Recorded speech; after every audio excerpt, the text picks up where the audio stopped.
You think that they've been duped. So you don't subscribe. So today, 6-3, or yesterday, Supreme Court comes down with a decision about Louisiana, and it's an interpretation of the Civil Rights Act of 1965, and it says that notwithstanding what the statute says one way or another, that it is constitutionally impermissible to create congressional districts on the basis of the racial components of the people who live there. Unconstitutional. Because we cannot discriminate on the basis of race to define political boundaries. And you would say that that's wrong? What would you say about that interpretation? What would you say? Well, it's focusing primarily on the rights of the white majority, when in fact so many of these laws were created because we don't live in a colorblind society. The Constitution itself, when it was established, was not colorblind. It certainly didn't give full rights and consideration to African Americans or Native Americans. And if we go back through... Or women. I know you're talking about color, but we could throw sex in there. Women. Oh, and of course, these sources of discrimination and bigotry are absolutely interrelated, and that's a whole other topic that we could do, another hour or two on. And so I think it's really important to realize that John Roberts has long had a mission to overturn or gut, as much as possible, the Voting Rights Act. He came as part of a group of lawyers, of right-wing activists, particularly getting empowered by Reagan's victories in the 80s, to roll back the advances of the civil rights movement. And again, it's so important that people realize that Asian Americans were not just beneficiaries of these movements for civil rights and social justice. Members of our community were absolutely involved in them, whether we're talking about Asian Americans in the South participating in, the march at Selma, or other efforts to register African Americans to vote. But it's also the case throughout the country, particularly in places like California, where Asian Americans were concentrated, that they were pushing to change how we teach history in our schools. They were fighting for workers' rights. They were fighting for women's rights and immigrant rights and LGBTQ plus rights. There's such a neglected history of Asian American protest and activism that's an important part of the story that I really wanted to make sure to include in my book. Okay. And one cannot help concluding, however, from my point of view as a non-Asian American, although my son-in-law tells me as a Jew I actually am Asian, but that's another conversation. I would say that the vast majority of Asian American people who have come here from Vietnam and such trauma, who've come here from China, even though they were banned from coming, and from being here as Japanese and surviving, the atrocities of the World War II, in which Japan declared itself as a military, industrial, warrior, emperor nation that wanted to take over the world. We beat them, thankfully, from my point of view as an American, as a freedom-loving person. But notwithstanding that, to be a Japanese American during that time, 1942, Korematsu versus the United States, when I read that opinion I wasn't in until law school that I read that opinion, Scott. I didn't know about that growing up. I was a relatively bright woman. I didn't know about it until then, and I was stunned to find out that in law, we suspended all kind of rights, all kind of civil rights, and we said it was okay to take people and segregate them on the basis of their Japanese heritage and put them into these fenced camps and communities and say, you can't leave. And we did that for years.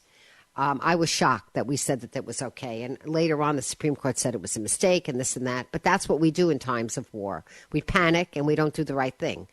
I would just like to say, though, with my compliments to the various individuals who make up the Asian American population, that as a group, you have overcome a tremendous amount of obstacles and burdens and given us and contributed to society in enormous ways.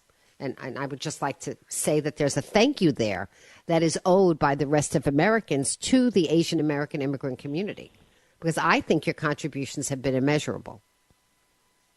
Well, thank you. And I would point out, as I have in a recent article, you're not the only one that didn't learn about the importance of Fred Korematsu's case.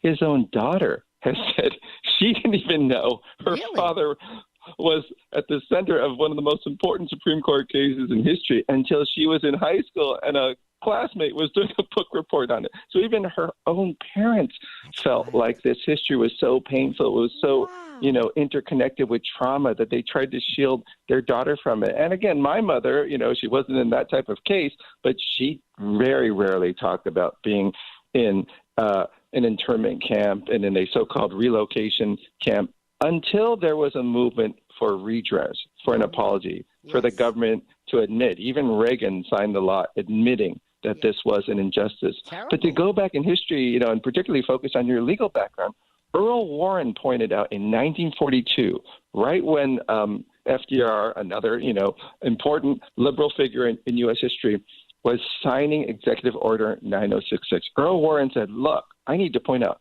there's been no act of sabotage whatsoever committed by any Japanese American in California. He was Attorney General at the time. But then he turned around and said, that proves to me it's the most ominous sign that the attack that's coming is timed. So Earl Warren was actually the forefront of saying the fact that Japanese Americans are law-abiding, loyal citizens is evidence that there are sleeper cells ready to plan another sneak attack like Pearl Harbor, except it's going to happen in California. I mean, that's how perverse that's how paranoid you get during war. And yet, German Americans, of which there were so many in general, because there are so many people of German origin in America, there were many cases of sabotage. Many, frankly. Many. On American soil. In fact, Earl Warren and General John L. DeWitt, who was the one who carried out the exclusion from the West Coast, they actually argued, no, when it comes to German Americans, so sure, there might be some that are just a little, but we can tell when a German American, we have ways to prove when a Caucasian, is loyal or disloyal. But then they said, the Oriental mind is so inscrutable. That there's simply no way to tell. Inscrutable again. No way to tell my goodness, that word. That adjective, the inscrutable Asian. Yes. I mean, Charlie this idea Chan that Hollywood. The loyalty of the emperor is in their blood. So there's no way you can ever have someone who's truly loyal. And again, they argued that when those that wave the flag and say they're loyal, those are the most dangerous people because they're ready to catch us when our guard is down. I mean, it really is an astonishing story to go back and look. And it leads to a mentality in the war. And I agree, it was very important to stop the Japanese fascist leaders in the military and who had taken control of the government. They did tremendous damage, particularly killing people in Asia in the false name of liberating Asians from Western colonialism. But the war drags on to the point where it's increasingly civilians are being targeted. And it's that really same racial mentality. John Dower has written award-winning books about this. It's that mentality that says, there are no good democratic people in Japan who can restore the country, that everybody needs to be annihilated. And in fact, Harry Truman, when he dropped the bomb on Hiroshima, in his first radio address, he justified this killing of, as we know, civilians for the most part. He justified it by saying the atomic bomb over Hiroshima was a strike on a very important Japanese army base. He literally said this city was an army base. And so there was such huge support for the dropping of the bomb, but some of that was tied to this false belief that we actually took out a military target rather than a civilian population. That's another whole conversation. Scott Kurashige, I have to run, so do you. But the book is called American Peril, The Violent History of Anti-Asian Racism. It's a good book. It's a deep book. And I think if you're interested in the topic, you're going to want to go to this lovely panel, which is going to talk about it. You'll get to know some more people in our community on May 5th at the Westport Library. Go to westportlibrary.org for more details. Thank you so much, Scott, for coming on the show today. Have a great day. Thank you. Thank you so much. And we're still dealing with war and bigotry, and so it's really important that we deal with these problems of the past that still haunt us today. 100%. I don't think they're ever really going to go away, which is why we have to keep teaching it and talking about it. Thank you so much. WICC 695.9, the voice of Connecticut. Weather update. Clearing by late this afternoon with a high in the upper 50s to near 60. Partly cloudy this evening and overnight, the low 40s. Friday sunny with a high in the upper 50s to near 60. I'm meteorologist Paul Piorek on WICC. Now, let's take a look back with Norman. Let's hear what happened today in WICC history. It's April 30th. In 1794, the U.S. Department of the Navy is established by an act of Congress.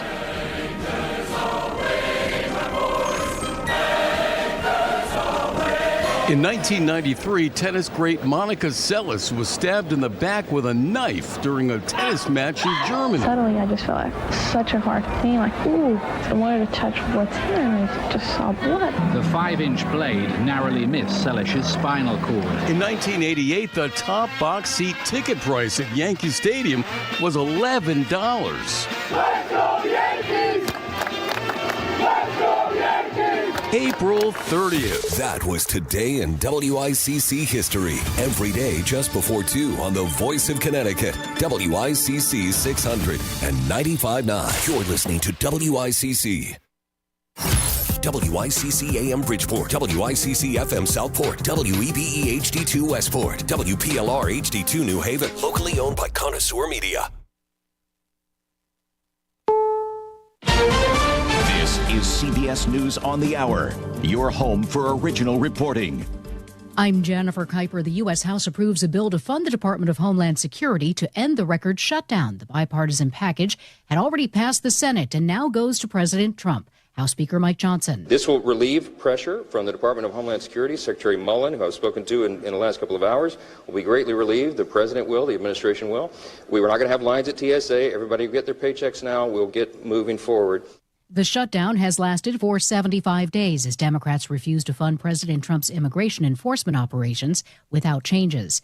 The suspected gunman at Saturday's White House Correspondents' Dinner, Cole Allen, appears in a D.C. federal courtroom where his lawyers have agreed to not challenge his detention. CBS's Anna Schechter says his defense has many issues to address. Was Googling the White House Correspondents' Dinner for the 3 weeks leading up to it and bought that train ticket to D.C.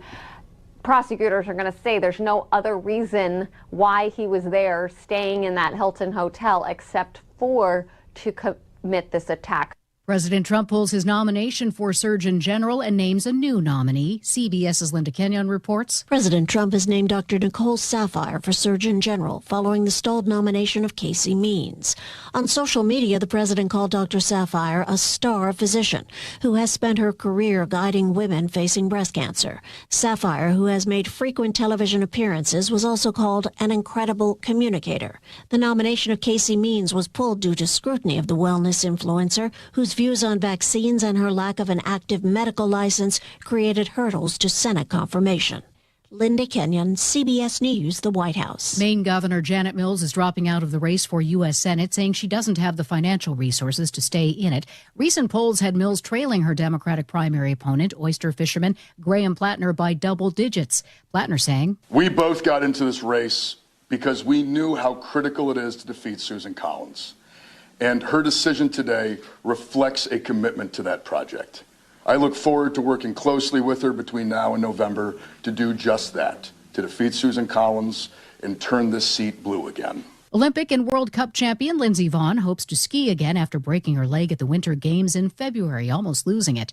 8 surgeries later, she says she has no regrets about skiing at the Olympics a month after rupturing her ACL. It was my decision. I got consulted by my doctor, my physical therapist, my coaches. I had all the opinions and they all said that I was good to go. Stocks are up on Wall Street. The Dow has jumped 758 points. This is CBS News.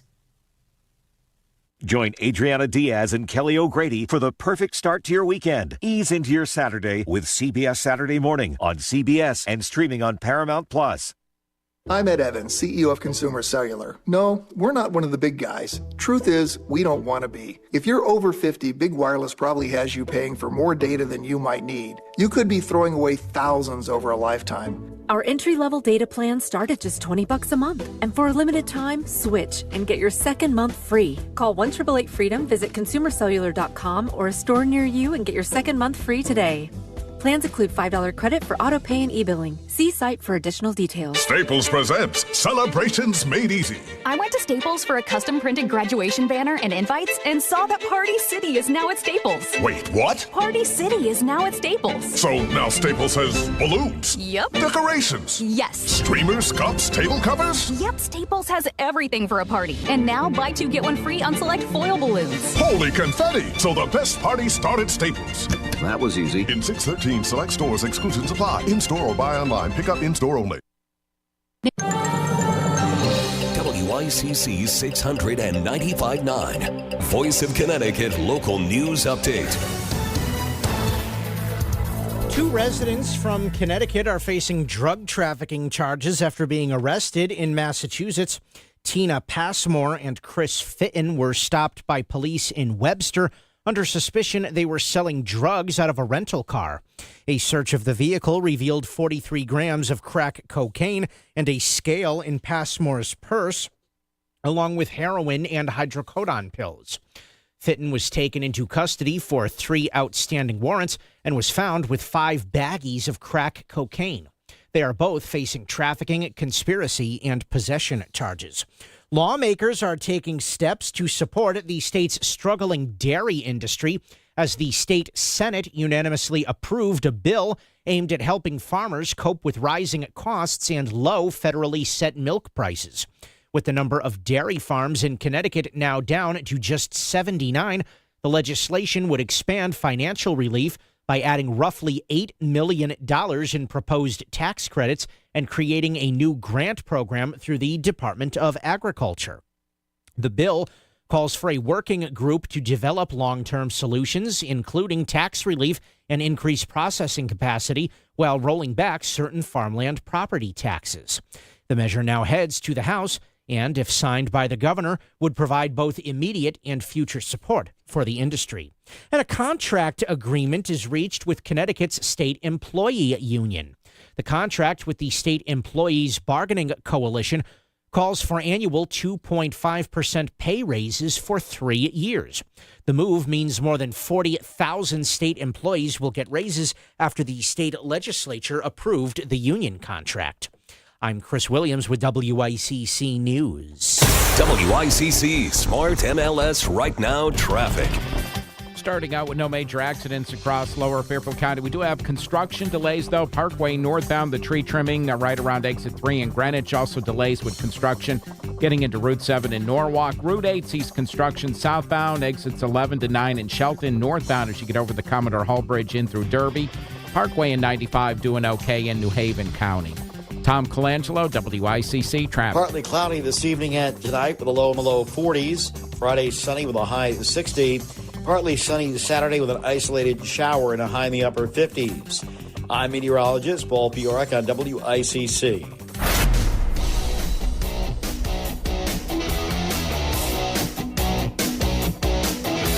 You're listening to Connecticut Today with Paul Piselli on WICC 695.9, the voice of Connecticut.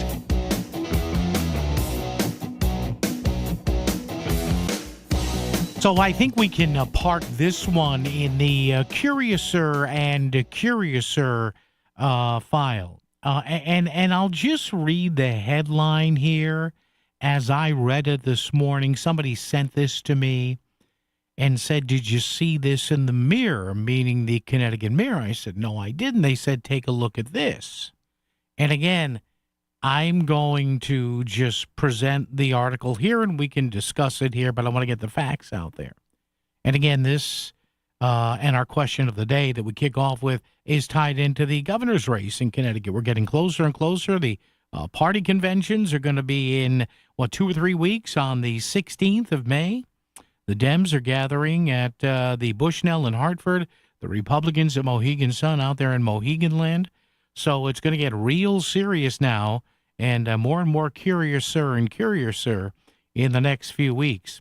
But the headline, if you haven't seen it, or if you're not somebody who regularly checks in with online news, or you just you don't burrow down into this stuff, it says the following, and I'm not drawing conclusions on any of this yet. it says, quote, here's the headline. leaving office. Aaron Stewart sought a pension benefit that didn't exist. So again, I'll read this here. Leaving office, Aaron Stewart sought a pension benefit that didn't exist. Yeah, somebody sent this to me this morning and said, "Will you look at that?" And I said, Now, this story is here by Mark Pasniokis in the Connecticut Mirror. Mark is we've had him on the show here before. He's one of the best reporters in the state, covers Hartford along with a bunch of other folks, knows, I'm sure, where a lot of the bodies are buried, and is a really good reporter there. So I'll read you just part of this, and then we'll get into the questions about this. Because, again, here you have somebody who, and again, I'm not drawing any conclusions on this, I'm not. But if this thing has any sort of legs, as we say in the business, and we'll get into the story here in a little bit, but if this thing has any sort of real legs here, and already coming off the, shall we say, controversy from about a week or so back, 1-2 weeks ago, about what may or may not have gone on in the tax collector's office in New Britain under her administration and her very measured, specific ways of denying that she told anyone to do something.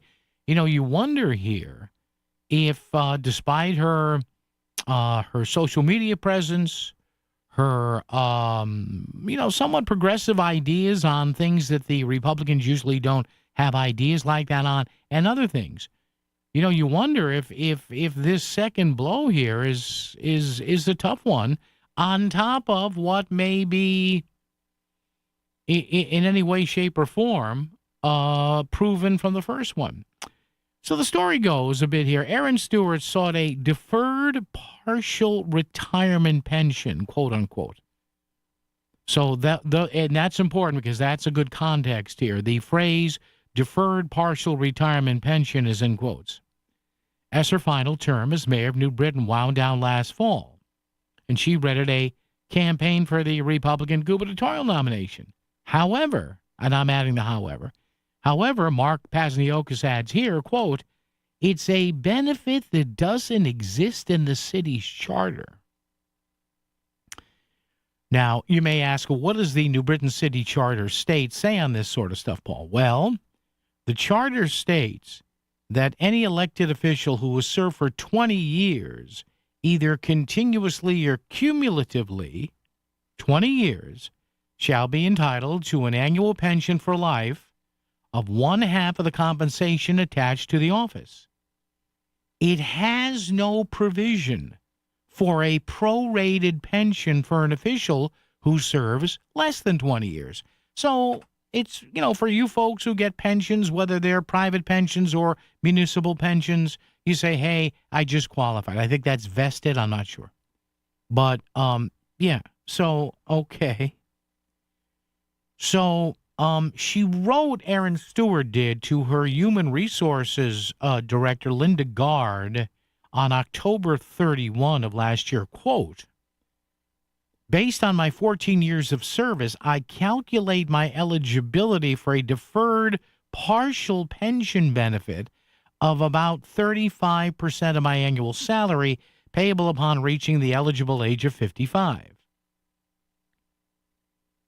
All right, now this gets a little more curiouser here. And again, I'm not inferring anything. I'm just telling you about the reporting here. It was Friday, 11 days before the end of her term as mayor. There's no record of anyone questioning the lack of a legal basis for Stewart's request in the charter. She got a quick reply to her letter, which she has signed as, quote, Aaron E. Stewart, outgoing mayor, City of New Britain. Now, there's more here.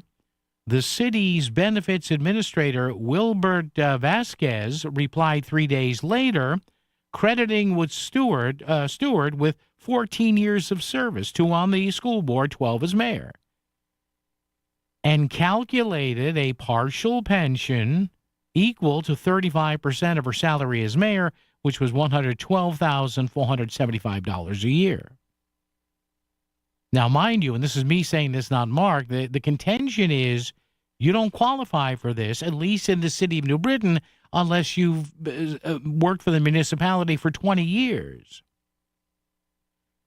So if they did go ahead on this, beginning on 4 May 2042, Aaron Stewart would be eligible for a gross annual pension benefit of just under $40,000. According to a document signed by Vasquez labeled Election Official Pension Estimate. So this gets curiouser and curiouser here. Now, I want to step out, get the business done, and come back, because there's more to this now, because she did respond to some of this, but is this going to hurt her? Now, again, maybe this was an innocent mistake. Maybe she was told something different. But clearly, and I'm not saying anybody did anything wrong here, but between the release of that report from the new mayor of New Britain a couple of weeks ago, regarding allegations that somebody in Aaron Stewart's office may have told somebody to defer some tax payments. Again, she's denying that wholeheartedly. And this, I don't know. Is somebody out for her? But it appears that she's not in the right here. I don't know. I'm a little confused here. So I start with this question. And I wanted to ask this a few days ago, but I waited and say, hey, let's see if anything else comes out. All right? At the present time, in light of everything that's gone on, who do you think has the current upper hand for the Republican gubernatorial nomination? Ryan Fazio, Betsy McCoy, or Aaron Stewart? In fact, taking into account some of the stuff that's happened. All right, part 2 of this coming up right here on WICC.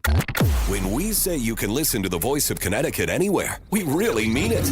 You can stream us at work or listen in your car. And that's just on your phone. We've totally redesigned our smartphone app, and now it's easier to use. Listen live, find podcasts, keep up to date with everything going on in Connecticut. And it's still totally free. Just go to your app store now and search for WICC. Welcome to Willie's Wings, home of the secret sauce. I'll take a dozen wings. Oh, by the way, I love that sauce. What's in it? Can't tell you. Why not? It's a secret.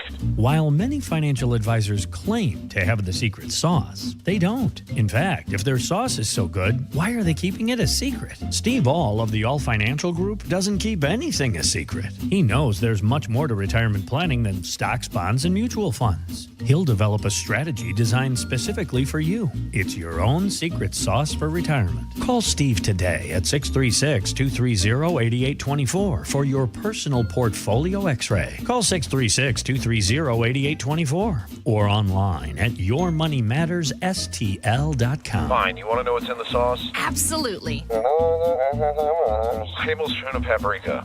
Really? Investment advisory services offered through Retirement Wealth Advisors, a registered investment advisor. By contacting us, you may be provided with information about insurance, including annuities, licensed in Connecticut. Most people want to spend their retirement years at home, but most seniors are not equipped to do it. In fact, according to AARP, 82% of adults ages 50 and up want to remain in their current homes as they age, but only about 10% of U.S. homes are considered aging ready. Hey, Melissa Sheketoff here, and I'm so grateful my grandmother lived with us for more than 20 years. And as she got older, my parents equipped their home in Fairfield to accommodate her needs, and they got in-home care, like Connecticut In-Home Assistance. I believe in-home care made my grandmother's final years comfortable, joyful, and actually made her feel more independent. It also helped my parents to have peace of mind that someone could get her to her appointments, make sure she didn't fall, and allow them to have a loving relationship with her instead of one filled with tension and resentment. Don't wait until it's too late to make your home ready for an aging parent. Get the help you need to keep your loved one at home safe and sound. Check out Connecticut In-Home Assistance at cthomecare.com. And right now, you can even download their free ebook online. Again, cthomecare.com.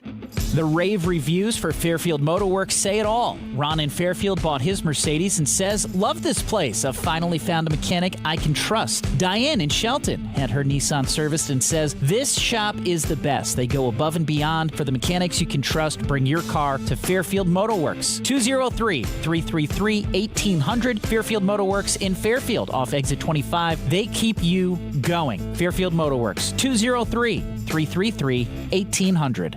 Are you looking for a loyal friend, a cuddle buddy, or just some unconditional love? Hey, it's Melissa Sheketoff, and the perfect companion is waiting for you at the Connecticut Humane Society. From playful pups to cuddly cats, these furry friends are ready for their forever home, and that home could be yours. By adopting, you're giving an animal a second chance and gaining a best friend for life. Visit cthumane.org to adopt and volunteer, or to donate to help care for pets still waiting. Adopt love, support hope, choose the Connecticut Humane Society. Your new customers are listening to the Voice of Connecticut. Become an advertiser and grow your business. You'll reach thousands of Connecticut consumers. Email sales@voiceofct.com. WICC Smart MLS Right Now Traffic. 95, not too bad out through Stamford and Greenwich. Parkway, though, does see construction by exit 3 in Greenwich and getting up into exit 14, New Canaan into Norwalk. Both roadways really not too bad. Getting through Westport, Fairfield, construction with delays both directions. Route 8 through Shelton and again northbound through Derby. New Haven County, 95 in the Parkway okay. 84 is okay through Newtown. Connecticut Lottery, now play your favorite draw games at ctilottery.org. Odds vary by game, must be 18 or older. Help is available for problem gambling. Call 888-789-7777 or visit ccpg.org. Tom Colangelo, WICC Traffic. For this evening and tonight, generally fair with a low in the low 40s. Friday, sunny with a high of 60. Saturday, partly sunny with a shower and a high in the upper 50s. I'm meteorologist Paul Fioric on WICC. Since 1926, proud to be Connecticut's leader for news and talk for 100 years. The Voice of Connecticut, WICC 600 and 95.9. And let's be clear here. I want to keep saying this because I'm just offering this to you as, hey, here's what's going on. What do you think? And for the second time in a couple of weeks, Erin Stewart, the former mayor of the city of New Britain, multi-term mayor, I think she did 6 two-year terms, so clearly popular. You know, nobody wins that many elections in a blue state in Connecticut, being a Republican, unless people like you and you do at least some stuff that's worked, all right? So you have this controversy, maybe, again, nothing's been proven, from a couple of weeks ago in the tax collector's office. Did anybody in the mayor's office, did then Mayor Stewart direct anybody in the tax collector's office to say, hey, backdate these check payments, these tax payments, so this way this person or these people don't get pinched with some interest, okay? And again, now the state police are involved, and the original law firm investigation was initiated by the new mayor, I think, Mayor Santos, who is a Democrat, okay. So somebody had to tell them, hey, I think there was funny business going on in the mayor's office. For them to do that, somebody had to tell them. And now you have this, where the Connecticut Mirror, in a very good story by Mark Pasniokis, titled, Leaving Office, Erin Stewart Sought a Pension Benefit That Didn't Exist. And the bottom line is here, just the, 50-cent version of it here. In New Britain, apparently, the contention is you don't get a pension unless you serve the city or the municipality there for 20 years. Erin Stewart tried to get one prorated for the time that she served in New Britain. She says here 12 years as mayor and 2 years on the Board of Ed there. But the problem is, apparently, people are saying, wait a minute, even though the paperwork was started for this, people are saying, hey, wait a minute, the city charter says 20 years. And again, I guess Erin Stewart was contacted by the Connecticut Mirror. Stewart offered no rationale, the Mirror says, for seeking a benefit that does not exist in the charter, other than, quote, why wouldn't I, unquote. Again, quoting again, Why wouldn't I make the ask? I didn't ask for the full thing. I didn't ask for the full 20-year benefit. And then the Mirror puts here, but what led her to think that this was even possible, given the charter does not make any mention of prorated and partial pensions, to which, according to this story in the Mirror, Aaron Stewart answered, quote, "Again, I think it would be foolish of me, after 14 years of service, to not make the inquiry and see that if I was entitled to the benefit." So again, you have a maybe nothing burger here, or a something burger, or something in the middle. You don't know here. But the bottom line is here, this is starting to be drip, drip. And with all due respect to Aaron Stewart, she might be caught in the crosshairs of something that is just an orchestrated, and I know it's campaign season, but it's just an orchestrated push here, say, hey, we're going to,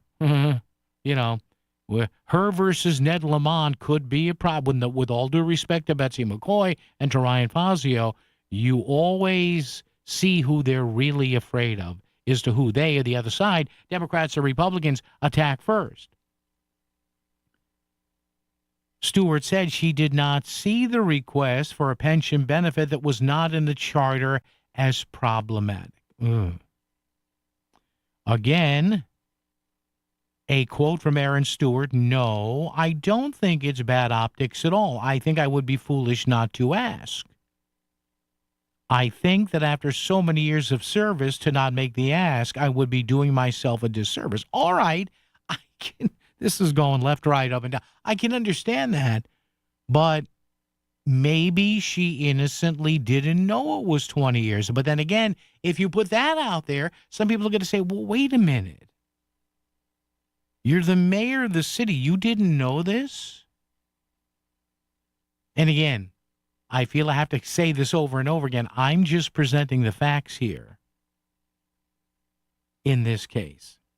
So, again, former Mayor Stewart, as she gave a skillful answer saying that the whole thing we heard about a couple of weeks ago with, backdating in the tax office didn't come from her or anybody in her office, she follows that up here with, well, why wouldn't I ask? Well, of course you would ask if you qualify. That's what people are going to say.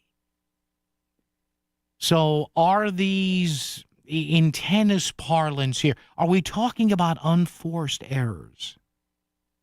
And more importantly, and this is where the intrigue comes up for me, are we talking about scenarios here where there may be a list of this stuff? I mean, listen, she's fair game. She has run a very open campaign for governor this time on the Republican side. She ran for the lieutenant governor's seat a few cycles back. I think it was 2018 or 2020, whatever.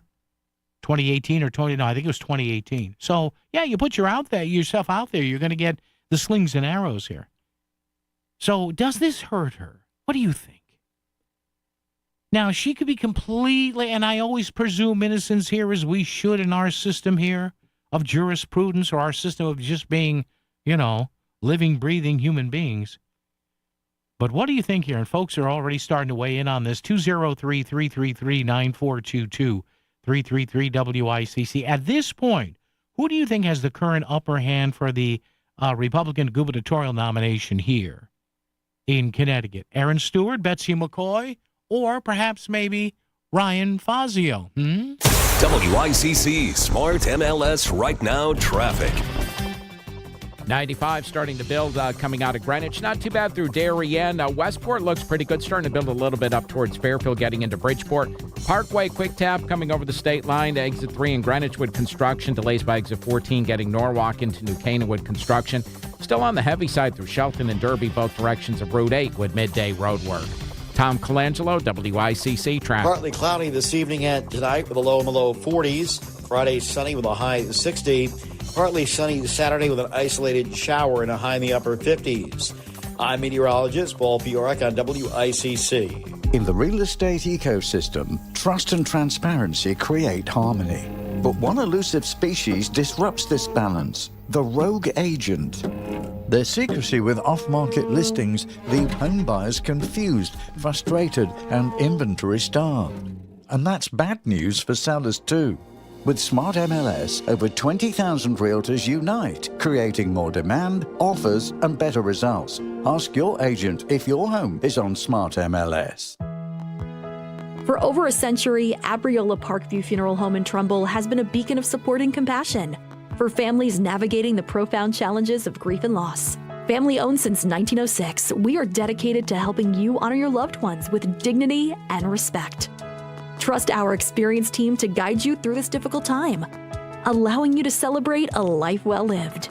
Abriola.com, your legacy, our commitment. Finding great candidates to hire can be like, well, trying to find a needle in a haystack. Sure, you can post your job to some job board, but then all you can do is hope the right person comes along.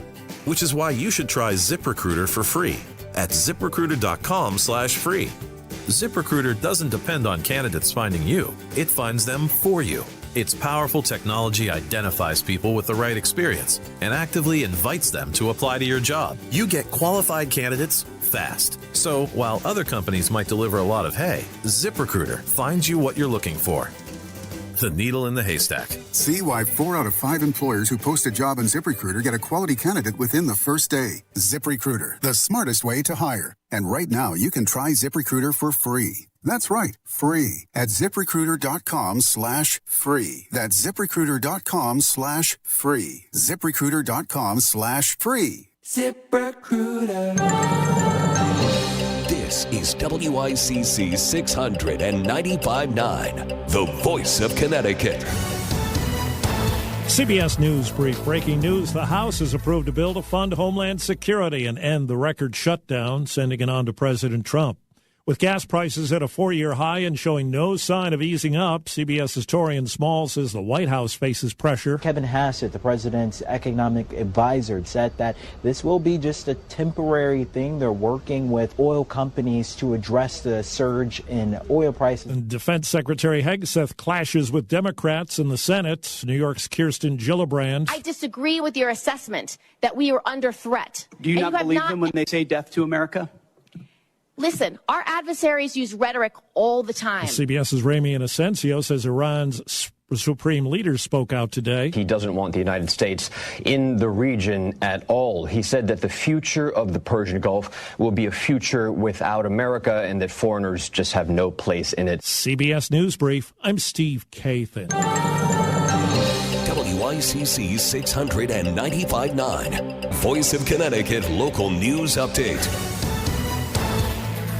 A Peruvian man is headed to prison for participating in a theft scheme. Angel Giancarlo Belito Cosillo, known as Jesus Requejo, was involved in a series of thefts outside retail stores like Trader Joe's and TJ Maxx, where a person would distract elderly women while another member of the theft group would steal their wallets while they were distracted. Cosillo and 2 other suspects, who prosecutors say were all in the country illegally, would rent cars and pull the scam at various locations throughout the country. Cosillo was sentenced to 3 years in prison by a federal judge in New Haven. He will face immigration proceedings at the end of his prison term. A man facing assault charges is now facing federal unlawful reentry charges. Johnny Galinano Lopez Garcia of Guatemala was previously arrested in Hartford on multiple assault and weapons charges, but was arrested under the name Yanni Lopez Garcia. He was previously deported multiple times, most recently in February 2018, and warned he could not return to the country for 20 years. He was also deported in 2017 and warned he couldn't return to the country for 5 years. If he is convicted of unlawful reentry, he could face a maximum of 2 years in prison. State legislators are approving raises for 42,000 state employees. The Senate approved the raises on a 26-10 vote on mostly party lines as Republicans, including House Minority Leader Vin Candelora, argue the workers were already being paid enough. We're prioritizing our state workers over our taxpayers. That's issue number one. We haven't gone far enough in addressing the affordability issue in the state of Connecticut. The state house approved the measure hours after the Senate on a 107-42 vote, with 6 Republicans crossing over to vote with the Democrats. The plan is expected to cost $2 billion over the next 4 years. Groton Republican State Senator Heather Summers notes that Connecticut state employees are already the second highest paid group in the country, only behind workers in California. A final farewell today for Archbishop Emeritus Henry J. Mansell of the Archdiocese of Hartford. There was a mass of Christian burial this morning at the Cathedral of St. Joseph. Mansell was 88 years old when he died April 21st. He served as Archbishop from 2003, taking over for Daniel Cronin until his retirement in 2013, when he was succeeded by Leonard Blair. Mansell was to be buried at Mount St. Benedict Cemetery in Bloomfield. The mayor of New Britain is being sued. The New Britain Republican Town Committee has filed a lawsuit against the City of New Britain, Democratic Mayor Bobby Sanchez, and the Common Council over the appointment of Democrat Colin Osborne to the Common Council. The lawsuit alleges that Sanchez illegally appointed Osborne to the vacant Ward 2 seat following the passing of Republican Jarrell Hargraves. According to the suit, the city charter states that the vacant seat should be filled by a member of the same political party as the appointee's predecessor. And 2 babies were given to Connecticut hospitals this month under the state's Safe Havens Act. The Department of Children and Families says the babies were surrendered to Yale New Haven Hospital and the Connecticut Children's at the University of Connecticut Health Center. The act was put into effect 25 years ago, allowing parents to give up their infant children anonymously without the threat of prosecution. The baby is then placed into an adoptive home pre-approved by DCF. Lieutenant Governor Susan Bisowitz spoke about the importance of the act at the Capitol Wednesday. For those women who find themselves in a situation where they deliver a baby and they cannot or they do not want to raise that baby, they may feel incredibly isolated and challenged and judged, and they may feel they have nowhere to turn. And that's where this program comes in. Parents who surrender their babies have 30 days to change their mind. I'm Chris Williams with WICC News. WICC Smart MLS Right Now Traffic. 95 northbound, not too bad of a ride coming out of Stamford. It's about 20 minutes getting up to Norwalk, about another 25 minutes from Norwalk up to Bridgeport. Parkway pretty heavy getting in through Greenwich and New Canaan. That's midday road work. It's about a half hour. Greenwich getting up to Route 7. Not too bad into Westport yet. Fairfield side looks good still with construction delays. Route 8 through Shelton and again northbound into Derby. Tom Colangelo, WICC Traffic. For this evening and tonight, generally fair with a low in the low 40s. Friday, sunny with a high of 60. Saturday, partly sunny with a shower and a high in the upper 50s. I'm meteorologist Paul Piorek on WICC. If Shelton is talking about it, so is Paul. Connecticut Today with Paul Piselli on WICC 600 and 95.9, the voice of Connecticut. And we're at 203-333-9422-333-WICC. It's Connecticut Today for a Thursday heading into the weekend. So our Democrats in the state here, as we come up on convention time pretty soon in another 2 or 3 weeks, and then the gubernatorial election coming up in November there, as Governor Ned Lamont does something that a lot of people say he shouldn't do, is go for a third term there, as the Republicans have a varied and interesting field of 3 candidates here. But are Democrats the most worried about Aaron Stewart here? And why do I say that? Well, we have 2 things now. I mean, if it walks like a duck, quacks like a duck, and a duck, duck, duck, and all that.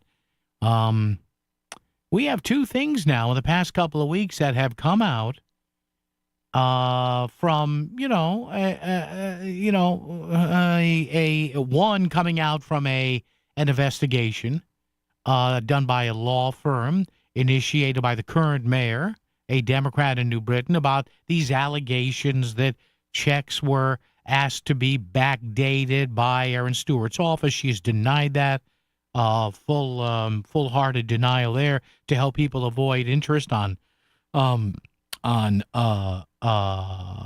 past due taxes. So we have that. So somebody initiated that, and maybe did the mayor tee the date up? Was it put on a tee to say, hey, let's get the campaign in full gear here, and then we'll do. And remember, they did this on the day that Aaron Stewart did an appearance with State Rep Tim Ackert, who she fancies as her running mate for lieutenant governor. Now they run in separate elections, but you know what I mean. So I mean, this is how politics works.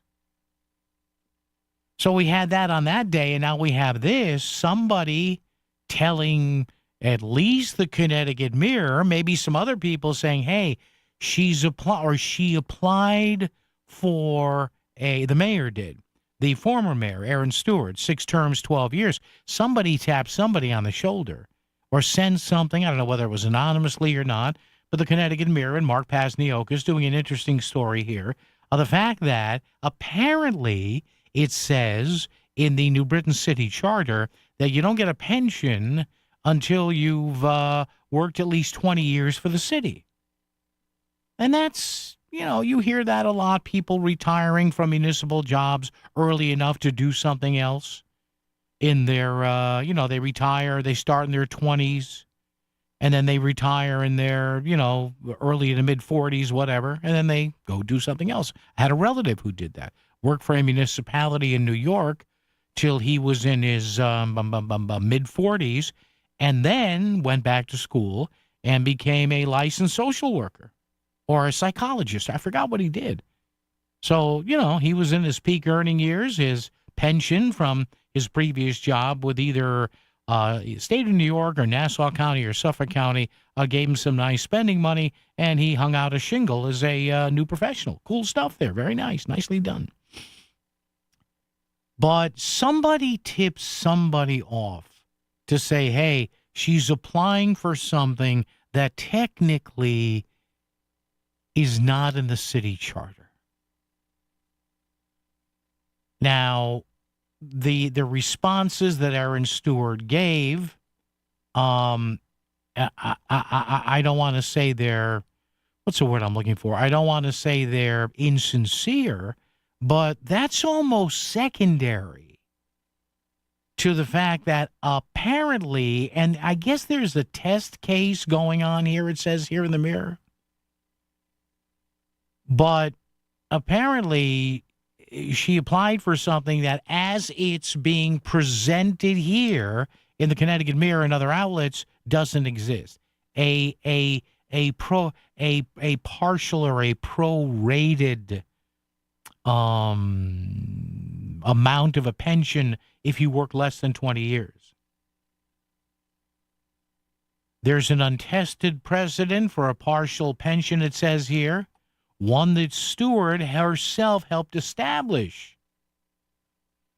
Now, this is interesting. On June 24th, 2024, Stewart signed a memorandum of understanding with Cheryl Boguslavsky that promised her a deferred partial pension for serving 16 years as tax collector, a post eliminated by charter revision in 2023.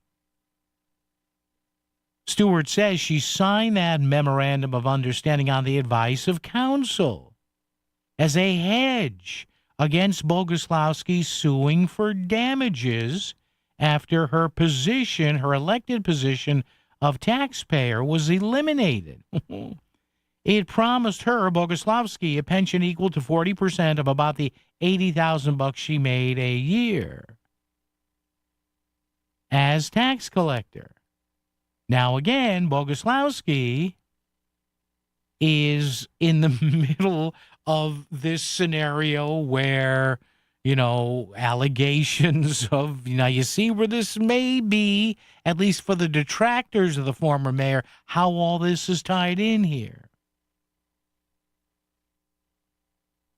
But this is interesting. Section 15-9 of the New Britain Charter is clear. Only upon completion of 20 years of service would an elected official be eligible for a pension benefit.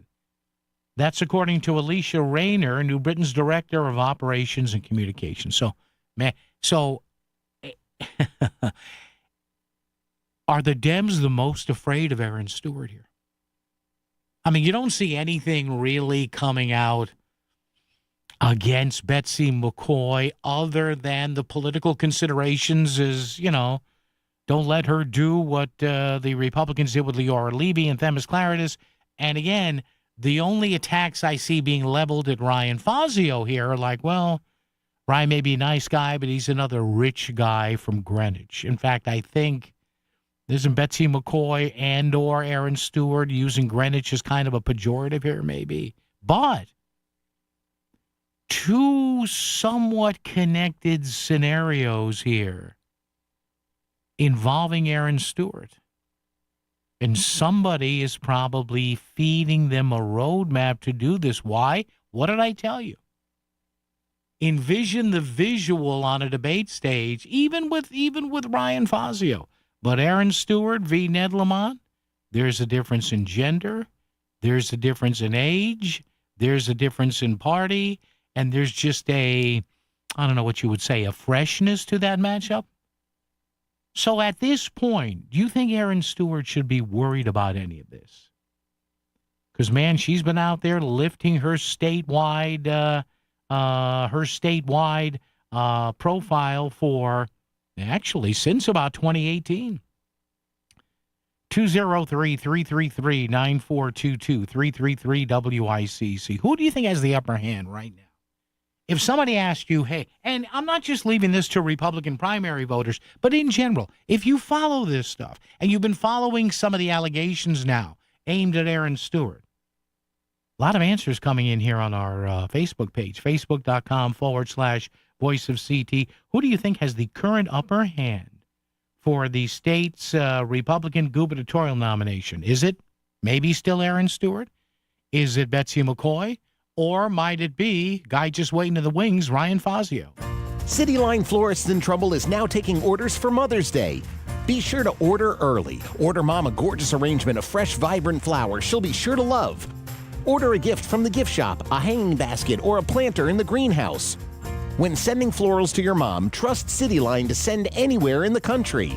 CityLine Florist, 2978 Nichols Avenue in Trumbull. Or citylineflorist.com, a family business with 4 generations serving the community for 108 years.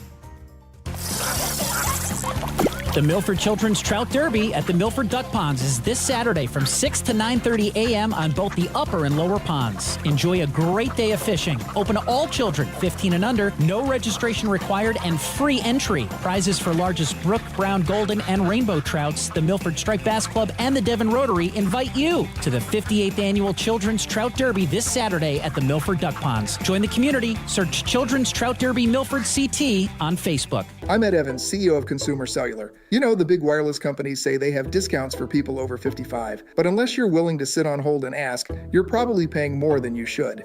At Consumer Cellular, there's nothing to hunt down. We're built for people 50 plus with plans starting at just $20. And our 100% US-based customer service actually answers the phone. Call 1-888-FREEDOM or visit consumercellular.com today and get your second month free for a limited time. Taxes, fees, and other third-party charges will apply. See website for additional details. Help! Mother's Day's almost here and I have nothing for Mom. Relax, sis. Just shop JTV. I already got Mom a gorgeous gold bracelet. JTV? Like jewelry, television? Isn't that amazing? Yes. They have thousands of gift and jewelry ideas, and their prices are unreal. Okay, but how unreal are we talking? Right now, new customers get $20 off your purchase of $99 or more at jtv.com. Use code DEAL20 now. Why didn't you tell me this sooner? Because I'm the mean sister.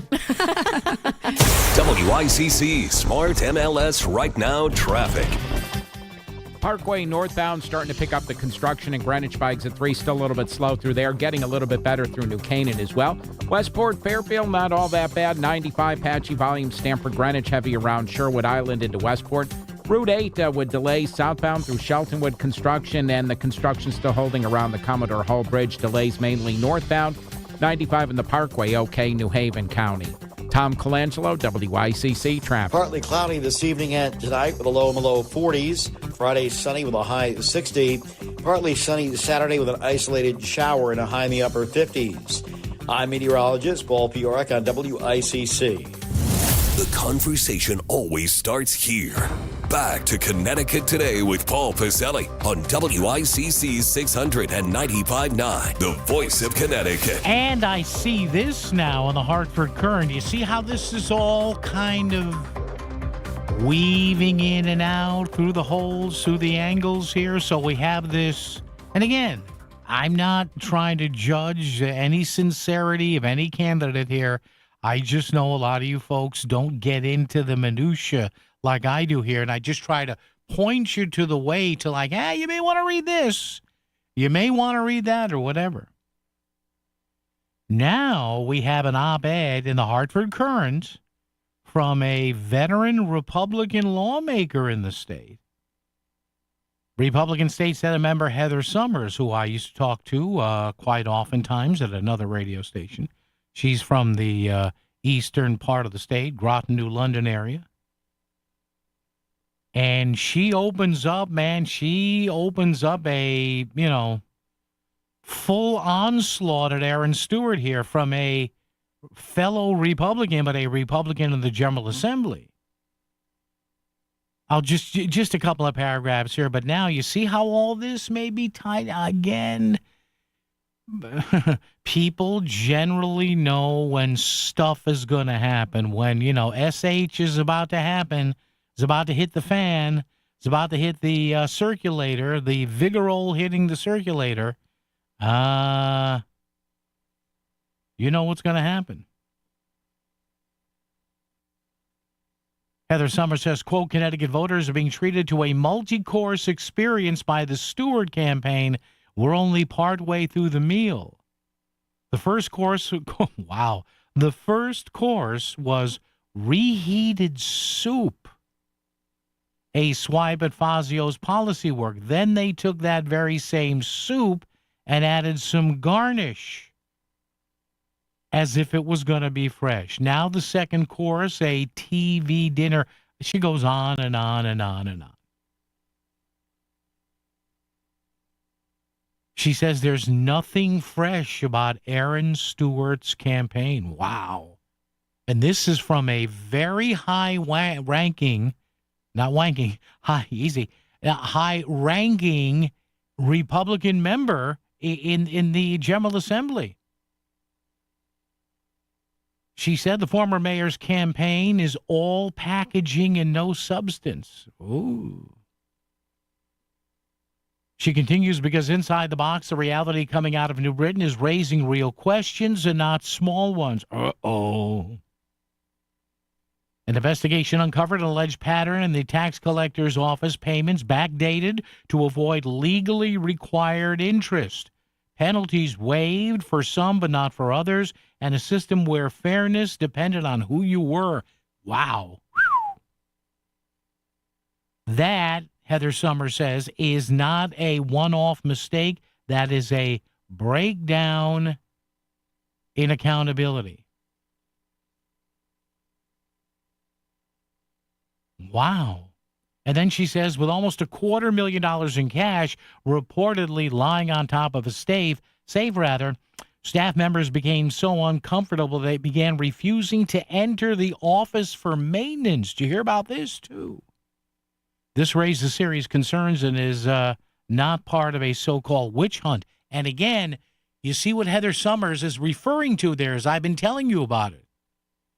There are a lot of Republicans, both on the record and off, that would, how should I put this gently, would rather not see Aaron Stewart be the nominee. Now, I've always said, yeah, you have to consider policy, but again, you see all this happening now. The two so-called, I don't want to say scandals, because that can be, more subjective than objective, but okay, let's call them that, scandals, bubbling, burgeoning scandals, whatever you want to say.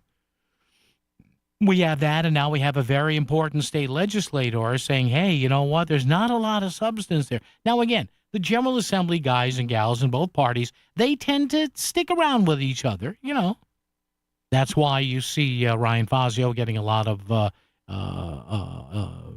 support and endorsements from the men and the women in the Republican caucus that he works with.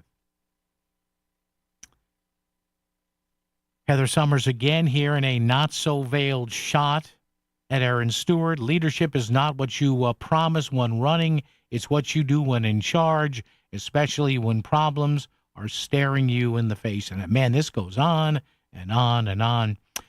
Senator Heather Summers represents District 18. Chief Deputy State Senate Republican leader, serves as the ranking member on Public Health and Appropriations. So there you go. Wow. Now, again, look at the timing of this, too. The Republican convention is coming up on May 16th. So that's what, a week? That's what, 2 weeks or 3 weeks? That's 2 weeks from Saturday. Timing, my friends, timing, boys and girls. What do you think? Do you think this is all orchestrated? Now, orchestration can have different connotations, who's working with who, but you know what I mean there. We had the tax collectors off, and again, being fair to former Mayor Stewart, she has said, with the tax collector's office thing, it's much ado about nothing. It's political. She notes that it was a investigation, fostered by her successor, who's a Democrat. She notes that, she says nobody in her office was told to backdate these things. Okay. And now in this scenario, she's saying, well, why wouldn't I apply for a partial pension? The obvious question is, well, did you know your city charter says you can't do that? But again, there's a test case involving a woman that is caught up in the tax case. So around and around we go. What do you think? And again, a lot of people may be, even Republicans, the stuff I've heard and read online from people who should know, this could be a lot of, a lot of people don't think that Aaron Stewart is conservative at all. I've read all the stuff on private groups and everything, absolutely. But hey, you know what? Sometimes there's nothing like good, sleazy politics. Traffic and weather together right here on WICC. WICC Smart MLS Right Now Traffic.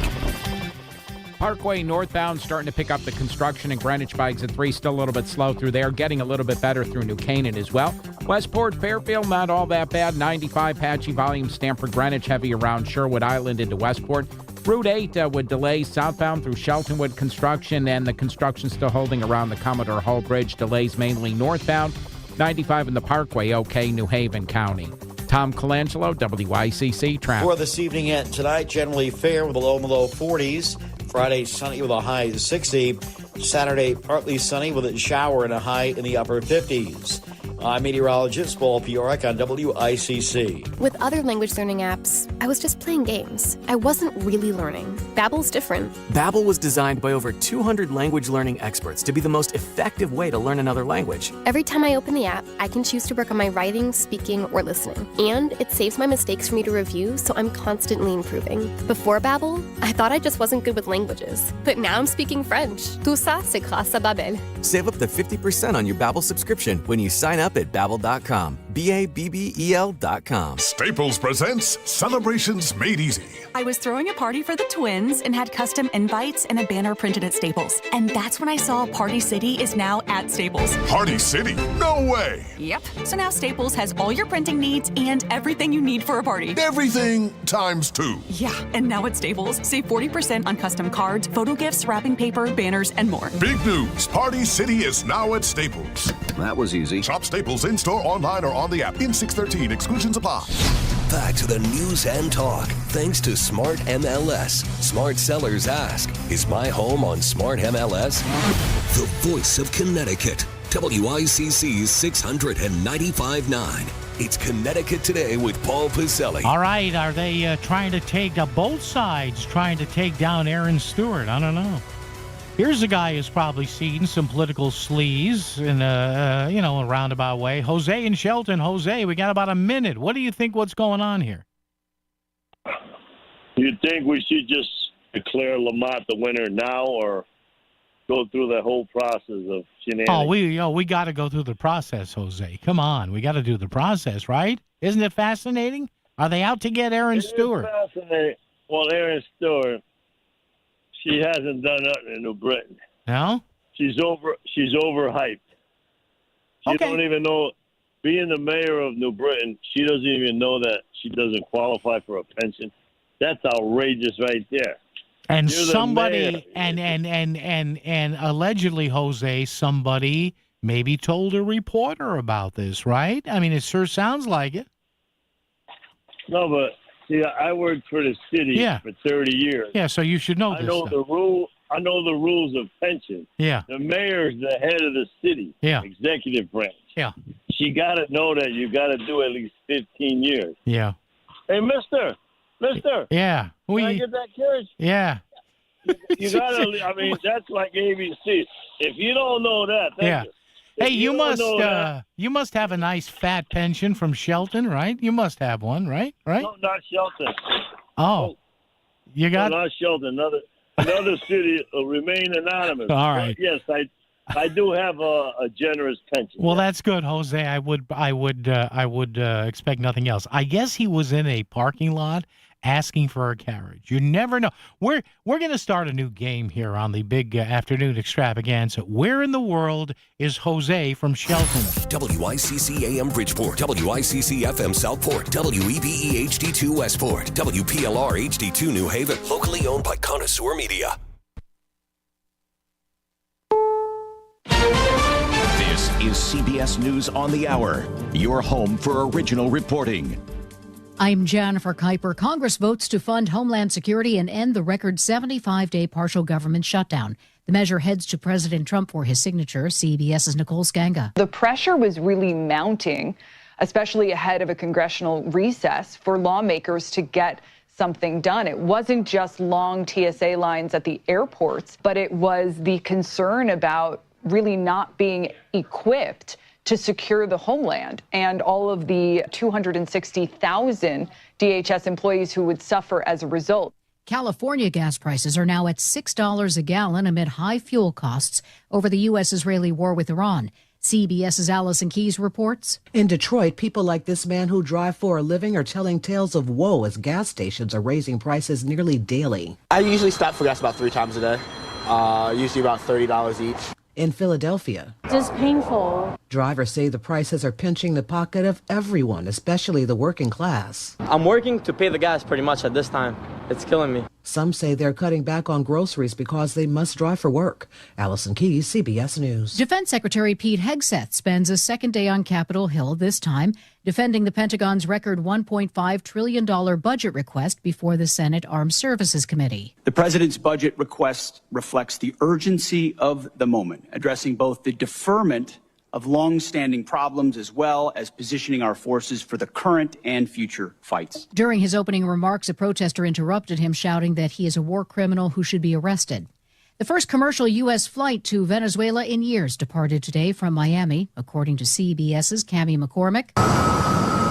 The nonstop flight comes 7 years after the Department of Homeland Security suspended flights over safety concerns. It follows the U.S. reopening its embassy in Caracas and restoring full diplomatic relations. Among the passengers, diplomats and business people. We're really trying to open that door and create an environment where Americans and American businesses can cooperate with the Venezuelans. It was an American Airlines flight. American was the last U.S. airline flying to Venezuela before flights were suspended.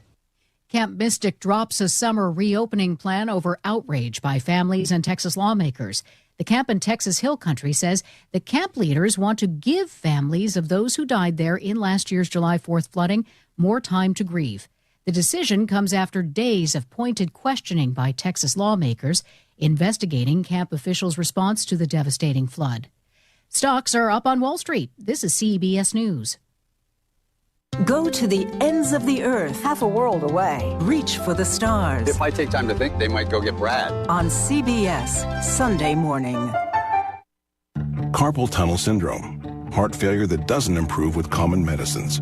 These are some signs and symptoms associated with ATTR-CM, or the cardiomyopathy of ATTR amyloidosis, a serious heart condition with symptoms that get worse over time. Amvuttra vutrisiran is a prescription medicine given by a healthcare provider that treats ATTR-CM in adults to reduce heart-related death, hospital stays, and urgent visits. In a clinical study, Amvuttra was proven to help people live longer and have fewer heart-related hospital stays and urgent visits over 3 years compared to placebo. Amvuttra lowers the amount of vitamin A in your blood, which can affect vision. Other side effects include pain in the arms or legs, pain in the joints, and shortness of breath. These are not all the possible side effects of Amvuttra. For prescribing information, call 1-833-256-2748 or learn more at amvuttra.com. Ask your doctor about Amvuttra for ATTR-CM. WICC 695.9, Voice of Connecticut Local News Update. State health officials are reporting a confirmed case of the rare bacteria Vibrio vulnificus, which occurred in February and resulted in the patient's recovery. The infection, which can be found in warm and brackish coastal waters, is known in severe cases to cause serious illness and even, quote, flesh-eating complications, according to the infectious disease experts at Hartford Healthcare. Doctors say cases are becoming more common in northern states as temperatures rise, with climate change likely contributing to the trend.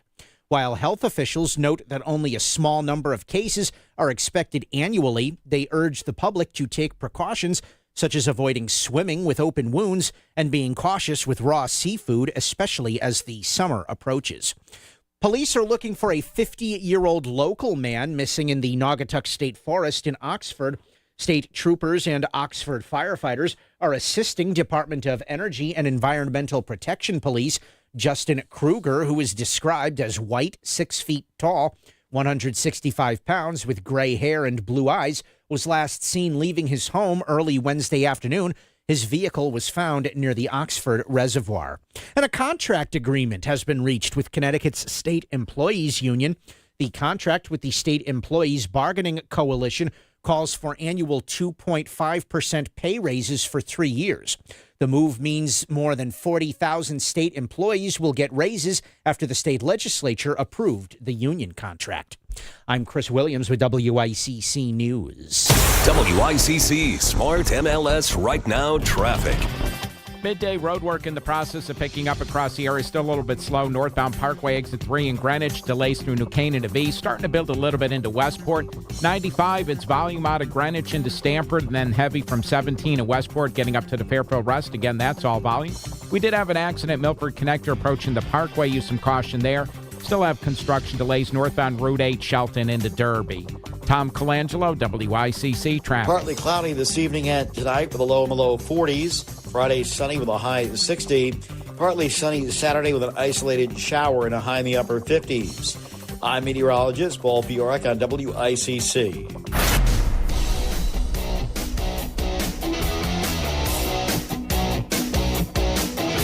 You're listening to Connecticut Today with Paul Piselli on WICC 695.9, the voice of Connecticut.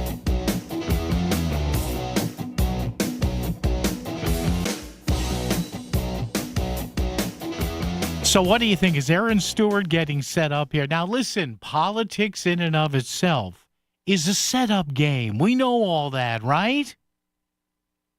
Listen, all's fair in love, war, and politics. We've heard that old one, or if we didn't hear it, I just made it up. How about that? But interesting now, on the same day, and again, I'm not accusing anybody of anything in specific sense, wink, wink, nod, nod, but timing is everything in life, is it not? And you have a scenario now where, right, it appears that everybody's, I don't want to say she's the unofficial front runner, but you talk to a lot of people, and they're into, even people that aren't necessarily in politics, they're kind of intrigued with Aaron Stewart. Oh, yeah, that woman that was mayor of New Britain. Oh, yeah, Republican. She got elected, half a dozen times, served 12 years. Oh, yeah, her dad used to be mayor of New Britain. Oh, yeah, Tim Stewart. I remember him, yeah. Oh, she's running for governor, yeah. Then all of a sudden now we have our second, and I don't want to, I hate to use the word scandal because one person's scandal is another person's hard politics. But we have this thing that, popped open, the cork popped off of this whole thing with allegations from her office that were connected allegedly, again, nothing proven yet, by an independent investigation summoned by the new mayor who's a Democrat, connected all here, there, and everywhere. And now you have, and by the way, on the same day that a very, shall we say, pointed op-ed from a very influential Republican member of the state Senate appears in the Hartford Courant. And this is not like your weekend advertiser here. This sucker's in the Hartford Courant. And on the same day now, you have a big story. And listen, I'm just telling you what's out there. You can call me or message me and say, geez, get off of this. You're being unfair to her. Listen, I'm just saying what's out there. You know me. In the end, whoever wins, wins, and whoever loses, loses, and that's it. And it may make a difference in your life. It might not. But, man, I love the, how should we put it here? I love the intrigue here, the suspense. And again, just because a member of the state Senate or state House writes an op-ed doesn't mean they're conspiring with people. But again, timing is everything. You have and again, like I told you, coming up on the 16th, the Republicans are convening in their convention at Mohegan Sun. Same day, a few hours after the Democrats do theirs at the Bushnell in Hartford. So, kind of interesting, is it not? 203-333-9422, 333-WICC. What do you think? Look, here is what I think for what it's worth. I have seen both in public discussion boards and some private ones online. And listen, this is nothing the Stewart campaign doesn't know. And I've talked about it for years and years. There is a schism in this state, in the Republican Party. And you might say, well, geez, Republicans don't win anything here. Well, they still, have some municipalities. There's a very loud and using parliamentary procedures, a very boisterous Republican minority at the state House and the state Senate. And I will tell you that, frankly, the Republican convention voters, the ones, the delegates and the likely primary voters, they are torn on just the way the Democrats now, or, the establishment's kind of worried that, Josh Elliott's gaining ground on the left. You have people in the Republican Party and the likely conventioneers and the delegates and the primary voters saying, hey, we're torn. We don't know what to do here. I'm telling you, there's even a boisterous, yet I think smallish cadre of people who, if they're given their druthers, they'd like to see Betsy McCoy be the nominee. But I can tell you, and this is nothing that the Stewart campaign doesn't know. This is nothing that former Mayor Stewart doesn't know. There are a lot of people, again, conventioneers, delegates, whatever, that would not want her to be the nominee. Just the way there are some people on the Democratic side that would want Ned Lamont again, that don't want him, that want to go more progressive with Josh Elliott. So this whole thing just continues to fascinate me here.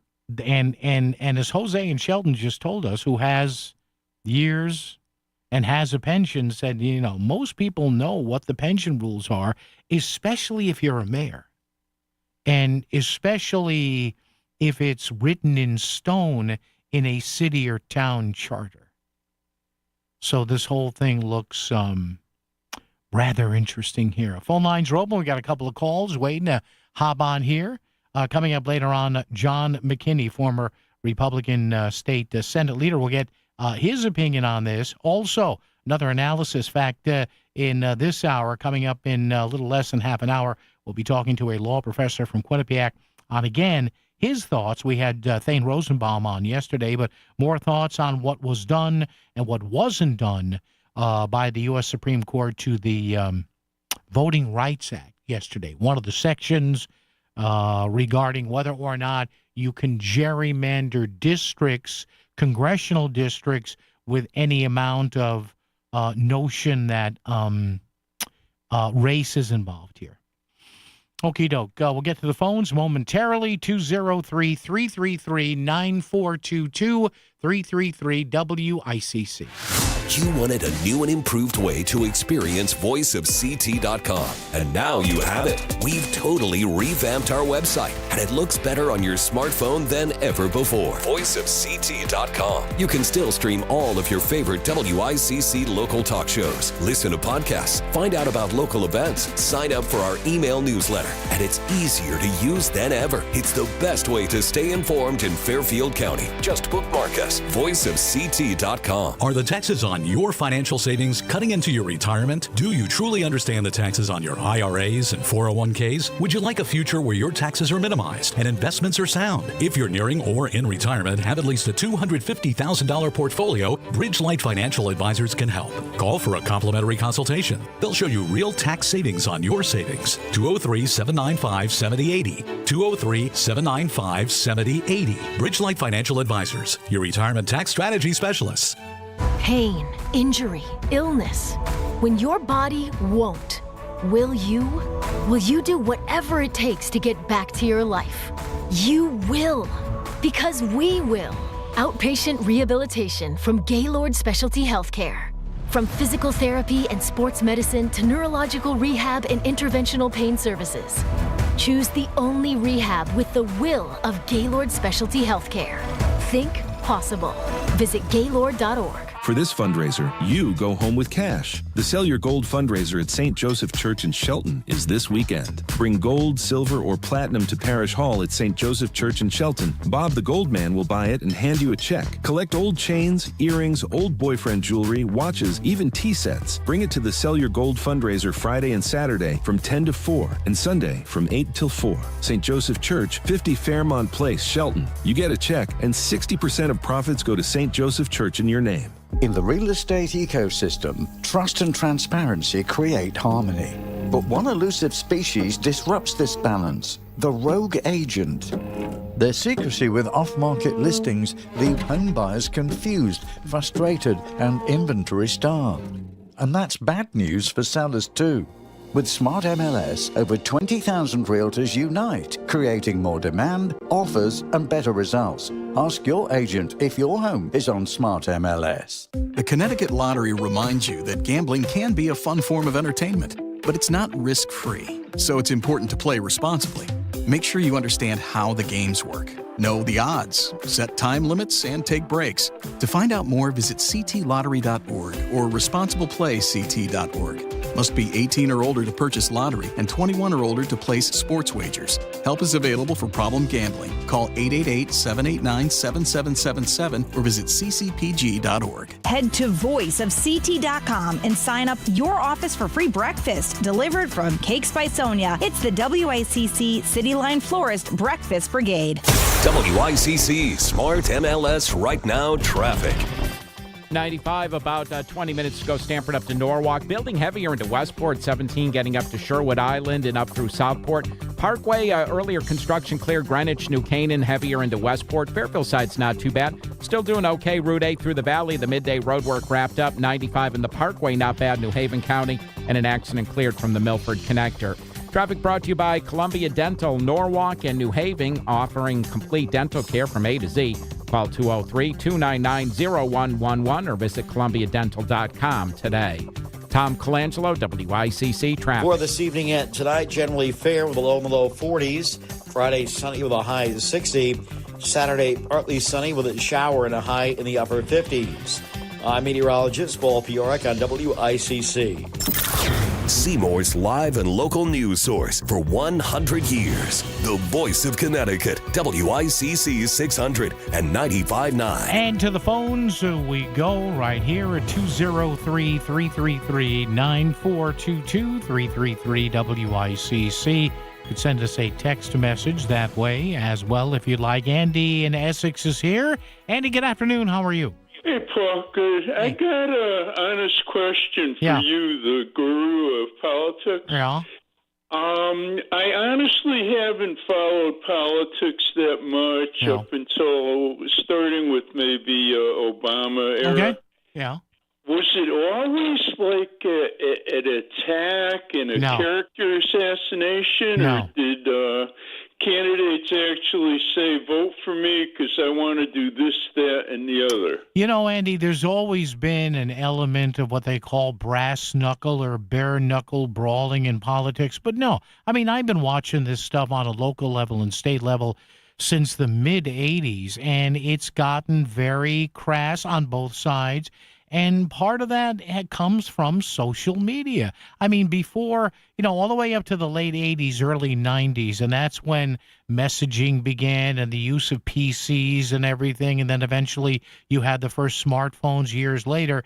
You didn't have the ability to just say something outlandish, right, about somebody and click a mouse or tap on your phone, and it's all over the freaking world. 30, 40 years ago, we couldn't do that. It was impossible, So, I mean, I can't imagine JFK saying, well, Adlai Stevenson is a rapist and a pedophile. Yep. He's a Nazi. This is just, the Democrats are campaigning on how bad Trump is. They haven't mentioned a word about what they're going to do.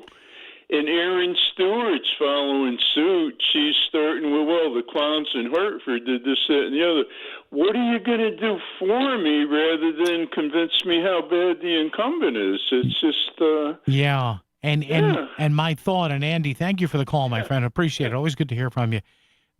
And people have commented on some of the early Aaron Stewart spots, on radio and online and on TV as well. Listen, the candidate in these things always has the final say. They just do. The candidate's the CEO. That's why they say, I'm Joe Blow, and I'm running for Congress, and I approve of this message. That's the legalese they put there at the end saying, hey, if you're going to go after anybody, go after me because I had the final say on this. And I think legally they have to do that because of some case years and years ago. Okay, fine.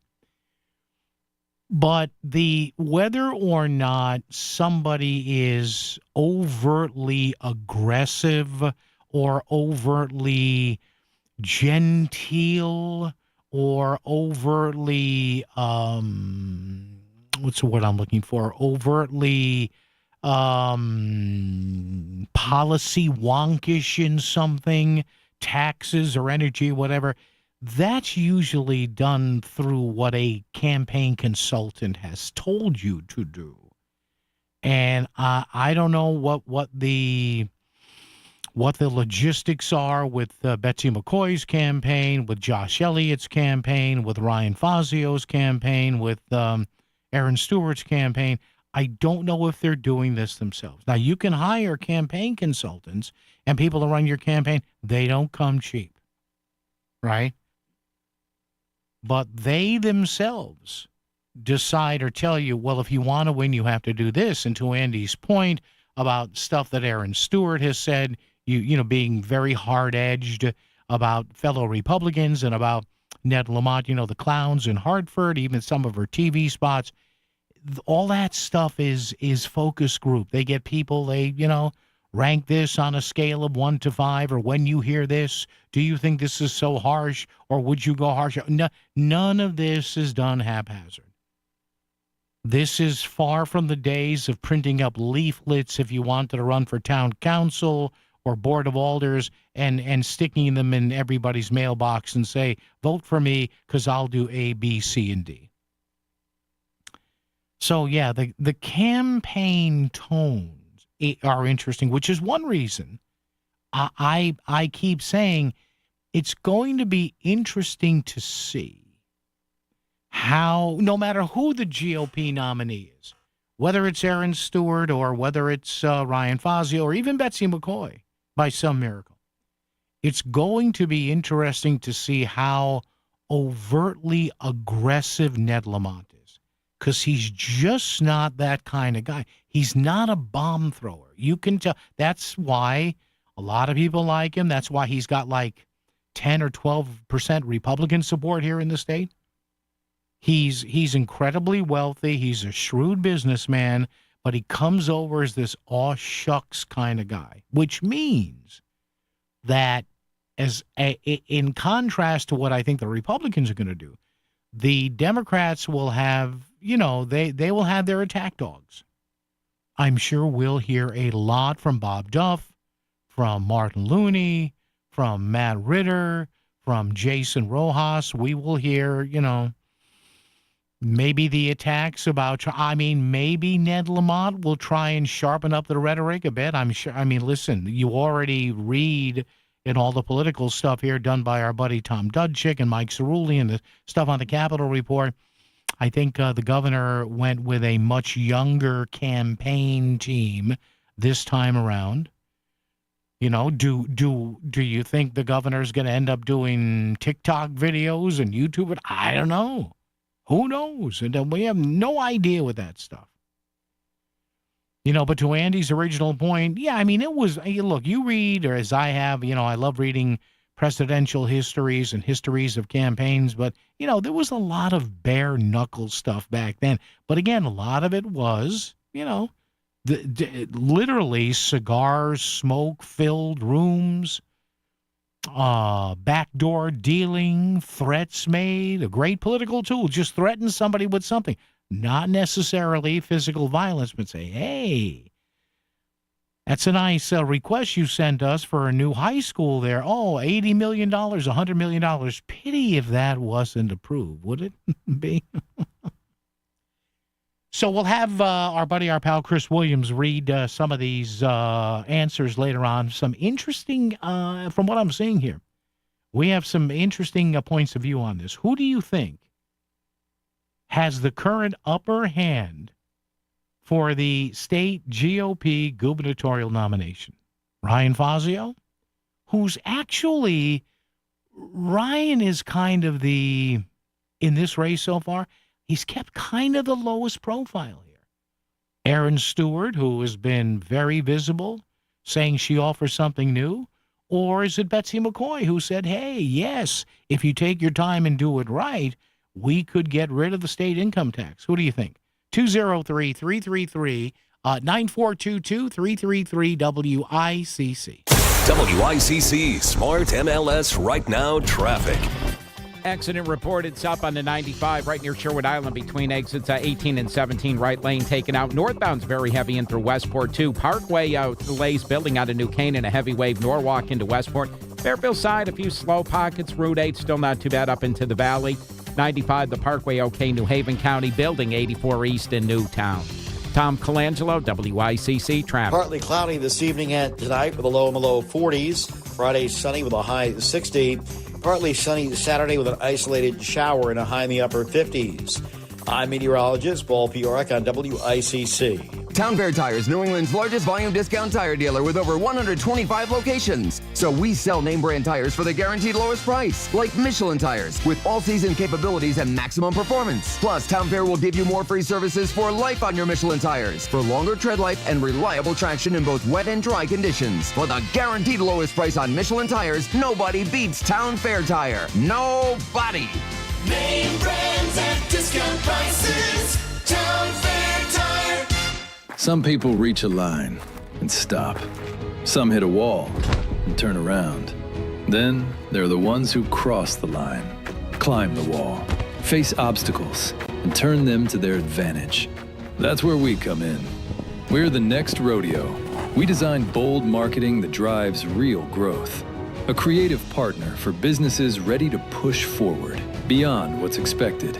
The Next Rodeo.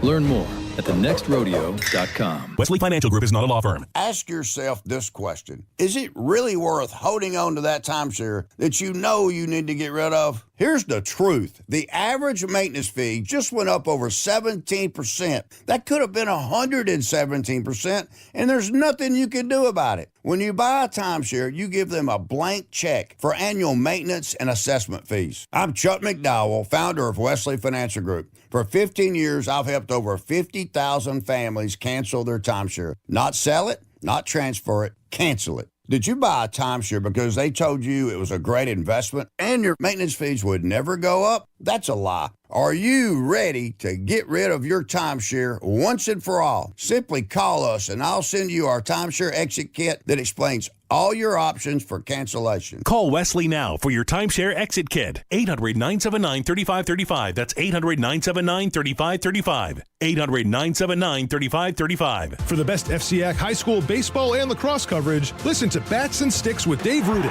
Tune in every Sunday at 11 a.m. on the Voice of Connecticut, WICC 600 and 95.9. Bats and Sticks, brought to you by Duchess. Fresh food served fast.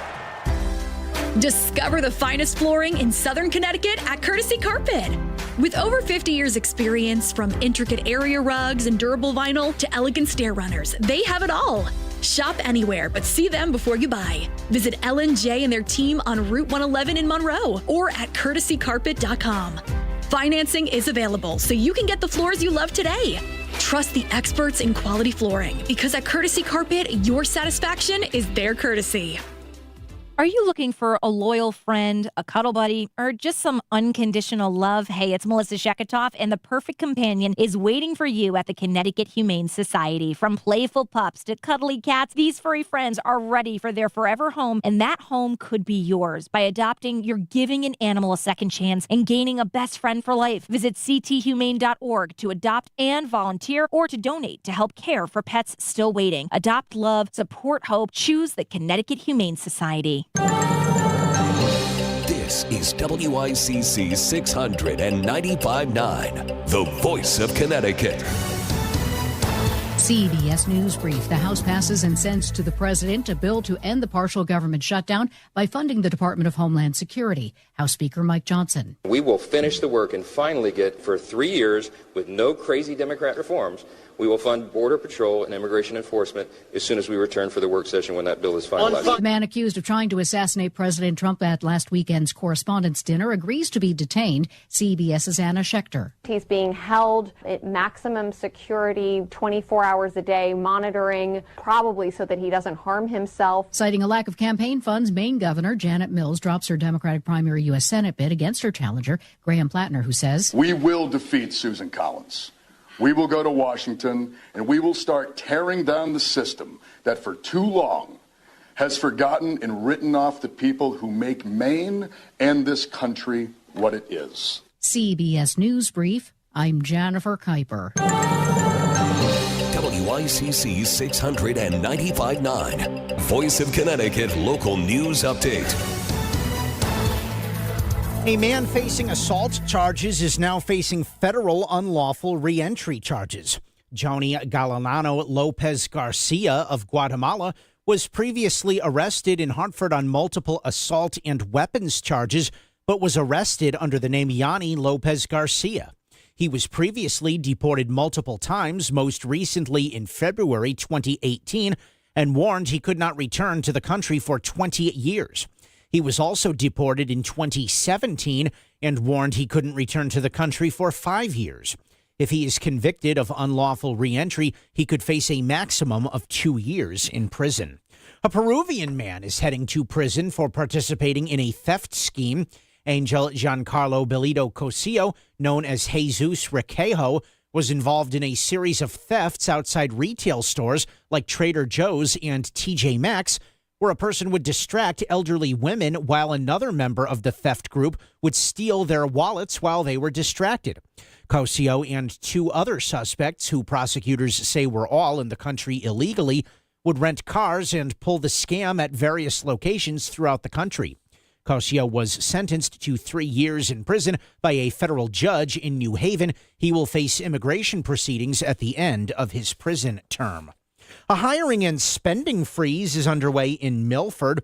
Mayor Rich Smith implemented the freeze to compensate for overspending while budget talks continue.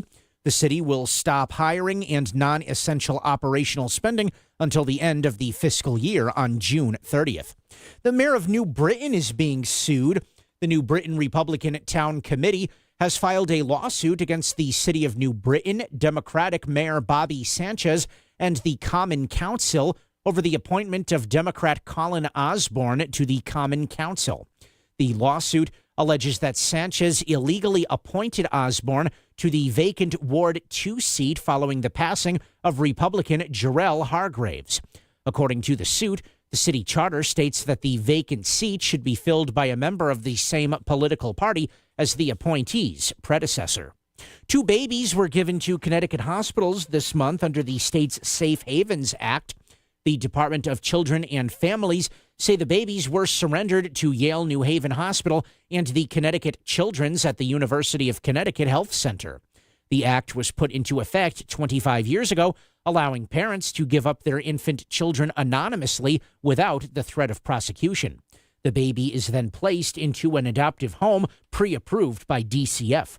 Lieutenant Governor Susan Bysowitz spoke about the importance of the act at the Capitol Wednesday. For those women who find themselves in a situation where they deliver a baby and they cannot or they do not want to raise that baby, they may feel incredibly isolated and challenged and judged, and they may feel they have nowhere to turn. And that's where this program comes in. Parents who surrender their babies have 30 days to change their mind. Lawmakers are taking steps to support the state's struggling dairy industry as the state Senate unanimously approved a bill aimed at helping farmers cope with rising costs and low federally set milk prices. With the number of dairy farms in Connecticut now down to just 79, legislation would expand financial relief by adding roughly $8 million in proposed tax credits and creating a new grant program through the Department of Agriculture. The bill calls for a working group to develop long-term solutions, including tax relief and increase processing capacity, while rolling back certain farmland property taxes. The measure now heads to the House, and if signed by the governor, would provide both immediate and future support for the industry. And state legislators are approving raises for 42,000 state employees. The Senate approved the raises on a 26-10 vote on mostly party lines, as Republicans, including House Minority Leader Vin Candelora, argued the workers were already being paid enough. We're prioritizing our state workers over our taxpayers. That's issue number one. We haven't gone far enough in addressing the affordability issue in the state of Connecticut. The state House approved the measure hours after the Senate on a 107-42 vote, with 6 Republicans crossing over to vote with the Democrats. The plan is expected to cost $2 billion over the next 4 years. Groton Republican State Senator Heather Summers notes that Connecticut state employees are already the second highest paid group in the country, only behind workers in California. I'm Chris Williams with WICC News. WICC Smart MLS Right Now traffic. 95 Westport accident cleared in the southbound lanes. Northbound a little bit slow out of Stamford Darien. 20 minutes Stamford to Norwalk. About 25 minutes now Norwalk getting up to Route 8. Parkway quick tap out of Stamford. Heavy Route 7 into 41, 42 in Westport. Fairfield side's not bad. Route 8 looks pretty good up into the valley. Just patchy by on eastbound 84 in through Newtown.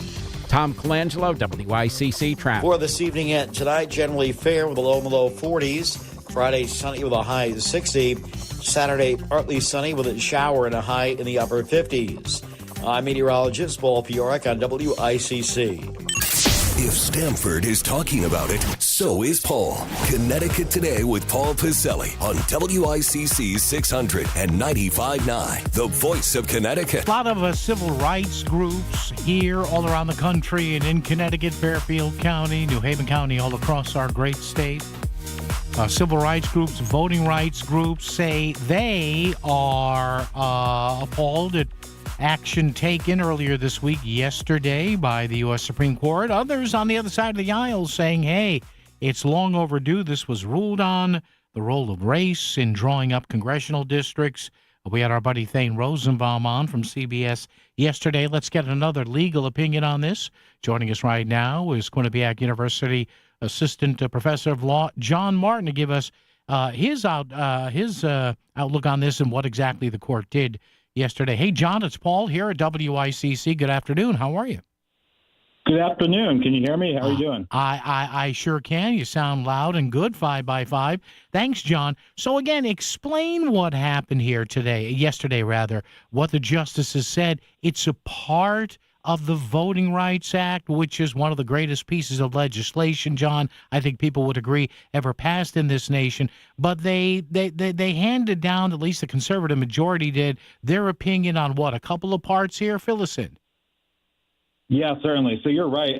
First off, the Voting Rights Act is one of the most successful pieces of federal legislation in U.S. history. It was substantial in ensuring that black voters, especially in the South, were able to vote to the same degree that white voters were. And what this case was about is it was interpreting a particular section of the Voting Rights Act, Section 2. Section 2 essentially allowed people to challenge any election-related law or practice that led to racially discriminatory outcomes.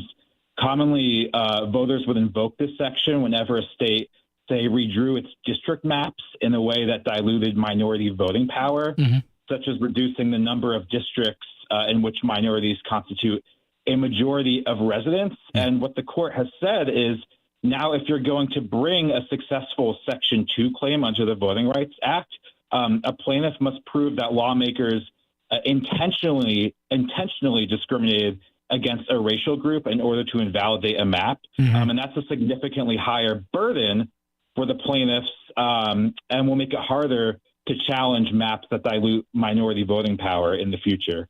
Yeah, that's kind of and correct me if I'm wrong here, John, because you're the expert. I'm not. Is that what was referred to in your line of work as a state of mind adjudication on something? Like you said, it's very difficult to try and bring a case judged on what the intent was, right? Well, I was intentionally doing this to lock out black or Hispanic or Asian voters, right? Yeah, precisely. It becomes a very high evidentiary burden. So, I mean, look, there was under the Section 2 of the Voting Rights Act, it seems pretty clear in the text that you're just supposed to show that there's discriminatory results, not intent. Yeah. But the ruling here stems from the court's own interpretation of the 15th Amendment, which is the constitutional amendment that prohibits discrimination against voters on account of race or color. Congress's authority to pass the Voting Rights Act stems from the 15th Amendment, but the Supreme Court had previously held in 1980 in a case called City of Mobile v. Bolden that the 15th Amendment only prohibits intentional racial discrimination rather than all laws that lead to different outcomes among racial groups. So in this case, the Supreme Court is basically saying that because the 15th Amendment only applies to intentional discrimination, the Voting Rights Act can't go further and prohibit indirect racial disparities. So really, plaintiffs are left with a much higher burden to prove discrimination. They have to, in the court's own words, they have to show that all things else being equal, they have to prove that the map could have been redrawn in a different way that leads to, say, less minority vote dilution, but it becomes very difficult to do that because what the court is asking plaintiffs to do is make sure that every other potential interest that went into the map, that lawmakers put into the map, say even partisan gerrymandering, has to be respected when you provide an alternative map showing that it can be redrawn in a way that doesn't dilute minority power. It's hard to prove. Law professor John Martin, Quinnipiac University. So, John, also a couple of more things here before we wrap. Number one, you touched on it there just a second ago. This is super important now because of both blue states and red states suddenly saying, oh, never mind, there's not a new census, but we're going to redraw our congressional maps. Hey, John, the heck with the 2030 census. Let's just do this right now. So this adds even more importance to this, right? Yeah, I mean, look, while the case dealt with racial gerrymandering, the immediate effect is that we're going to see it lead to even more partisan gerrymandering, believe it or not, compared to what we're already seeing. The Supreme Court said in its opinion that states could actually use partisan gerrymandering as a defense against claims of racial vote dilution under the Voting Rights Act. The idea being that because race and party affiliation are so correlated, a state like Louisiana could say, well, we're not drawing our districts in favor of white voters, we're drawing them in favor of Republicans. So in a way, states are more incentivized to openly engage in partisan gerrymandering. And thanks to a 2019 Supreme Court case, Rousseau v. Common Cause, you can't challenge that partisan gerrymandering in federal court. Yeah, and finally, to that end, John, the people who are on the other side of the aisle here, some Democrats, but mainly conservatives, who said, hey, relax. If you look at Congress right now, I saw this yesterday, it's fascinating, something like 48 minority members of Congress, Black, Hispanic, Asian, were actually elected from white majority districts. So you have some people, John, on the other side saying, hey, relax, this is okay. We've gotten past the idea of squashing minority voters because look at how whites are voting for minority representatives now. What are your thoughts on that? I mean, my thought on that is it's the same as saying I'm going to close my umbrella because I'm dry, but it's still raining outside, right? We haven't completely moved past the racial disparities that existed in this country throughout our history. And the reason why we were able to get a sizable amount of folks in Congress from a diverse group of races and sex and background, right, is precisely because we have laws like the Voting Rights Act in place. So to say that, well, we already have diversity in Congress, I would say, okay, good. You're telling me that the Voting Rights Act has done its job and that we should still have it around because it's being effective. Quinnipiac University Assistant Law Professor John Martin on the Supreme Court's recent actions regarding the Voting Rights Act. John, good to have you on, and we'll chat down the road, I'm sure. Thank you, sir. Appreciate it.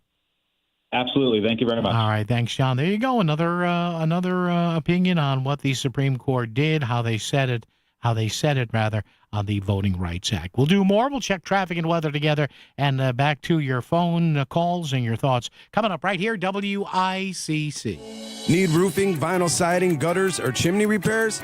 Hi, I'm Eddie Griffin, the owner of Brown Roofing, your local roofing expert since 1972. From cracked shingles to leaky chimneys, our certified technicians handle it all. We don't just install, we fortify your home for decades of protection. And right now you could get 0 interest, 0 payments for 24 months. Call today at 475-445-1195 or visit us at brownroofing600.com. Brown won't let you down. The Annie C. Foundation supports and educates the community about children in Connecticut foster care. We are proud to say they are this month's Connoisseur Care's local charity. Every month, we'll highlight and support one of Connecticut's great charitable organizations. Learn more about the Annie C. Foundation and take the first step to becoming a licensed foster family. Visit anniec.org. That's ANNIE, the letter C.org.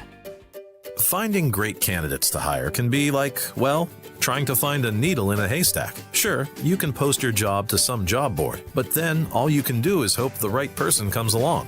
Which is why you should try ZipRecruiter for free at ziprecruiter.com/free.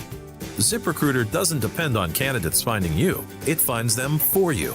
Its powerful technology identifies people with the right experience and actively invites them to apply to your job. You get qualified candidates fast. So while other companies might deliver a lot of hay, ZipRecruiter finds you what you're looking for.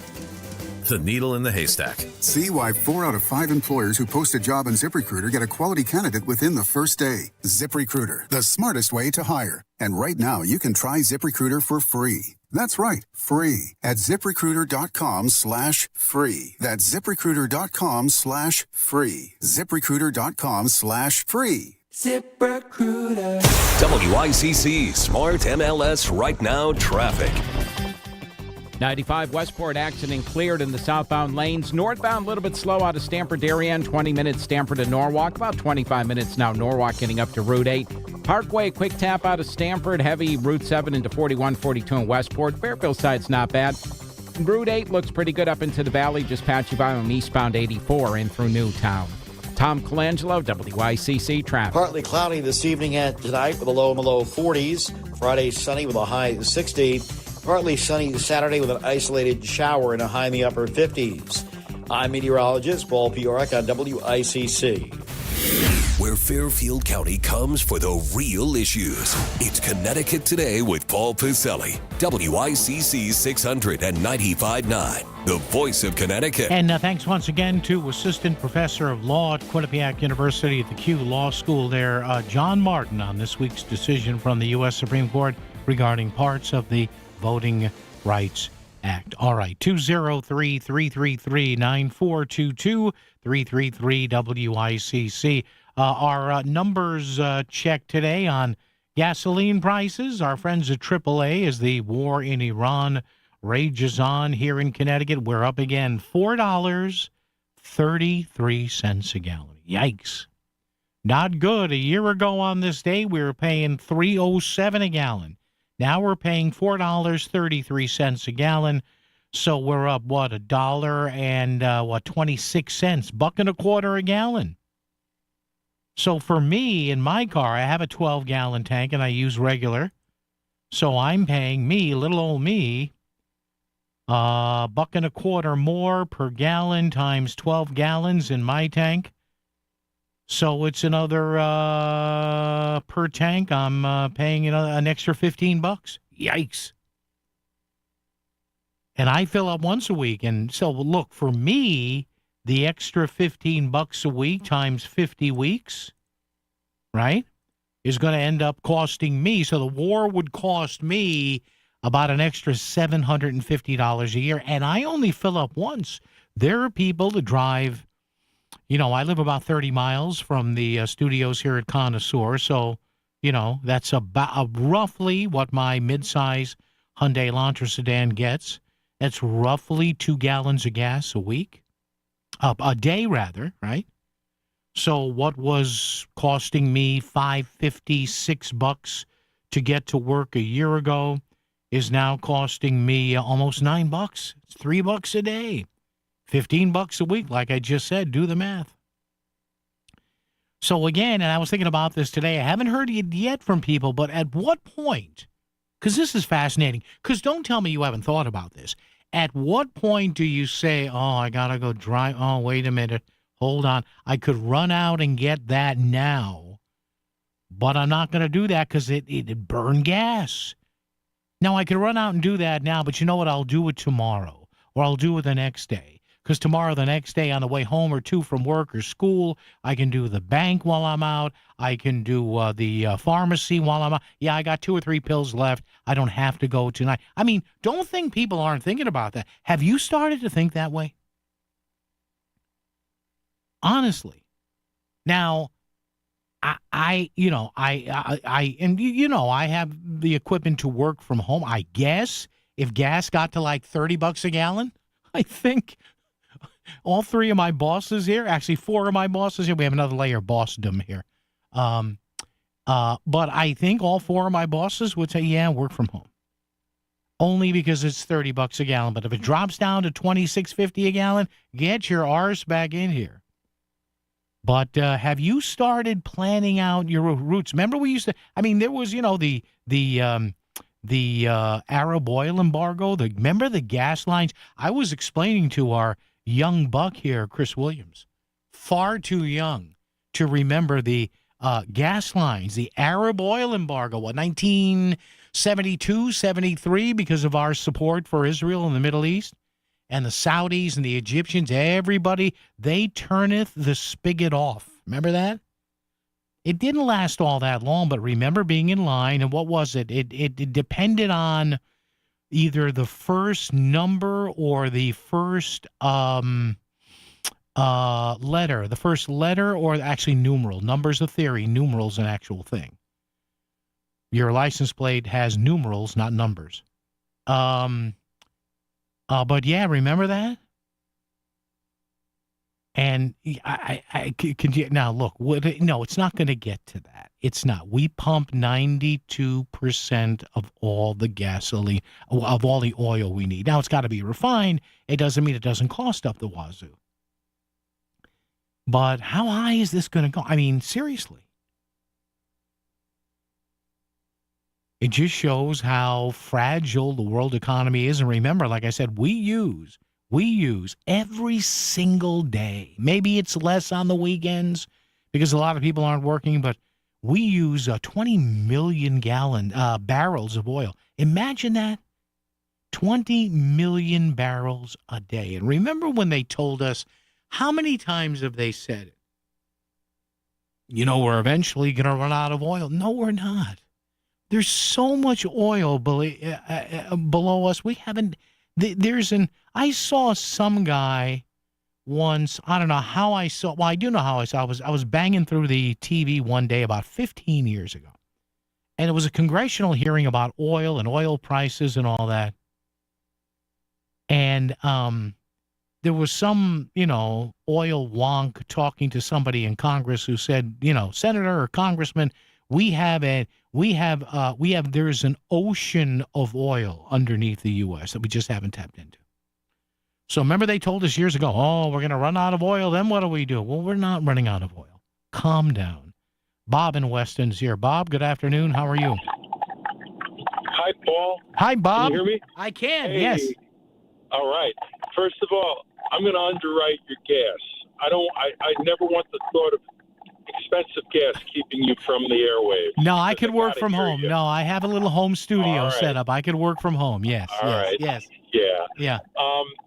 Paul, how do we get really great governance that is not like a fiefdom that hands out the jobs, does this, it's mind-boggling. I don't think government really works for the people at all. Well, Bob, your signal's a little noisy. I'm going to have to let you go, but I understand the question. Listen, the only way you change governance or governments is if you change the mind of the voter. I mean, as much as we may despise people on the left and some people on the right and people who've been in office since Abe Lincoln, they keep getting reelected. And there is an apparent unwillingness of some people in the electorate on both sides of the aisle, in cities and towns and villages and states and whatever, to not do any research.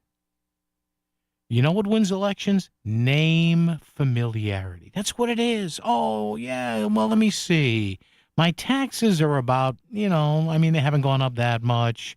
The cops come, the EMT comes, the fire department comes when we call them, and the roads get plowed. Why do I want to vote for anybody else? And sadly, that doesn't really engender or foster any change in governance. It just doesn't. If your old soap gets your clothes clean, there's no reason to go with new and improved. You don't have to. Judy in Stratford before news. Judy, how are you? I'm okay. There's a couple subjects I want to talk about that you talked about earlier in the week, but I'll get to what you just talked about, the long lines at the gas station when you were reminiscing about you know what, Judy? Let me put you on hold here. I want to give you some time, so don't go anywhere, Judy. Stand by. I just looked at the clock. I should have looked before I clicked on her. Judy, hang in there. We'll be right back. Right here, WICC. WICC Smart MLS Right Now Traffic. 95, about 20 minutes still from Stamford getting up into Norwalk, heaviest by the Darien Rest. More company into Westport, exit 17 to the Fairfield Rest. Lower part of the Parkway, not bad. Parkway northbound, though, from Route 7 jammed into Westport. Company now on the Fairfield side by the mall in Trumbull. Route 8 still in pretty good shape. No major problems, 95 or the Parkway into New Haven County. Tom Colangelo, WICC Traffic. For this evening and tonight, generally fair with a low in the low 40s. Friday, sunny with a high of 60. Saturday, partly sunny with a shower and a high in the upper 50s. I'm meteorologist Paul Piorek on WICC. Sell your home smoothly when you call Car Beauty. Go to CarBeautyRealEstate.com. Hey y'all, it's your boy Gary LaVox of Rascal Flats, and it's true, we are hitting the road one more time next year, and I love traveling through Connecticut. I'm looking so forward to our show coming up in Uncasville. There are so many amazing folks there, like my friend Jonathan Carbeauty of Carbeauty & Company Realtors. If you're thinking about selling your home, you need to talk to John and his team. And hey, you can find out what your home is worth in less than 30 seconds. Just go to Carbeauty & Company Realtors website and click What's My Home Worth. It's free, it's easy, and we'll get you moving on. When you need an agent you can trust, and we'll give you the most selling options, that's Jonathan Carbeauty and Carbeauty & Company Realtors. And remember, Sell your home smoothly when you call Car Beauty. Go to CarBeautyRealEstate.com. Back to the news and talk. Thanks to Smart MLS. Smart sellers ask, is my home on Smart MLS? The voice of Connecticut. WICC 695.9. It's Connecticut Today with Paul Pacelli. All right, back to the phones. Hey, Judy, you got about 90 seconds. Go ahead, dear. Okay, here I am. Yeah, go ahead. You got about 90 seconds before news. Go ahead. Well, then I'll just talk about the gas thing. Yeah. Yeah, way back then, people had also, and I wonder if they'll do it this time, they got rid of the bigger cars and they went to the smaller passenger cars. Remember, to try to conserve on gas? And that really helped a lot of the Japanese imports, too. Yes, absolutely, it did. I wonder if they would be willing to give up their big SUVs at this point and the big diesel pickup trucks. I don't think so. And, Judy, thank you. Appreciate the call there as I turn the mic off because you don't want to hear me sneeze in your ear, Judy. Thank you. Yeah, you remember, too, late 60s, early, well, with the gas crisis, gas lines, you know, hey, buy a Toyota, well, it's Nissan now. It used to be Datsun. Remember that? Yeah. So we'll see. Now, look, if the hostilities in the Middle East stopped tomorrow or tonight or later on next hour, which they won't in either scenario, the prices would come down within 3 or 4 days, at least start to go down. But that's not going to happen. So, we'll see. So gas in Connecticut here at $4.33 a gallon roughly, and oil's still up there, so you can see the tension in the Middle East in the oil price. On the New York Mercantile Exchange, NYMEX, a barrel of crude oil now $104.90. WICC AM Bridgeport, WICC FM Southport, WEBE HD2 Westport, WPLR HD2 New Haven, locally owned by Connoisseur Media. This is CBS News on the Hour, your home for original reporting. I'm Jennifer Kuiper. Gas prices are up about 30 cents in 1 week to an average of $4.30 a gallon, but higher in places like California. Oil prices are now around $116 a barrel. CBS News business analyst Jill Schlesinger has more on one of the major factors pushing up prices. All the countries that were saying, we can get through this, we've got stockpiles, they're going through the stockpiles they had. Now they're coming to the market, pushing up the price of oil. Oil rises, about 2/3 of a gallon of gas is based on the price of oil, and boom, now we are $1.32 higher than we were before the war. The U.S. House approves a bill to fund the Department of Homeland Security and end the record shutdown. The bipartisan package had already passed the Senate and now goes to President Trump. House Speaker Mike Johnson. This will relieve pressure from the Department of Homeland Security. Secretary Mullen, who I've spoken to in the last couple of hours, will be greatly relieved. The President will, the administration will. We were not going to have lines at TSA. Everybody will get their paychecks now. We'll get moving forward. The shutdown has lasted for 75 days as Democrats refuse to fund President Trump's immigration enforcement operations without changes. President Trump signs an executive order to, he says, expand access to high-quality retirement savings accounts for millions of Americans. He says starting next year, Americans will be able to go to TrumpIRA.gov and open a new low-cost IRA account, and low-income Americans will be able to receive up to $1,000 a year in matching funds by the federal government deposited directly into their accounts. The president has nominated a radiologist and former Fox News medical contributor to be the next Surgeon General. CBS's Cammie McCormick. The president called Nicole Sapphire a star physician who has spent her career guiding women facing breast cancer. His previous choice, Dr. Casey Means, was stalled in the Senate over questions about her experience and stance on vaccines. She was a close ally of Health Secretary Robert F. Kennedy Jr. She was the second Surgeon General pick whose nomination has been withdrawn in Trump's second term. Police bust a drug operation at Michigan State University. MSU police officials say a suspect is facing felony charges for allegedly running a meth lab inside a lecture hall. It was discovered Monday after the building was evacuated for the presence of an unidentified chemical. 31-year-old Shin Tong was caught a day before with duffel bags full of chemicals. Some of the stuff is rubbing alcohol, it's nail polish remover. Those products alone might not be dangerous, but if you start mixing chemicals together, there is a reaction. That's University Police Chief Mike Yankowski. At this point, it's not clear if Tong is a student or a faculty member. Taylor Dietz for CBS News, Detroit. Stocks close up on Wall Street. This is CBS News. Every Sunday, moderator Margaret Brennan goes face-to-face with top leaders to make you better informed. Face the Nation, Sunday on CBS and streaming on Paramount+. Carpal tunnel syndrome, heart failure that doesn't improve with common medicines. These are some signs and symptoms associated with ATTR-CM, or the cardiomyopathy of ATTR amyloidosis, a serious heart condition with symptoms that get worse over time. Amvuttra, vutrisiran, is a prescription medicine given by a healthcare provider that treats ATTR-CM in adults to reduce heart-related death, hospital stays, and urgent visits. In a clinical study, Amvuttra was proven to help people live longer and have fewer heart-related hospital stays and urgent visits over 3 years compared to placebo. Amvuttra lowers the amount of vitamin A in your blood, which can affect vision. Other side effects include pain in the arms or legs, pain in the joints, and shortness of breath. These are not all the possible side effects of Amvuttra. For prescribing information, call 1-833-256-2748 or learn more at amvuttra.com. Ask your doctor about Amvuttra for ATTR-CM.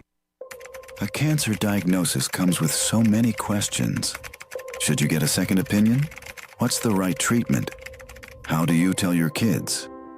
You don't need more questions in your life. You need world-class cancer care here in Fairfield County. That's why Stamford Health collaborates with Dana-Farber Brigham Cancer Center, ranked number 3 nationally for cancer care. Your search for answers stops when our care for you starts. Stamford Health. WICC 695.9, Voice of Connecticut Local News Update. State health officials are reporting a confirmed case of the rare bacteria Vibrio vulnificus, which occurred in February and resulted in the patient's recovery. The infection, which can be found in warm and brackish coastal waters, is known in severe cases to cause serious illness and even, quote, flesh-eating complications, according to the infectious disease experts at Hartford Healthcare. Doctors say cases are becoming more common in northern states as temperatures rise, with climate change likely contributing to the trend. While health officials note that only a small number of cases are expected annually, they urge the public to take precautions such as avoiding swimming with open wounds and being cautious with raw seafood, especially as the summer approaches. Police are looking for a 50-year-old local man missing in the Naugatuck State Forest in Oxford. State troopers and Oxford firefighters are assisting Department of Energy and Environmental Protection Police. Justin Kruger, who is described as white, 6 feet tall, 165 pounds, with gray hair and blue eyes, was last seen leaving his home early Wednesday afternoon. His vehicle was found near the Oxford Reservoir. And a contract agreement is reached with Connecticut's state employee union. The contract with the State Employees Bargaining Coalition calls for annual 2.5% pay raises for 3 years.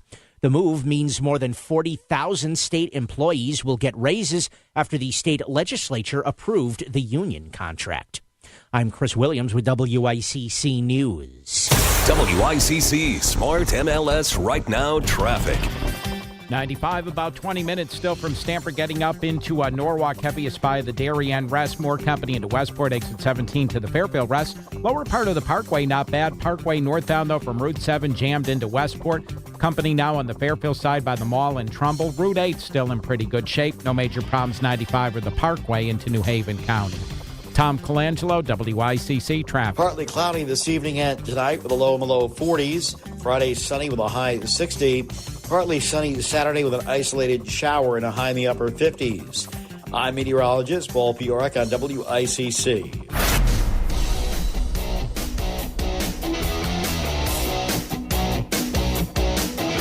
You're listening to Connecticut Today with Paul Piselli on WICC 600 and 95.9, the voice of Connecticut. All right, you and I together here, 2 hours down, 2 to go. How are you? 203-333-9422, 333-WICC. Again, if you heard Chris's newscast there, one of my axioms, you know what I say, chlorine is your friend.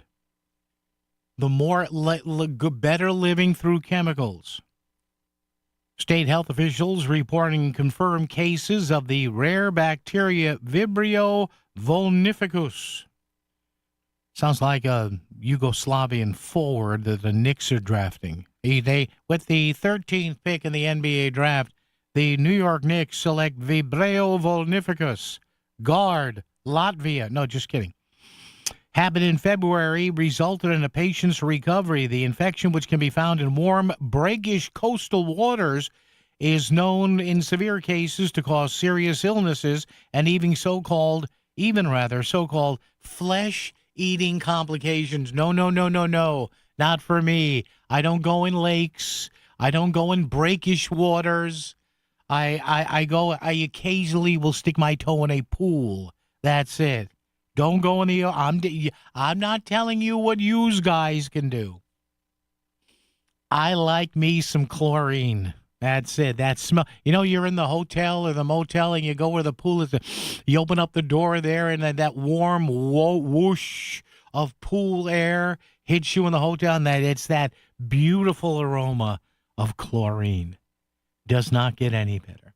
All right, our question of the day today is, apparently there's another quasi controversy surrounding Aaron Stewart, the six-term former multi-term mayor of New Britain.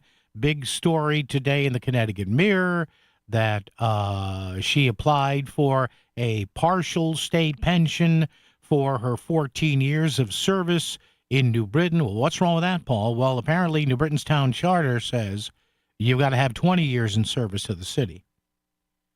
So again, don't look at me. I'm not pounding on Aaron Stewart or any campaign. I'm just saying this is another something out there that has been initiated by someone with 2 weeks to go before the Republican convention out there in Mohegan Sun.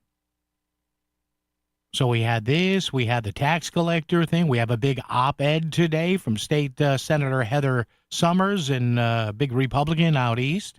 I don't know. Are the political torches and knives out for Aaron Stewart? So I asked this question at this point, who do you think has the current upper hand for Connecticut's gubernatorial nomination? Ryan Fazio, Betsy McCoy, or in fact, Aaron Stewart? Chris Williams has been looking at the answers, as he is wanting to do this time of the show every day. What do you have, Chris? The smart money is on Fazio from Joe. The dirty money is on Stewart. Another Joe, would also go with Fazio. Stewart is getting a lot of bad press. He doesn't think McCoy will get the necessary 15% at the convention to be on the ballot unless Stewart releases some of her delegates to make it a three-way race to increase her chances. Robert also says Ryan Fazio. Another Robert also says Ryan Fazio. And Sue thinks so, too. Eric thinks who is the one that has the most self-interest? That's the one. And then Lauren and Kurt think that Aaron will make a fantastic governor, as does Julie. Interesting. So, and you have three distinct choices there on the Republican side. And you've got two interesting choices on the Democratic side, too. You've got Governor Ned Lamont, kind of an establishment guy, very conservative on fiscal issues, not incredibly uberly, if that's a word, left-leaning on progressive issues, but he claims he's a social progressive and a fiscal moderate. You've got Josh Elliott there from Hamden saying the governor's not progressive enough. On the Republican side, you've got Betsy McCoy. She, through the years, has had a national outlook. She split time between New York and Connecticut. Very good on policy wonkish stuff. Erin Stewart is presenting herself as a fresh face, an alternative, a woman who, is not completely on board with a lot of the far-right items in the Republican platform. And you got Ryan Fazio, who very quietly and subtly positions himself, subtly positions himself as to knowing the issues. And that's why a lot of people, especially in the General Assembly, are pushing for Ryan Fazio, some of the leaders there, saying that in their mind, he's got a better grasp of the issues at the state level than maybe Erin Stewart does. So there you go. 203-333-9422. Who would you pick if you had to pick? Even if you're a Democrat, even if you despise every Republican ever put on the earth, if you were voting in the Republican primary, who would you vote for? Look, there's going to be a primary. I am sure. Now, the interesting question is, will it be a two-way primary or will it perhaps be a three-way primary? Because you can pretty much guess that both Erin Stewart and Ryan Fazio are going to have 15% support. Does Betsy McCoy get 15%? I don't know. I don't, and if you held a gun to my head, I don't know how I would answer that. At this point, I don't know. Now, you know what's happening. The delegate counting on both sides for the conventions coming up in a couple of weeks, they are crazy trying to maneuver delegates. And maybe there is a deal for one candidate, especially on the Republican side, to cut certain delegates loose and say, hey, go vote for Ryan Fazio or go vote for Erin Stewart, or, if we can get Betsy McCoy in the race, that helps. Either one of the two. See, this stuff fascinates me. I can't wait to see what the outcome is. Jeff in Westport's here before we do a little break here. Jeff, how are you? What's going on?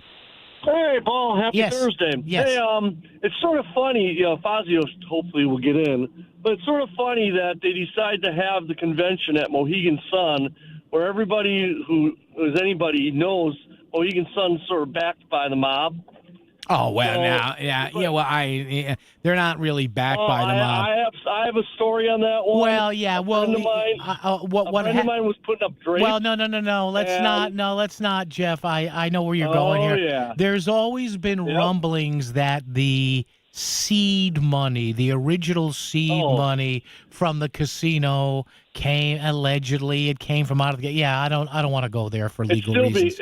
But it's still being handled there. That's the sad part. Well, anyways, Jeff. Yep. What else? A quick change of the topic. Yeah. I'm not the smartest person in the world, but doesn't everybody who's got a little bit of a brain know that if gas prices go crazy, the economy goes down because we don't have the money to spend? Yeah. I mean, diesel's at $5.79 right now. I know. And considering we were 90% energy efficient. 92 in Trump's first, or 92. Yeah. Why did it double in price almost? Because I'll tell you why, Jeff. It's pretty easy. It's been told to me by several people who know the business.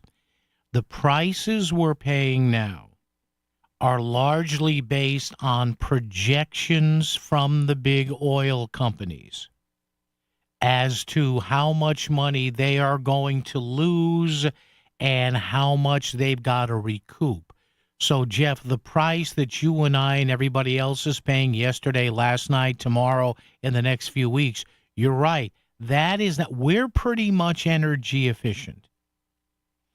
We produce 92% of the 20 million barrels a day that we need. But again, a lot of oil is refined by a lot of companies around the world.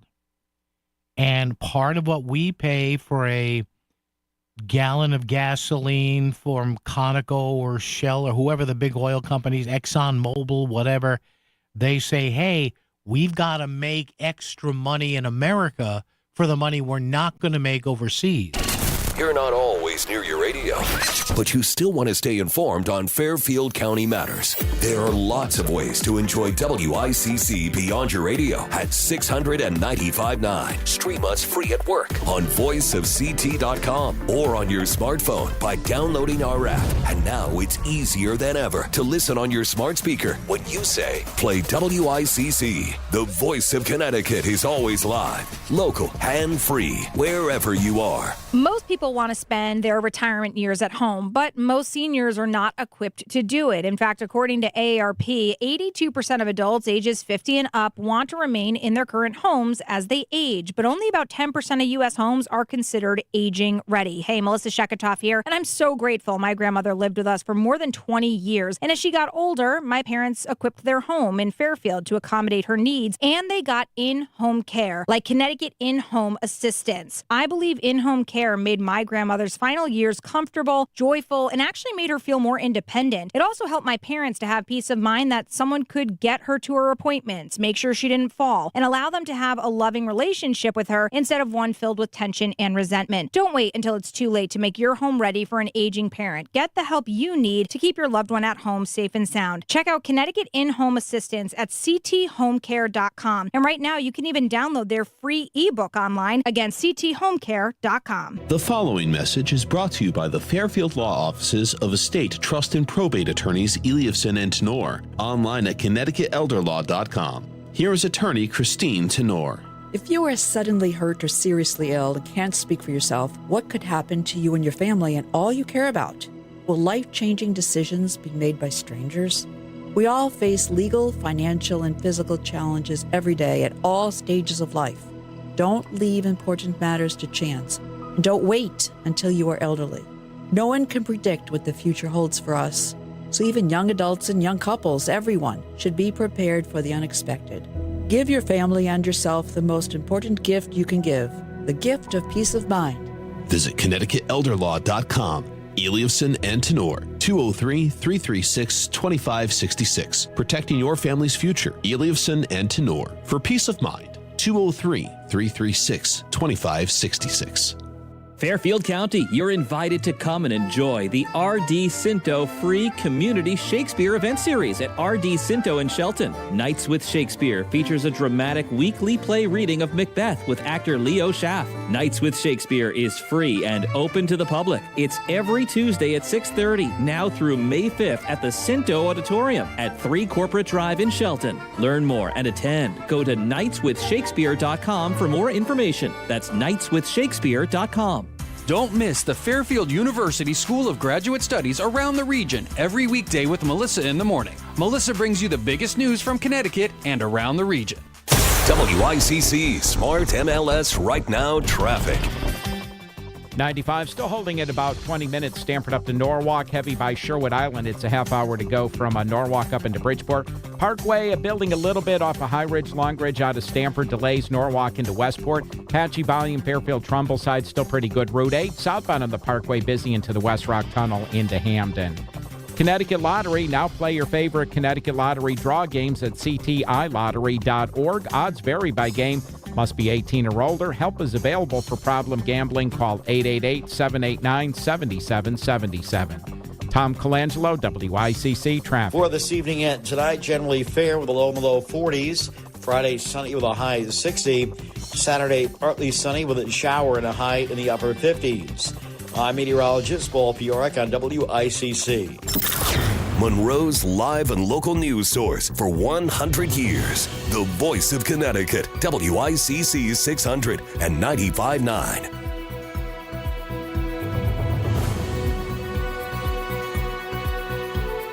Are the natives in Greenwich still not happy with those speed cameras? I don't understand what the problem is. I don't. There's a very easy way not to get a speed camera ticket or a red light camera ticket or a stop sign camera ticket. Come to a full stop if it's necessary to stop the forward momentum of your vehicle. Come to a full stop or stay within the speed limit plus or minus the cushion they give you.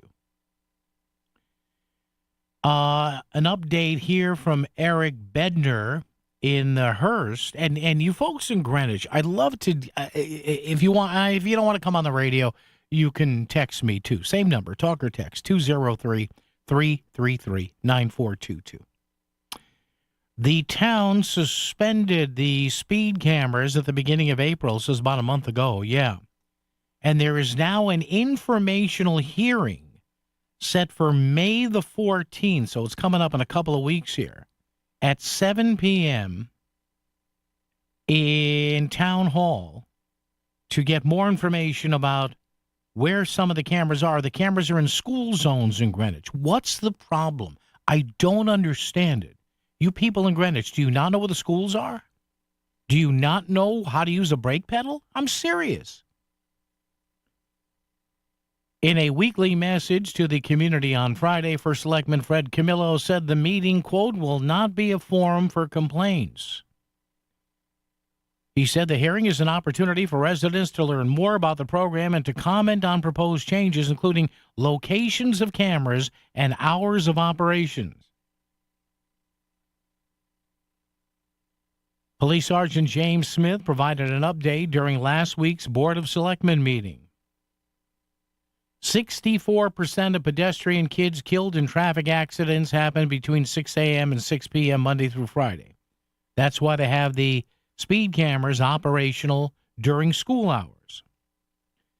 During a recent incident, police said a motorist was traveling 80 miles an hour in a 30-mile-an-hour zone with 3 school-age kids in the vehicles. What kind of jackass does that?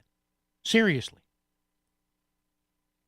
80 in a 30 with 3 kids in the vehicle.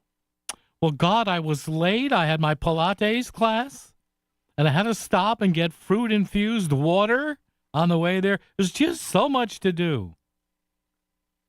The driver was arrested, charged with reckless driving, 3 counts of reckless endangerment. There have been several other incidents during which people were driving in excess of 50 miles an hour during a school zone. Do you not understand why they have the cameras? Look, in a Pollyanna world, we wouldn't need the cameras. Guess what? They need the cameras. Well, they should just station cops there. You want to pay for those cops? 24/7, 365, or have multiple cops there during school hours? It's going to add up. You want to pay all that OT?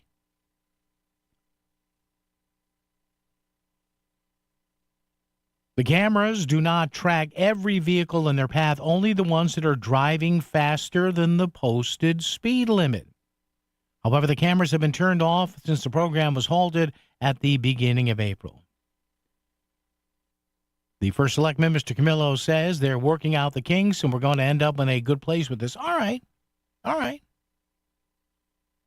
But there is no, whether you're pro-camera or anti-camera, there is absolutely zero excuse not to know where they are. They're just there's one down the street from our studio complex here at Connoisseur.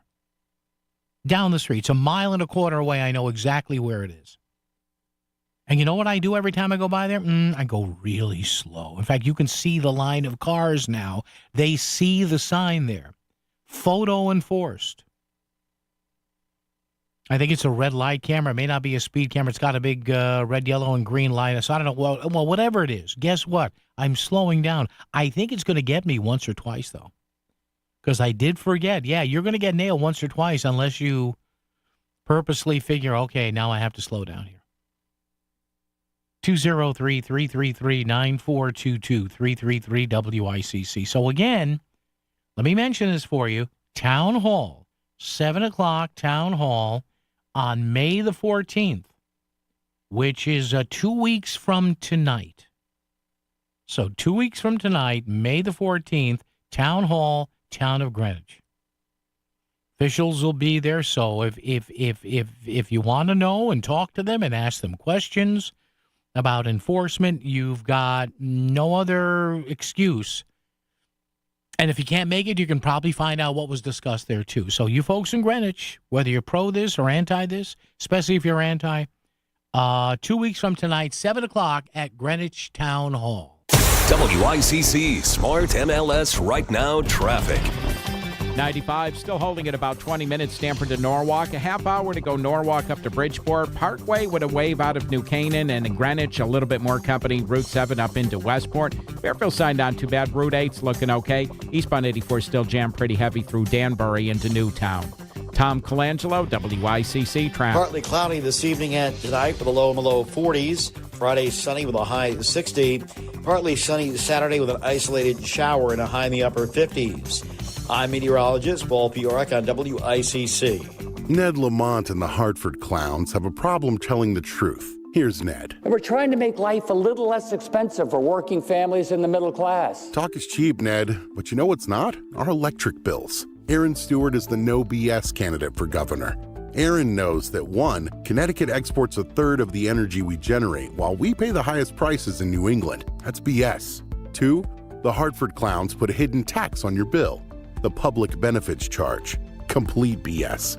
And 3, Ned wants electric leaf blowers instead of gas, so he's importing hydropower from Canada. Really? Canada? Total BS.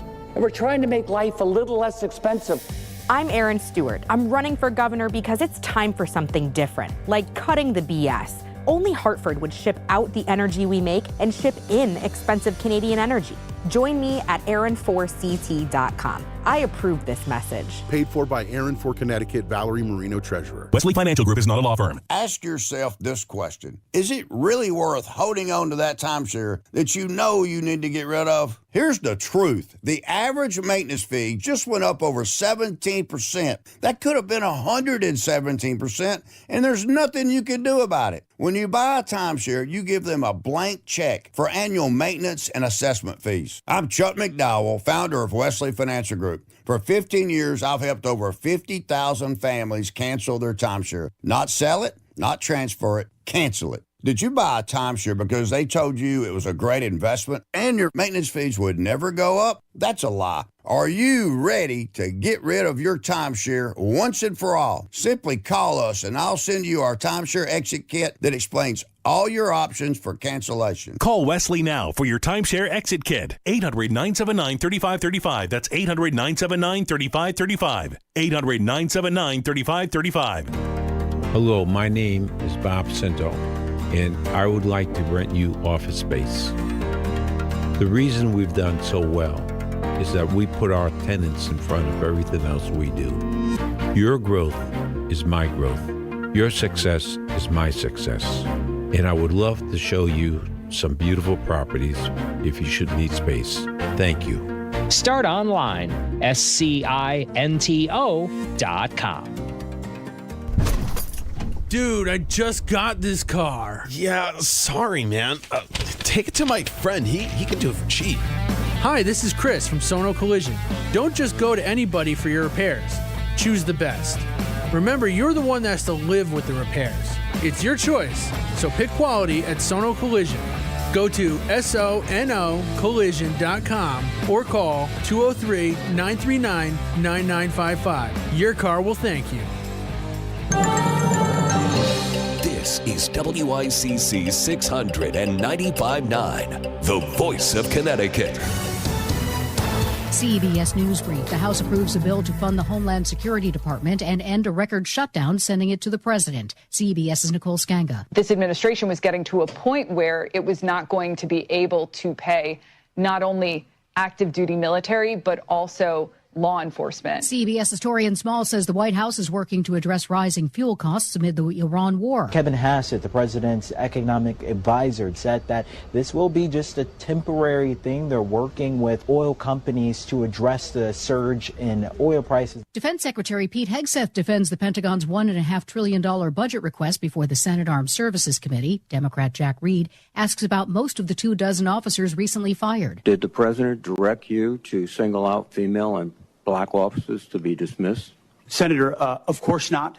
And as we've emphasized at this department from the beginning, the only metric is merit.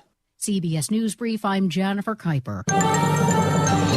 WICC 695.9, Voice of Connecticut Local News Update.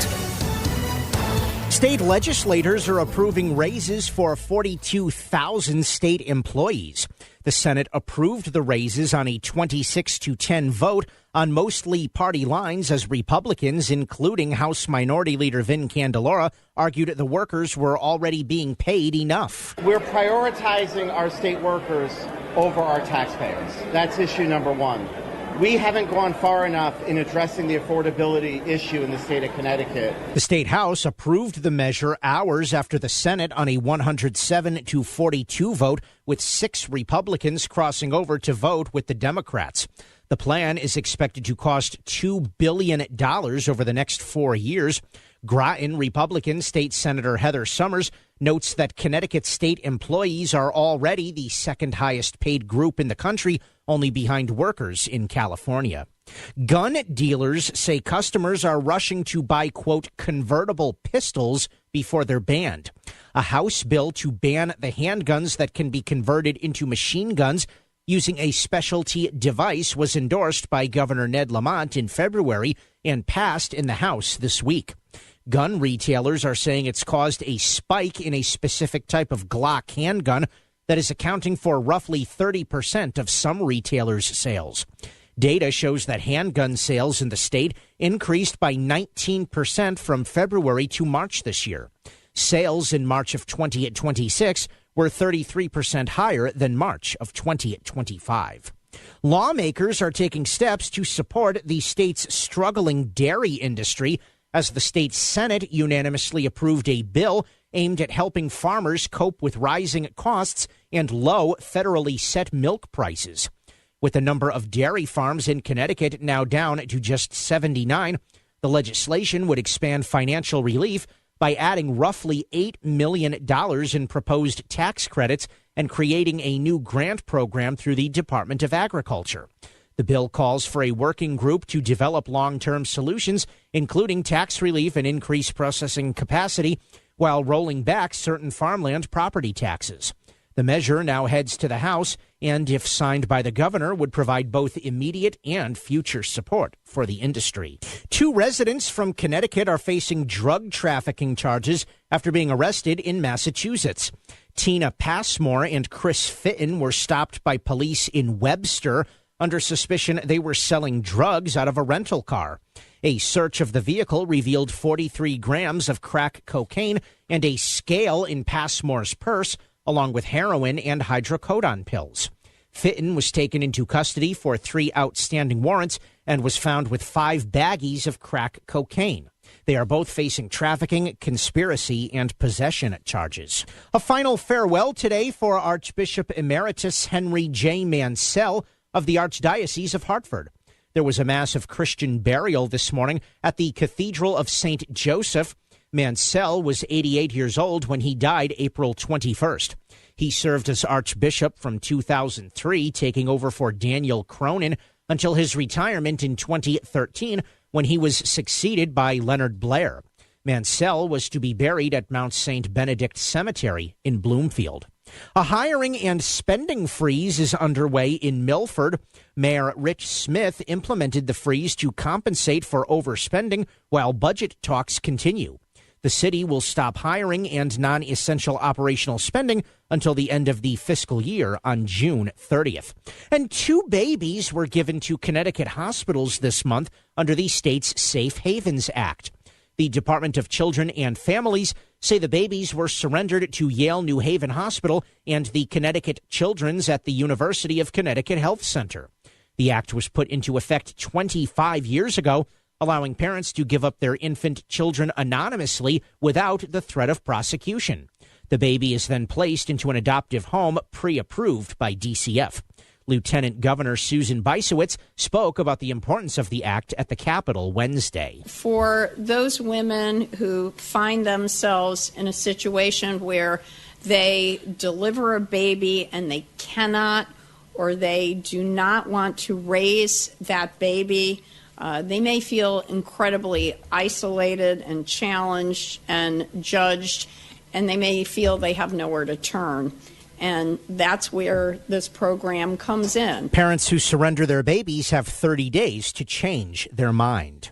I'm Chris Williams with WICC News. WICC Smart MLS Right Now Traffic. 95 still holding at about 20 minutes, Stamford to Norwalk. A half hour to go Norwalk up to Bridgeport. Parkway with a wave out of New Canaan, and in Greenwich a little bit more company. Route 7 up into Westport. Fairfield side not too bad. Route 8's looking okay. Eastbound 84 still jammed pretty heavy through Danbury into Newtown. Tom Colangelo, WICC Traffic. For this evening and tonight, generally fair with a low in the low 40s.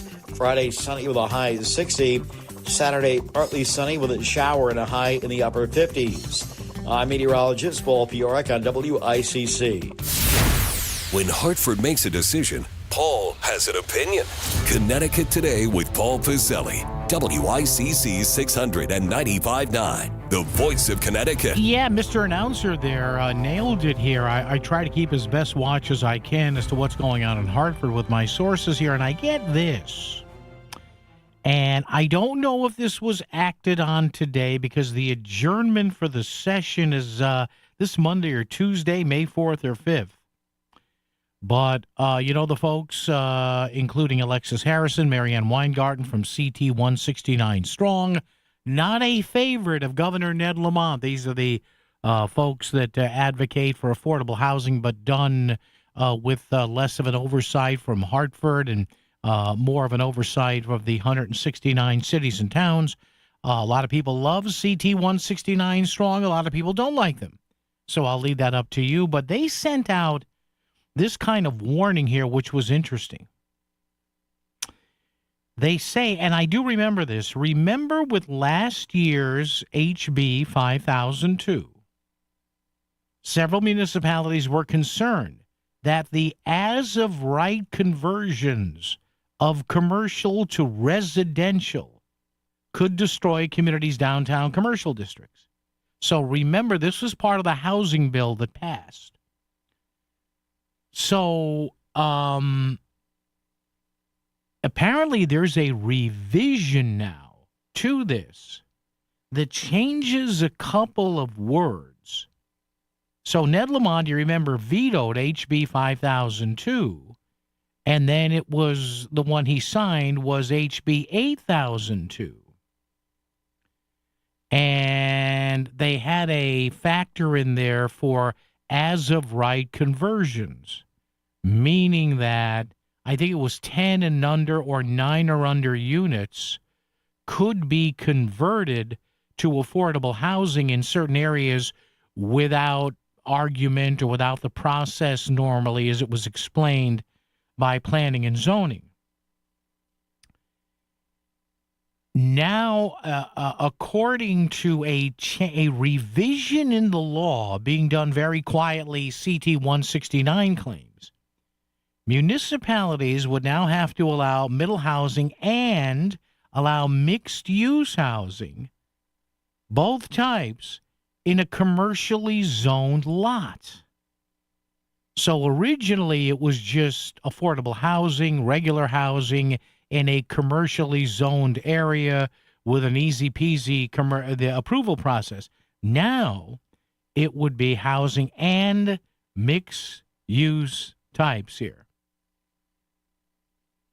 So apparently, and they have included the link here as to the PDF of the change here, and apparently they are switching out here the word or, O-R. So you could do one type of housing or another But now the amendment that I don't know whether it's been voted on or passed yet now says and. It's amazing the power of one word.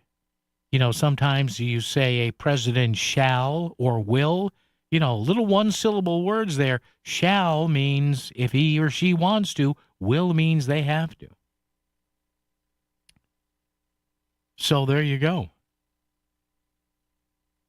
So this is Bill 8002. Now, again, there was a chance it was going to come up today.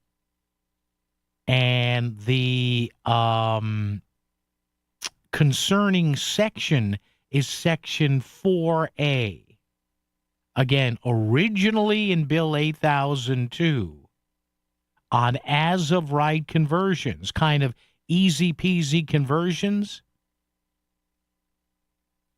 they are changing a word or two that would make mixed-use conversions in these areas. I'm laughing because why am I not surprised? They would make mixed-use conversions in this area easier or allowable than they were in the first version of the bill. So there you go. In fact, there's a PDF of the bill here. On or after July 1, 2026, June 1, 2027, any zoning regulations adopted or amendment pursuant to Section 8-2, blah, blah, blah, blah, blah, shall allow, not may, shall allow for the development of a transit community middle housing developments as defined in section blah, blah, blah, for so-and-so and mixed-use developments. Mixed use, apparently, from what I'm reading here, was not in the original bill. Oh, maybe the developers got mad at that. There you go. So, again, we're keeping an eye on this. So a little end around here, maybe, a little subterfuge, a little backdoor stuff here. I don't know. You tell me. And again, don't yell, don't be obscene, don't yell and scream. If you're concerned about this, go online, find your state Senate member, find your state House member, send them a voicemail, send them a very nice email saying or asking them, do you support a change to HB 8002, I believe was the bill number last year, regarding mixed-use housing in certain commercial districts. See what they say. Let me know how they say. And again, don't yell and scream at the person that answers the switchboard for the Democrats or the Republicans. All they do is answer phones all day. They don't have anything to do, please, with policy. And even the person that answers in the general offices of the state house or state senate, Democrat or Republicans, they're just they don't make the laws. They handle the inquiries and answer the phones. Will you do that for me? All right. Do a little business, come back. A lot more coming up. John McKinney at 5:15 right here on a Thursday, Connecticut Today. When you want the top Connecticut headlines when you wake up, you know to come to one place. That's Melissa in the Morning. Live interviews with local leaders and breaking news. You've got it on Melissa in the Morning. Plus, traffic and weather every 10 minutes. Melissa in the Morning is everything you need on your ride into work. Melissa Sheketoff, every weekday from 5 to 10 on Melissa in the Morning on the Voice of Connecticut, WICC 600 and 95.9. In the real estate ecosystem, trust and transparency create harmony. But one elusive species disrupts this balance: the rogue agent. Their secrecy with off-market listings leave home buyers confused, frustrated, and inventory-starved. And that's bad news for sellers too. With Smart MLS, over 20,000 realtors unite, creating more demand, offers, and better results. Ask your agent if your home is on Smart MLS. In our effort to give dissemination of notice to nonprofit agencies, Connoisseur Media invites these agencies to request notification of job openings. To register your nonprofit agency for notifications of job openings at all Connoisseur Media stations in Connecticut, call us at 203-783-8200. Ask for the office manager. Be sure to give us your name, address, phone number, and a contact person at the agency. If you're on our notification list and have changes or updates, call us at 203-783-8200. Ask for the office office manager. Connoisseur Media is an equal opportunity employer. At Audion Hearing, our mission is simple: to make better hearing affordable for everyone. We're proud to offer high-quality, rechargeable hearing aids starting at just $98. Clear, comfortable, and ready to use right out of the box. And here's a study worth hearing. Research shows that wearing hearing aids can reduce your risk of dementia by up to 61%. Join over 1 million happy customers and hear the difference today by going to audionhearing.com. That's AUDIEN hearing.com. The U.S. Treasury just released its official financial report for 2025. Buried in it is a startling admission. By its own numbers, it appears the U.S. government is insolvent. When governments go this deep in debt, they print money, raise taxes, or cut benefits, none of which can help protect you. That's why people move part of their savings into physical gold and silver. Call Monetary Gold at 877-NOW-GOLD for their complimentary gold and silver guide. That's 877-NOW-GOLD. Call Monetary Gold now at 877-NOW-GOLD. Do it before the next headline, not after. Performance may vary. You should always consult your financial and tax professional. It's time for the Market Scoreboard Report with Ron and Sana. Now on WICC 695.9, the voice of Connecticut. It was a banner performance for the stock market today, despite concerns about the war with Iran.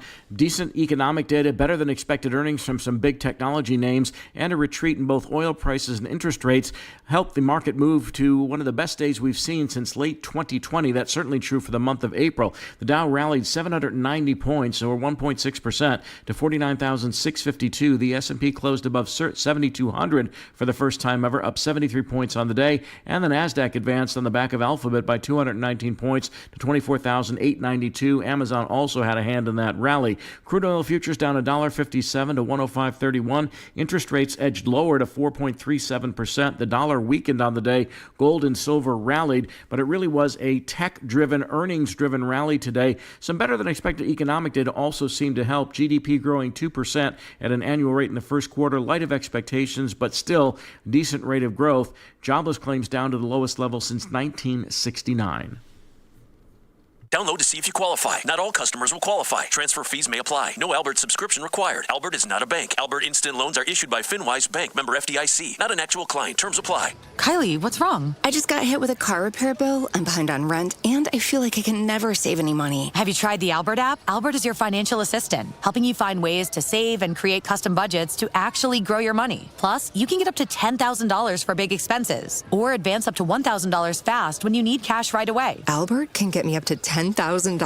Exactly. Albert spots you in a pinch and helps you grow your money in the long run. I'm downloading Albert right now. Download the Albert app and use promo code QUICK to borrow up to $10,000 for whatever you need. The Albert app helps you budget better and save more money so you reach your financial goals faster. Download the Albert app right now and use promo code QUICK to borrow up to $10,000. Use code QUICK to borrow up to $10,000.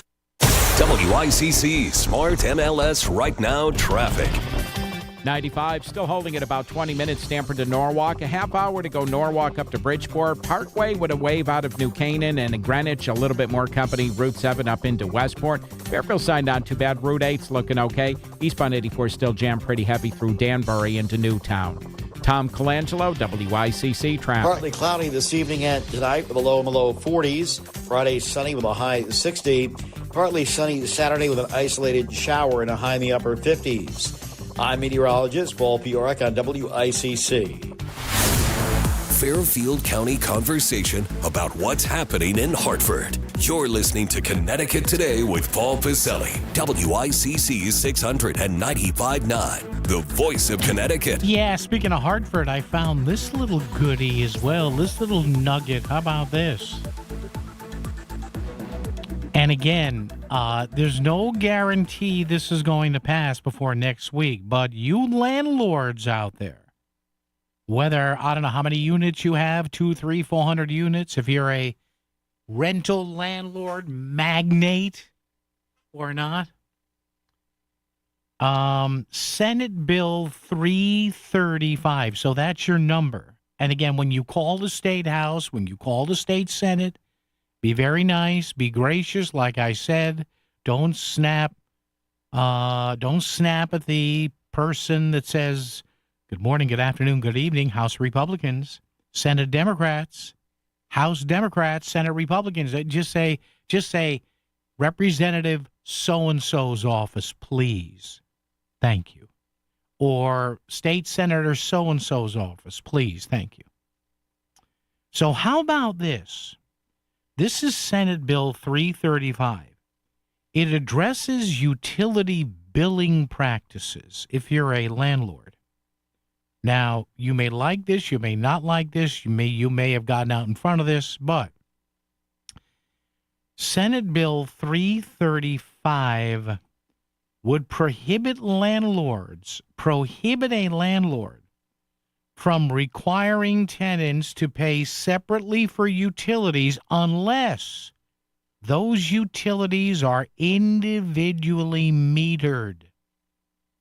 So if I'm reading this correctly, if you're a landlord and you own multiple units or whatever, those units, as I'm reading here, they have to be individually metered for you to tell your tenant A, B, C, and D, hey, I want an individual or I'm assigning you a specific number, or I want to give you a number that you have to pay for your utilities.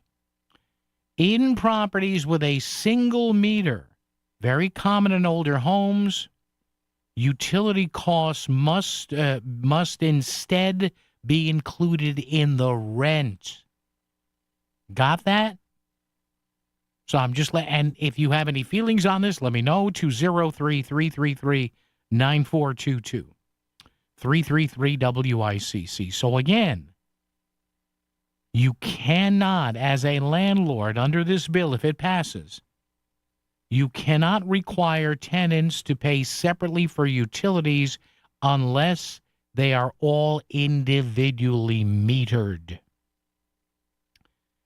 So if you're going to go with a separate payment for the utilities, they have to have, I guess, some sort of a metered reference point. If you are renting out rooms or floors or units in something you own, and the building, the home, the condo, whatever, has a single meter, which is very common in most homes, older homes, the utility costs must be instead included in the rent. So I don't know how you do that. Are they going to make landlords go with a yearly estimate? Hey, $2,000 for electricity, so, for this unit, I divide it by 12, right? And you get what? I don't know. What would you get there? A few $100 a month, maybe? I don't know. But again, I'll say it again. This is Senate Bill 335. If you're a landlord, you cannot demand separate payments from your unit dwellers unless the units are individually metered.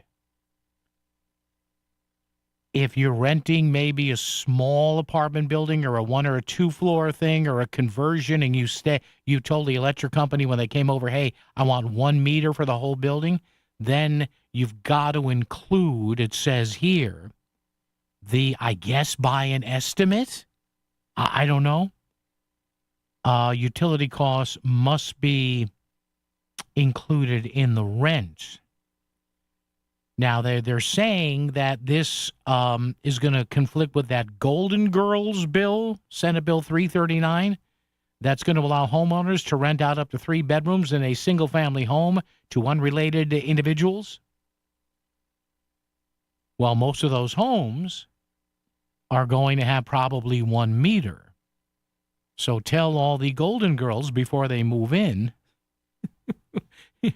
unless you're going to put a meter in each bedroom, and that doesn't involve the kitchen or anything, that's the way it's going to be. How about that? So the first one is the Golden Girls bill was Bill 339 out of the state Senate, but Bill 335 tells you how you now is it going to pass? I don't know. Maybe they won't vote for it again. They don't vote for things that they don't know they don't have the votes for. That never happens. Rarely will you see somebody lie or change their vote on the state house or state Senate floor, because if they do, the horns will be out for them. So there you go. If you're a landlord, you've got to have individually metered units to bill somebody individually on it just for utilities or power or whatever. If it's a 1-metered building, then you've got to figure out how to include it in the rent. Good luck with that. Traffic and weather together. News coming up. 5:15. We'll have our buddy John McKinney straight ahead right here on WICC. WICC Smart MLS Right Now Traffic. 95 still holding at about 20 minutes. Stamford to Norwalk. A half hour to go Norwalk up to Bridgeport. Parkway with a wave out of New Canaan, and in Greenwich a little bit more company. Route 7 up into Westport. Fairfield side not too bad. Route 8's looking okay. Eastbound 84 still jammed pretty heavy through Danbury into Newtown. Tom Colangelo, WICC Traffic. For this evening and tonight, generally fair with a low in the low 40s. Friday, sunny with a high of 60. Saturday, partly sunny with a shower and a high in the upper 50s. I'm meteorologist Paul Piorek on WICC. With other language learning apps, I was just playing games. I wasn't really learning. Babbel's different. Babbel was designed by over 200 language learning experts to be the most effective way to learn another language. Every time I open the app, I can choose to work on my writing, speaking, or listening. And it saves my mistakes for me to review, so I'm constantly improving. Before Babbel, I thought I just wasn't good with languages. But now I'm speaking French. Tout ça, c'est grâce à Babbel. Save up to 50% on your Babbel subscription when you sign up at Babbel.com. Babbel.com. Staples presents Celebrations Made Easy. I was throwing a party for the twins and had custom invites and a banner printed at Staples. And that's when I saw Party City is now at Staples. Party City? No way! Yep. So now Staples has all your printing needs and everything you need for a party. Everything times 2. Yeah. And now at Staples, save 40% on custom cards, photo gifts, wrapping paper, banners, and more. Big news. Party City is now at Staples. That was easy. Shop Staples in-store, online, or on the app. In 613. Exclusions apply. Back to the news and talk. Thanks to Smart MLS. Smart sellers ask, is my home on Smart MLS? The voice of Connecticut. WICC's 695.9. It's Connecticut Today with Paul Pacelli. Now, apparently this DHS shutdown is over, or going to be over. And again, I guess the apparent attempted assassination attempt at the White House Correspondents Association dinner last Saturday shook everybody into normalcy here. And apparently it passed the House and the Senate now, but Democrats, I think, got what they wanted here. Did not include funding for ICE, Immigration and Customs Enforcement, and Customs and Border Protection. All right. But see, ICE is funded for 8 or 9 years, so I'm not really sure how that works or not works. And I guess they were voice votes. I think, these shutdowns, oh my God. And I know it's a tool to use. I get it. I understand it. But thank God this is over. The House passed a Senate DHS funding bill after Mike Johnson reversed course on a 76-day shutdown standoff. And good. People paid. These shutdowns, they always hurt the little guy. It's just, shutdowns to me are like when people say boycott companies. Now, yes, power of the purse, power of the pocketbook, power of the debit card, whatever. I get that. I understand that. But you know what? The big guys, the big gals, the big people, especially in boycotts, but even in shutdowns, they never get hurt. It's the individual person, say one of the TSA agents, a lot of those people haven't been paid in, what's 76 days? How many weeks? 11 weeks, right? 77 days would be 11. Some of those people are hurting. A lot of them quit. You see that? They couldn't go 2 or 3 weeks without something, so a lot of them stepped aside. But it's the same way people want to boycott this and boycott that, whether it's Republicans or Democrats. Listen, that stuff always flows downhill, downstream. You want to boycott something, there's a cash flow something for a couple of weeks. You think the mid-level managers and the CEOs are going to be hurt? No. It's the little guys and little gals at the base of the pyramid. WICC AM Bridgeport, WICC FM Southport, WEBE HD2 Westport, WPLR HD2 New Haven, locally owned by Connoisseur Media. This is CBS News on the Hour, your home for original reporting. I'm Jennifer Kuiper. President Trump says he has signed an executive order to expand access to retirement savings accounts for millions of Americans. He says starting next year, Americans will be able to go to TrumpIRA.gov and open a low-cost IRA account. The House voted to fund much of... A 25-year-old who is eligible for a Savers Match program invests just $165 a month under the matching federal contributions. They will have an estimated $465,000 in their account by the time they're 65 years old. In other words, they'll be rich. Headed to President Trump is a bill to fund the Department of Homeland Security, bringing to an end a record-long partial government shutdown that led to long lines at airports. CBS's Allison Keyes with more. The House voted to fund much of the DHS, but not its immigration enforcement operations. The measure will fund key agencies, including the TSA and FEMA, through the end of the fiscal year, September 30th. But ICE and Border Patrol are excluded from the deal. Spotify is introducing verified artist badges to help distinguish between real human artists and AI on its platform. CBS News tech contributor Ian Schur explains. Over the past year, AI artists, as they're increasingly called, have become rather popular on streaming sites, including now a number of songs that have become chart toppers across categories. As these AI artists have taken off, the key question has been, how do we make sure that people know what they're listening to? And that is where Spotify seems to be stepping in. CBS's Jim Krasula reports on a legal challenge to what's considered the strictest law of its kind in the nation. 6 transgender Idaho residents are suing the state over its new bathroom ban, set to become law in July. It penalizes people for using bathrooms that don't match their sex assigned at birth, even in private businesses. Violators face jail or prison time. Congress extends a key U.S. surveillance program through June 12th as lawmakers work toward a long-term deal. The voyage home has been authorized for an American aircraft carrier after an unusually long time at sea. Details from CBS News military consultant Jeff McCausland. The Ford and his crew have been involved not only in the ongoing war with Iran, but also in extended patrol in the Mediterranean, following a return to the Caribbean to conduct interdiction operations against alleged drug boats from Venezuela and the subsequent operation to remove its Nicolas Maduro. The first direct U.S.-Venezuela commercial flight in 7 years lands in Caracas. The flight was operated by Envoy Air, a subsidiary of American Airlines. This is CBS News. I want to know what's going on in the world. I'm Tony. There are big questions that all of us are asking. I want to get you the answers. How are you? I'm Tony DeCopel. Join me on the CBS Evening News. Carpal tunnel syndrome, heart failure that doesn't improve with common medicines. These are some signs and symptoms associated with ATTR-CM, or the cardiomyopathy of ATTR amyloidosis, a serious heart condition with symptoms that get worse over time. Amvuttra, vutrisiran, is a prescription medicine given by a healthcare provider that treats ATTR-CM in adults to reduce heart-related death, hospital stays, and urgent visits. In a clinical study, Amvuttra was proven to help people live longer and have fewer heart-related hospital stays and urgent visits over 3 years compared to placebo. Amvuttra lowers the amount of vitamin A in your blood, which can affect vision. Other side effects include pain in the arms or legs, pain in the joints, and shortness of breath. These are not all the possible side effects of Amvuttra. For prescribing information, call 1-833-256-2748 or learn more at amvuttra.com. Ask your doctor about Amvuttra for ATTR-CM.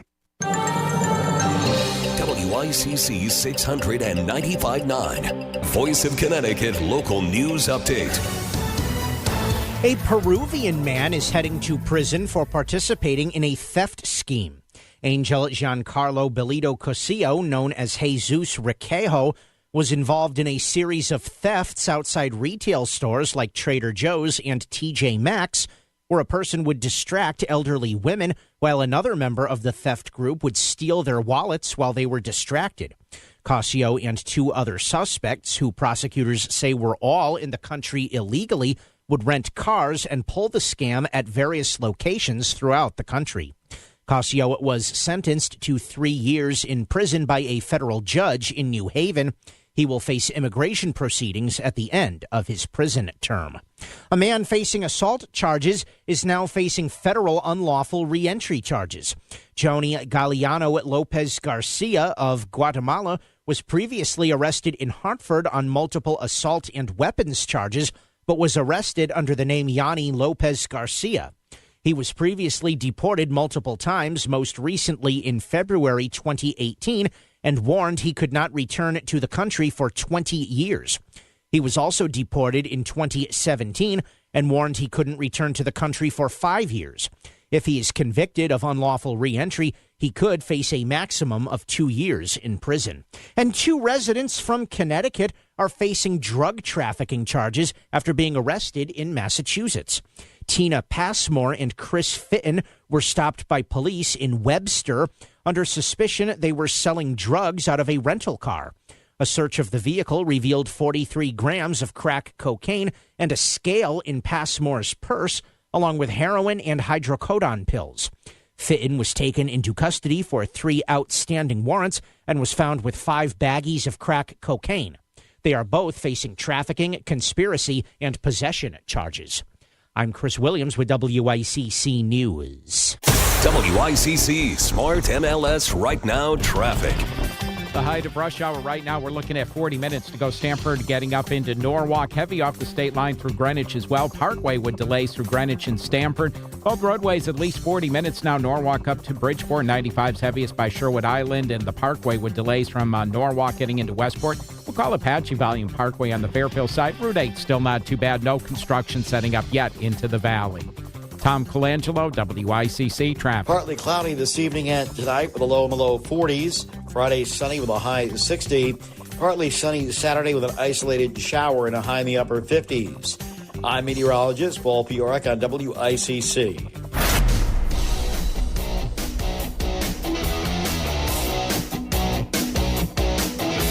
You're listening to Connecticut Today with Paul Piselli on WICC 600 and 95.9, the voice of Connecticut. All right, hour number 4, front and center here. John McKinney coming up momentarily at 203-333-9422, 333-WICC. It's Paul Piselli here. It's you over there and over there, and it is Connecticut Today. How are you?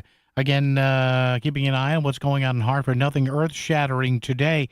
But there is an interesting story out there. It was sent to me earlier today in the Connecticut Mirror. Again, another, rough step, maybe another speed bump for Aaron Stewart's gubernatorial campaign. This by Mark Pasniokis, Connecticut Mirror. Apparently, I'll give you the Cliff Notes version here. According to what Mark Pasniokis is reporting in the Connecticut Mirror, Aaron Stewart sought a pension benefit that didn't exist. I guess, says here, and then the other areas here, you got to work for 20 years as a municipal worker in the city of New Britain, according to what Paz wrote here, to qualify for a city-funded pension.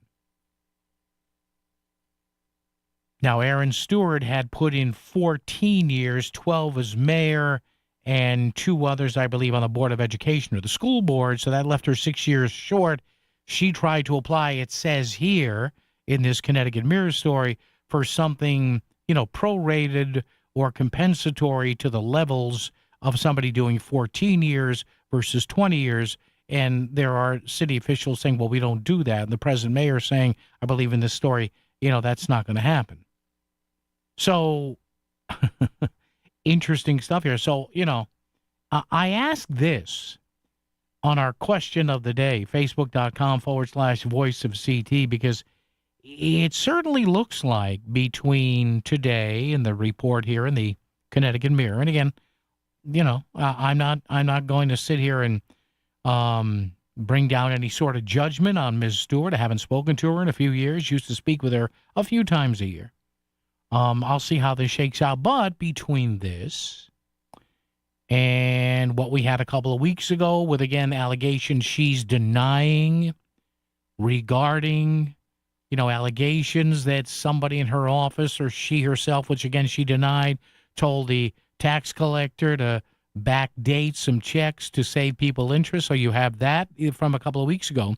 You have this today, and you have a rather pointed, scorching, I would say, editorial in the Hartford Courant from State Senator Heather Summers on the Republican side. You start to wonder, Are they coming after Aaron Stewart? And look, I mean, she's a big girl. She's talked about how she could take this. So I asked, I'd love to get your thoughts on a talk or text or on our Facebook page. Who do you think right now, today, April 30th, 2026, who has the current upper hand for the state Republican gubernatorial nomination? Is it, in fact, Ryan Fazio? Could be Betsy McCoy? She the dark horse here? She wants to get rid of the state income tax. Everybody laughed at her. She said she could do it. So is it Betsy McCoy or is it Aaron Stewart? 203-333-9422, 333 WICC, talk or text. Let me know what you think. You can't always listen to every moment of your favorite WICC shows on your radio, but you can always get caught up with our daily podcasts. Did you miss your local leaders on Melissa in the Morning? Or that breaking news on Connecticut Today with Paul Pacelli? The podcast has it all. Download, like, and subscribe. It's easy, free, and on demand. Listen at voiceofct.com or just search the Voice of Connecticut wherever you get your podcasts. The rave reviews for Fairfield Motorworks say it all. Ron in Fairfield bought his Mercedes and says, "Love this place. I've finally found a mechanic I can trust." Diane in Shelton had her Nissan serviced and says, "This shop is the best. They go above and beyond for the mechanics you can trust. Bring your car to Fairfield Motorworks." 203-333-1800. Fairfield Motorworks in Fairfield off exit 25. They keep you going. Fairfield Motorworks. 203-333-1800. Discover the finest flooring in Southern Connecticut at Courtesy Carpet. With over 50 years experience, from intricate area rugs and durable vinyl to elegant stair runners, they have it all. Shop anywhere, but see them before you buy. Visit L&J and their team on Route 111 in Monroe or at courtesycarpet.com. Financing is available, so you can get the floors you love today. Trust the experts in quality flooring, because at Courtesy Carpet, your satisfaction is their courtesy. The winter may be behind us, but did you see that windstorm earlier in March and how many branches and tree limbs came down? I know I saw it in my neighborhood here in Milford. Hey, Melissa Sheketoff here. And it's another reminder that we live in New England and storms happen all throughout the year. And I don't want you to have property damage. That's why I want you to check out my friends at K&J Tree Service. I am a proud customer of K&J, and boy, did I have a great experience. Check out kjtreeservice.com for more information and to book that free tree risk assessment. Selling your home is a big decision. You deserve someone who truly listens and picks up the phone when you call. I'm Jonathan Carbeauty with Carbeauty Real Estate, and we make real estate simple. Whether you're ready to sell, just exploring your options, or even want a cash offer on your property, call me directly at 203-980-6886. No pressure, just real results. Sell your home smoothly when you call Carbeauty. Go to CarbeautyRealEstate.com. Sometimes the most important personal breakthroughs are made possible by medical ones. And that's why Yale New Haven Health's Heart and Vascular Center delivers the pioneering science of Yale School of Medicine, like groundbreaking research that helped redefine the international guidelines for treating heart failure, and a new procedure to detect coronary microvascular disease, often misdiagnosed in women. Yale New Haven Health and Yale School of Medicine. Together, we're powering breakthroughs with the greatest of care. Go to voiceofct.com, click on contests, enter to win tickets to see Frankie Valli and the Four Seasons, the last encores at Mohegan Sun Arena, July 19th. Tickets on sale now. WICC Smart MLS Right Now Traffic. 95 northbound getting out of Greenwich into Stamford, a pretty heavy ride. You open up a little bit through Darien, still about 40 minutes. Norwalk getting up into Bridgeport. Parkway, some slow waves out of Greenwich in through Stamford, a very heavy wave into Westport. Moderately busy Fairfield side up through the Mall and Trumbull. Route 8 starting to build a little bit into the Commodore Hull Bridge. 95 in the Parkway, okay into New Haven County. Courtesy Carpet Flooring and Design Center. Now is the time for a fresh new look for your home. Save on top flooring brands at Courtesy Carpet. No big box gimmicks, just fair, honest prices. Courtesy Carpet, Route 111 in Monroe. Tom Colangelo, WICC Traffic. For this evening and tonight, generally fair with a low in the low 40s. Friday, sunny with a high of 60. Saturday, partly sunny with a shower and a high in the upper 50s. I'm meteorologist Paul Piorek on WICC. Greenwich's live and local news source for 100 years. The voice of Connecticut, WICC 600 and 95.9. Yeah, we hit anniversary number 100 in November. How about that? No, I was not here in year one. I was not here in 1926. No. I came 3 years later.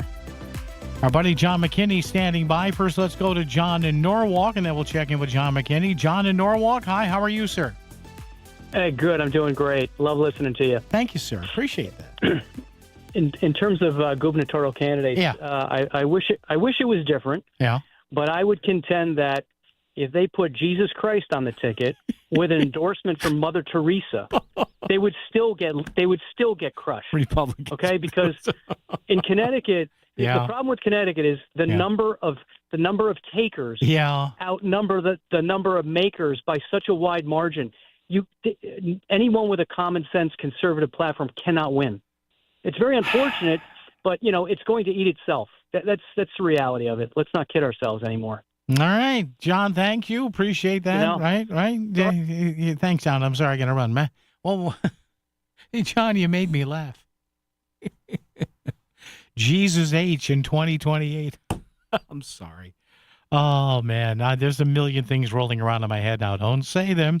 Our buddy John McKinney is here every Sunday morning, 10:30 a.m. You can see him and Tom Dudzik and a whole bunch of other folks on the Capitol Report on WTNH News 8. John, good afternoon, sir. How are you?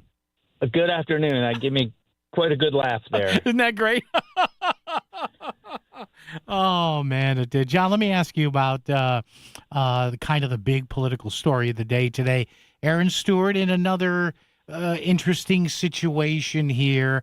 What are your thoughts on this? And Mark Pasniokis, I trust Paz. He's a good reporter, writes stuff pretty clearly here. The fact that I guess allegedly, John, she didn't know there were nothing less than 20-year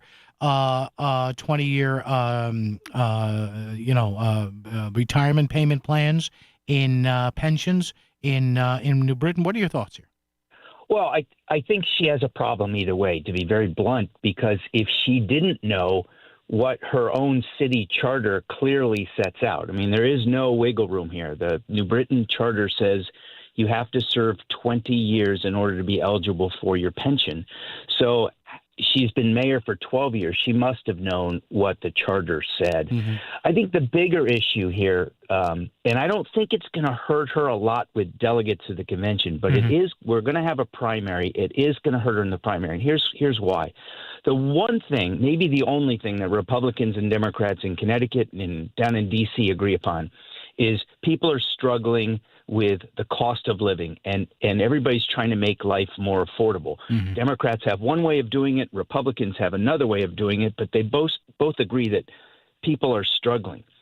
It seems really hard that someone who's only worked for government, who said, I want to get a special government pension for the rest of my life, even though I'm not entitled to it just because I served as mayor, how are you then understanding the full needs of hardworking, everyday people when they're struggling with electric prices, with gas prices and the like? I think that is going to send a very negative message to a lot of just normal working class people who are going to come out and vote in the primary. John, you've been through plenty of campaigns. I'm not a real big believer in coincidence. You had the report, and now I guess the state police are in on the investigation regarding the tax collector's office. You have this. Heather Summers wrote a very pointed op-ed today in the Hartford Courant. I read part of it on the air here. She's in the crosshairs, maybe not only of Democrats, but maybe of some of the Republican Party too, John, or not? What are your thoughts on that? Well, I think that's correct. I mean, I ran 8 terms for the state Senate. She ran 6 terms for mayor. You never go through this type of political vetting when you're running for those offices. Mm-hmm. But when you run for governor, if you run for Congress or the U.S. Senate, you're going to be vetted completely, both by your opponents in your party and your opponents in the other party. And that's actually a good thing for the Republicans to have a full vetting of Ryan Fazio, Aaron Stewart, and Betsy McCoy. And I think now we're seeing that there are parts to Aaron Stewart that people haven't seen before. Now, she ran for governor 8 years ago. She has built a lot of relationships, and she's a very good politician with sort of the RTC members, the people who are delegates. Yeah. And I don't think it's going to hurt her with that. But this is going to be a primary. I think it's going to be a two-way primary, Aaron Stewart and Ryan Fazio. And yes, I think you're going to see Ryan Fazio talking about this because his message is going to be, if we want to attack Ned Lamont for affordability issues, for corruption issues in government, for other issues, we have to have a candidate who's completely clean. John McKinney, the guest from the Capitol Report every Sunday morning at 10:30 on WTNH News 8. John, you kind of answered my next question. Okay, everybody pretty much says two-person primary. What are the odds that Betsy McCoy can get that 15%? And then you have a three-person primary. And talk about all bets are off there. What do you think? Well, you know, in talking to a lot of people to try to get a read on this, most people do not think Betsy's going to get 15%. And even before that, you need to get over 100 signatures just to have your name put into nomination for the voting. Yeah. And there's some question to whether she can get that. The bigger problem, Paul, and this is a huge problem, and I know Betsy's people don't want to talk about this, is as of the April 1st filing with the Elections Enforcement Commission, she had only raised $63,000 under the Citizens Election Fund. She needs to raise over $350,000. There's no way she's going to raise the money in time. The deadline is July 17th.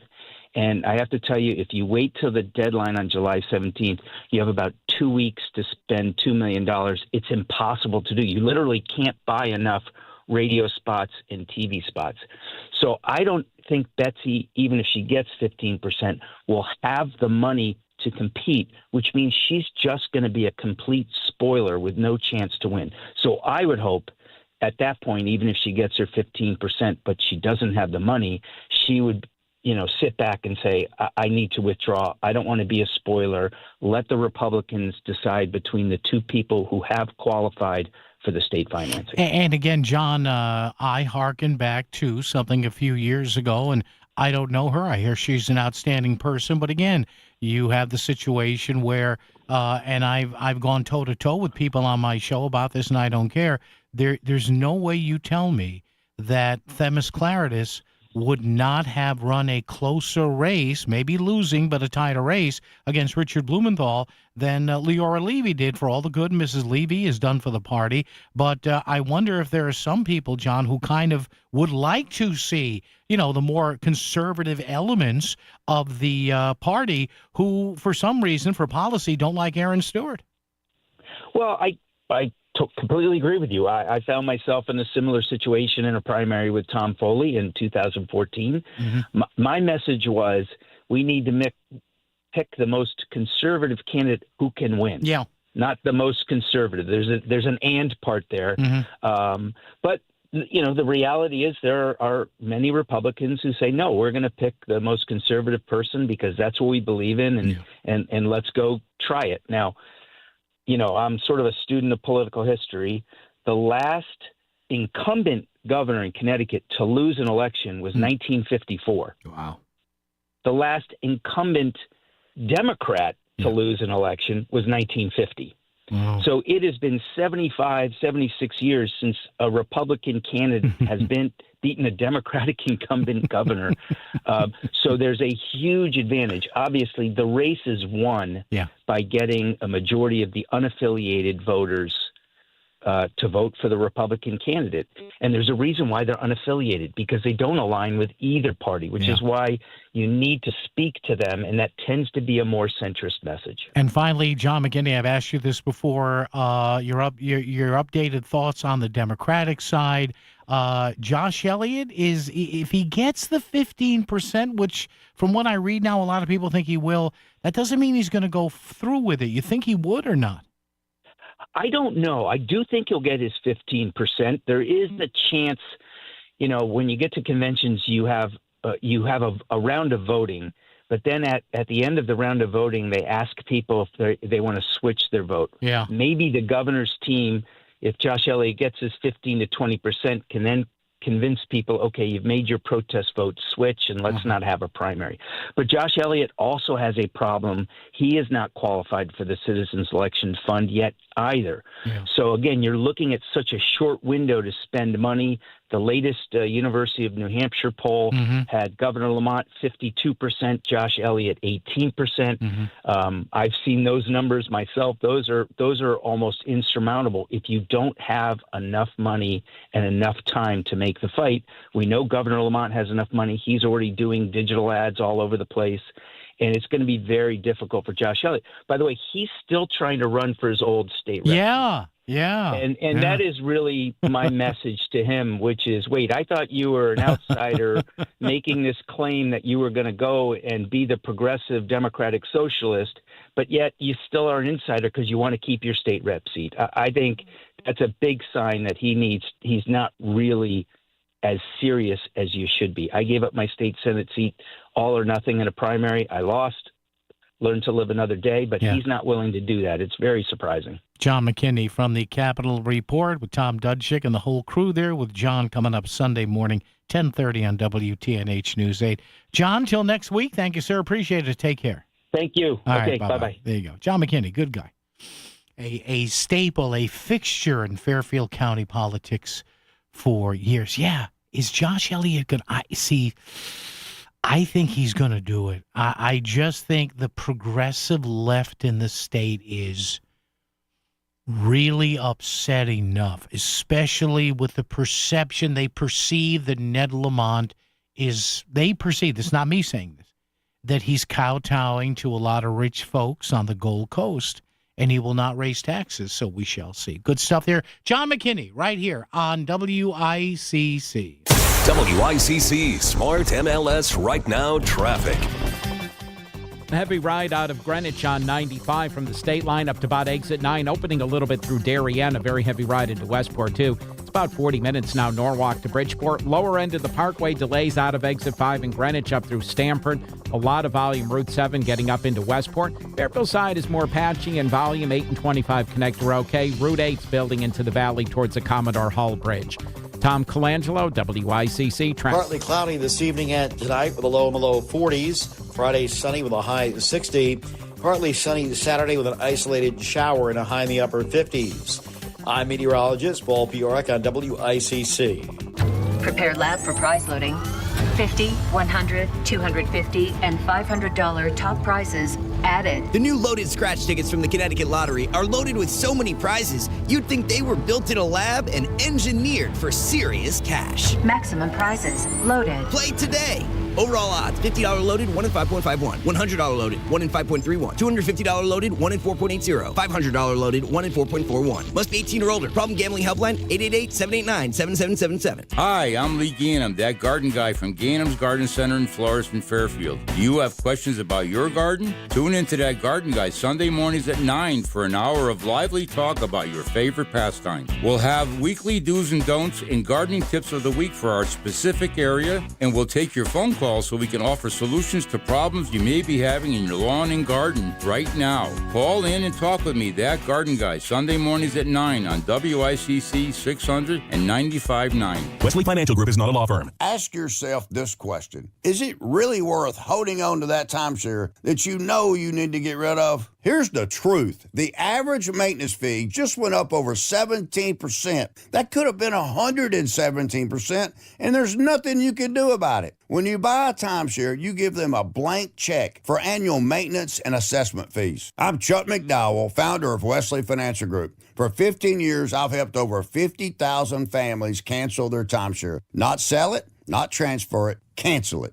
Did you buy a timeshare because they told you it was a great investment and your maintenance fees would never go up? That's a lie. Are you ready to get rid of your timeshare once and for all? Simply call us and I'll send you our timeshare exit kit that explains all your options for cancellation. Call Wesley now for your timeshare exit kit. 800-979-3535. That's 800-979-3535. 800-979-3535.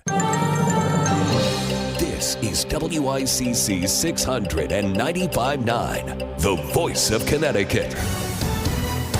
CBS News Brief. Gas prices are up about 30 cents in 1 week to an average of $4.30 a gallon. CBS News business analyst Jill Schlesinger says these higher prices are pushing up inflation. Americans are absorbing another $80, $100 a month because of these higher prices. The U.S. House has passed a bill funding the Department of Homeland Security and ending the partial government shutdown. CBS's Nicole Skenga. This would fund all of the immigration enforcement agencies within the federal government through the president's second term in office. President Trump has pulled his nomination for Surgeon General and named a new nominee.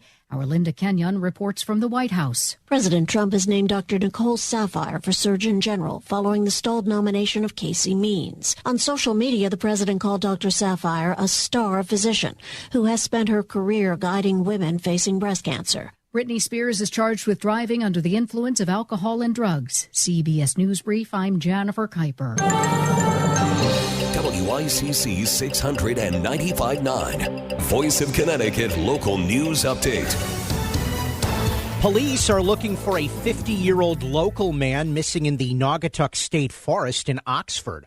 State troopers and Oxford firefighters are assisting Department of Energy and Environmental Protection Police. Justin Kruger, who is described as white, 6 feet tall, 165 pounds, with gray hair and blue eyes, was last seen leaving his home early Wednesday afternoon.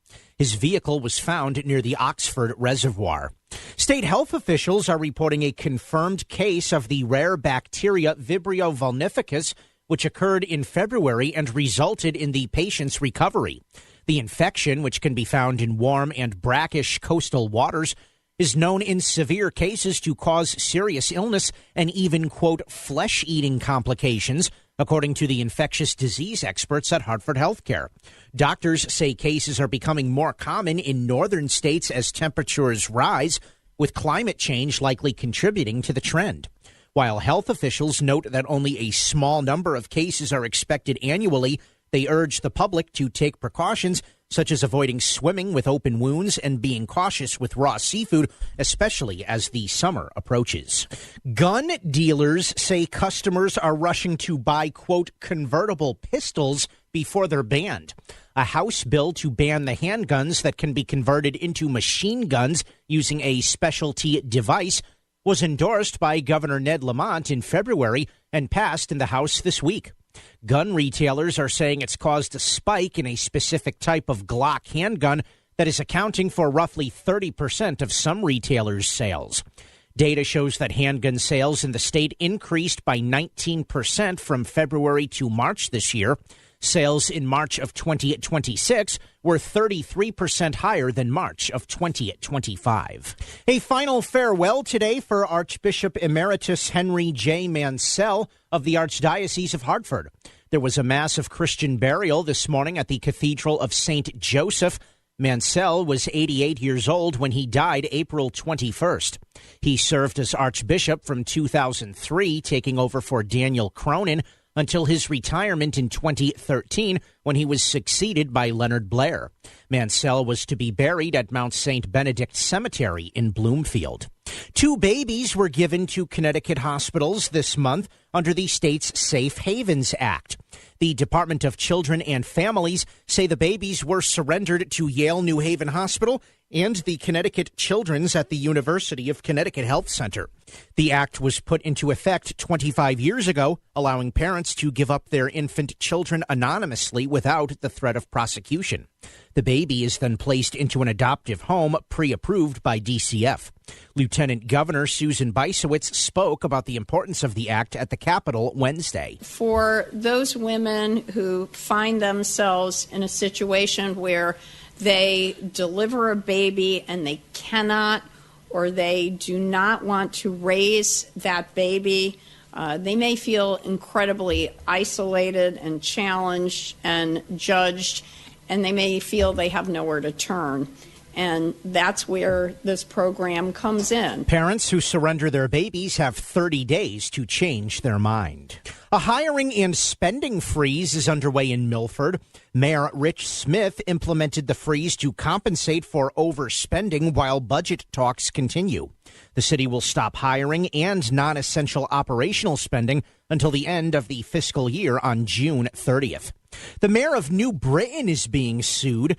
The New Britain Republican Town Committee has filed a lawsuit against the City of New Britain Democratic Mayor Bobby Sanchez and the Common Council over the appointment of Democrat Colin Osborne to the Common Council. The lawsuit alleges that Sanchez illegally appointed Osborne to the vacant Ward 2 seat following the passing of Republican Jarrell Hargraves. According to the suit, the city charter states that the vacant seat should be filled by a member of the same political party as the appointee's predecessor. Lawmakers are taking steps to support the state's struggling dairy industry as the state Senate unanimously approved a bill aimed at helping farmers cope with rising costs and low federally set milk prices. With the number of dairy farms in Connecticut now down to just 79, the legislation would expand financial relief by adding roughly $8 million in proposed tax credits and creating a new grant program through the Department of Agriculture.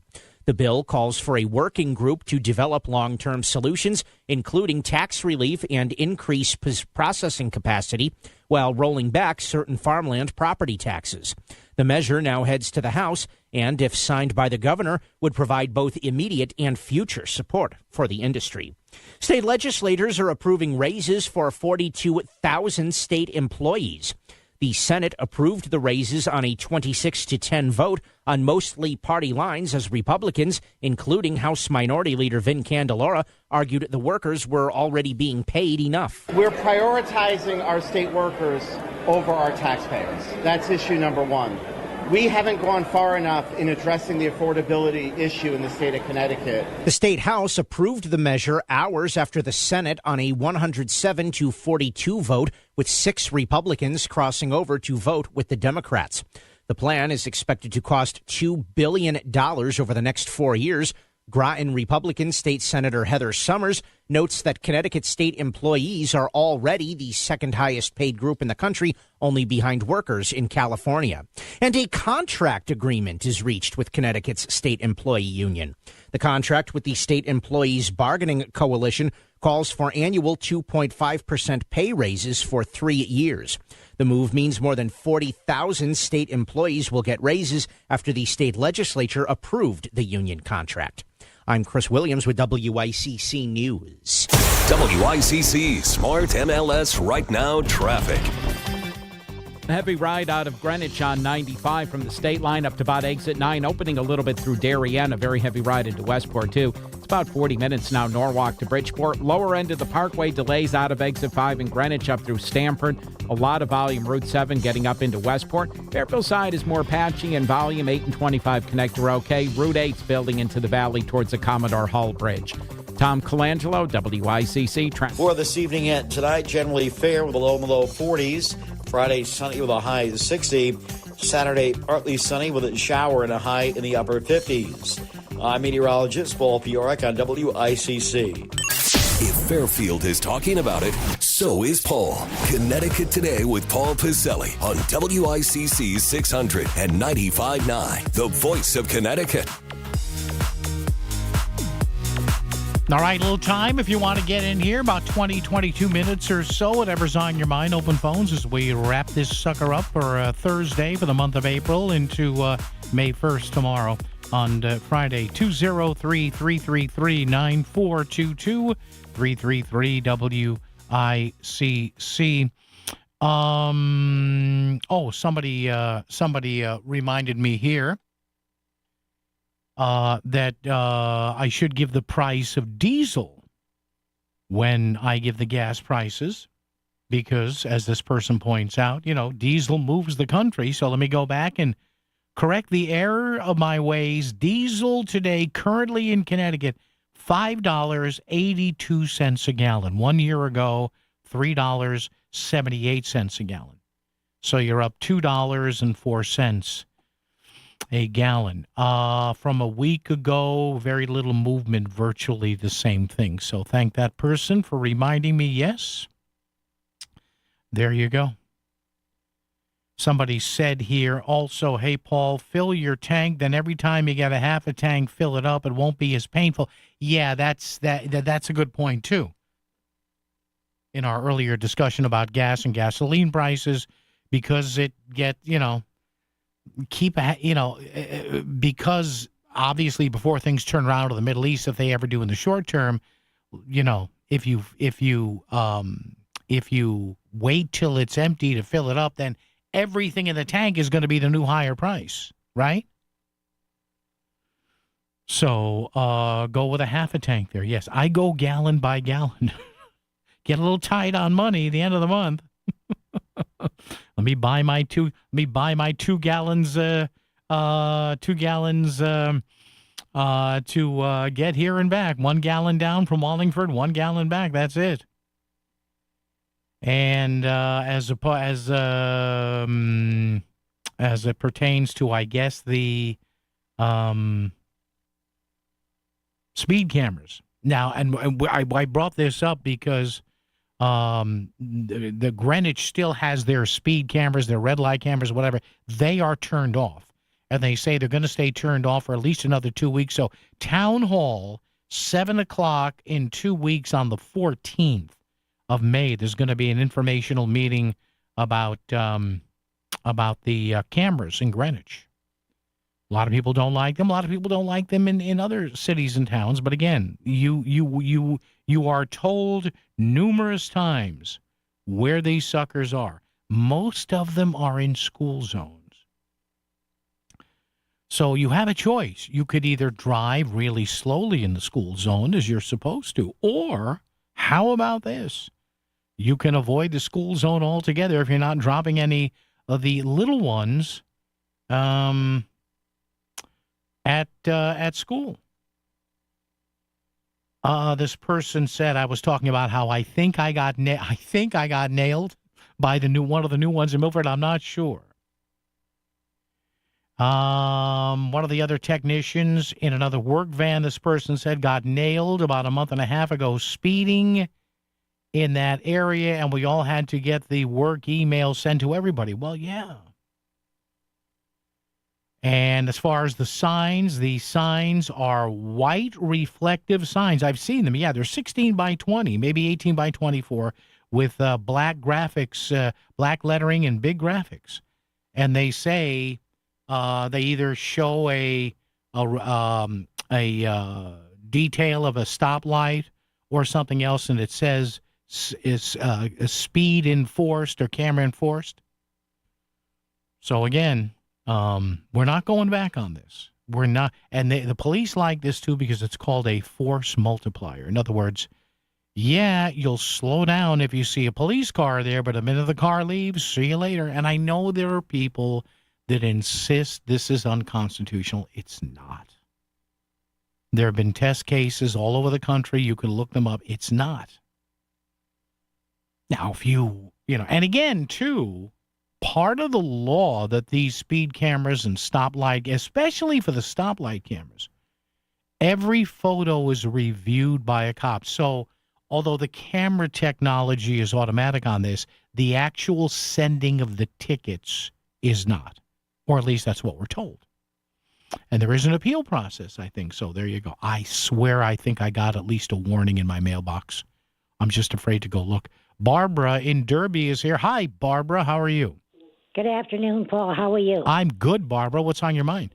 You brought up these thing about new ideas to present. Yes.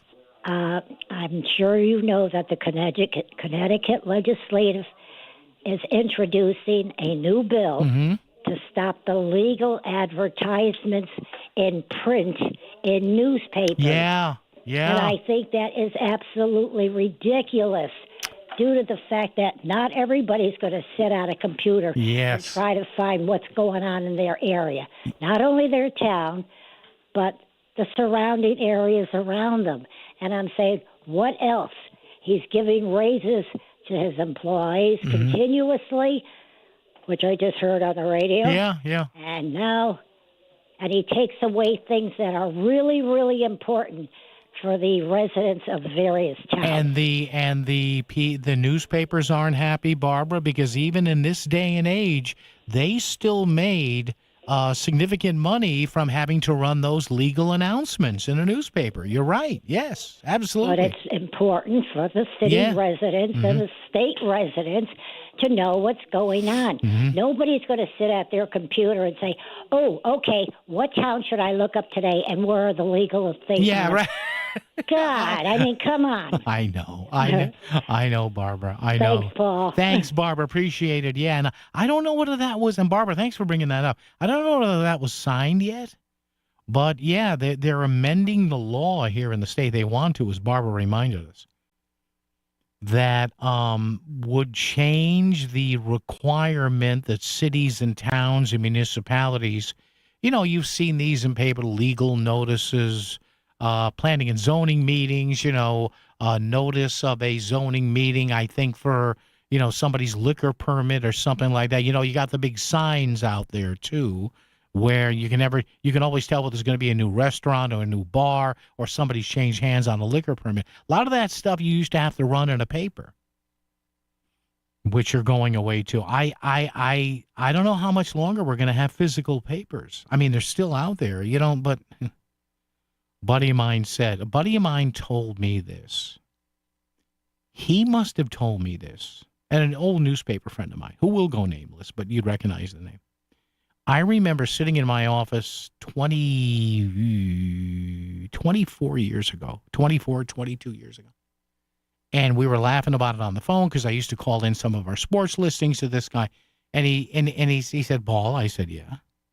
He said, answer me a question. I said, sure. What might that question be? He goes, please, tell me this. When was the last time you saw somebody at a newsstand buy a physical newspaper? In the real estate ecosystem, trust and transparency create harmony. But one elusive species disrupts this balance: the rogue agent. Their secrecy with off-market listings leave home buyers confused, frustrated, and inventory starved. And that's bad news for sellers too. With Smart MLS, over 20,000 realtors unite, creating more demand, offers, and better results. Ask your agent if your home is on Smart MLS. The Annie C. Foundation supports and educates the community about children in Connecticut foster care. We are proud to say they are this month's Connoisseur Care's local charity. Every month, we'll highlight and support one of Connecticut's great charitable organizations. Learn more about the Annie C. Foundation and take the first step to becoming a licensed foster family. Visit anniec.org. That's ANNIE, the letter C.org. Finding great candidates to hire can be like, well, trying to find a needle in a haystack. Sure, you can post your job to some job board, but then all you can do is hope the right person comes along. Which is why you should try ZipRecruiter for free at ZipRecruiter.com/free. ZipRecruiter doesn't depend on candidates finding you. It finds them for you. Its powerful technology identifies people with the right experience and actively invites them to apply to your job. You get qualified candidates fast. So while other companies might deliver a lot of hay, ZipRecruiter finds you what you're looking for. The needle in the haystack. See why 4 out of 5 employers who post a job on ZipRecruiter get a quality candidate within the first day. ZipRecruiter, the smartest way to hire. And right now, you can try ZipRecruiter for free. That's right, free at ZipRecruiter.com/free. That's ZipRecruiter.com/free. ZipRecruiter.com/free. ZipRecruiter. WICC Smart MLS Right Now Traffic. 95 northbound out of Stamford Greenwich, still on the heavy side. At least 40 minutes now, too, from Norwalk getting up into Bridgeport. Pretty solid all the way up. Northbound on the Parkway, some company out of Greenwich. Very busy from Norwalk getting into Westport. Further north, it's patchy volume on the Fairfield-Trumbull side. Route 8's not too bad. Northbound Route 7, accident by Route 35 in Ridgefield. Very heavy if you're going north out of Wilton. And eastbound 84 jammed through Danbury. Tom Colangelo, WICC traffic. Partly cloudy this evening and tonight with a low in the low 40s. Friday sunny with a high 60. Partly sunny Saturday with an isolated shower and a high in the upper 50s. I'm meteorologist Paul Bjork on WICC. Sometimes a text is just easier. Text 203-333-9422. Connecticut Today with Paul Pacelli. WICC 600 and 95.9. The voice of Connecticut. All right, got some calls here. We're going to squeeze them suckers in before we wrap it up. 203-333-9422. 333 WICC. We begin the parade with Bob in Trumbull. Bob, good afternoon. How are you? Reverend, cold and wet. Yeah. Anyway. Yeah. The problem in the Mideast started out with Jimmy Carter. He should have never let him take the embassy. Mm-hmm. All our embassies should have enough arms and ammunition, and everybody in the embassy should be able to taught how to shoot. Mm-hmm. Then you had Bush that took out Saddam, and he's the one that kept Iran under control. Power vacuum, yep. Power vacuum, yep. Then you had President Obama give them $1 billion in cash, which funded their weapons buildup.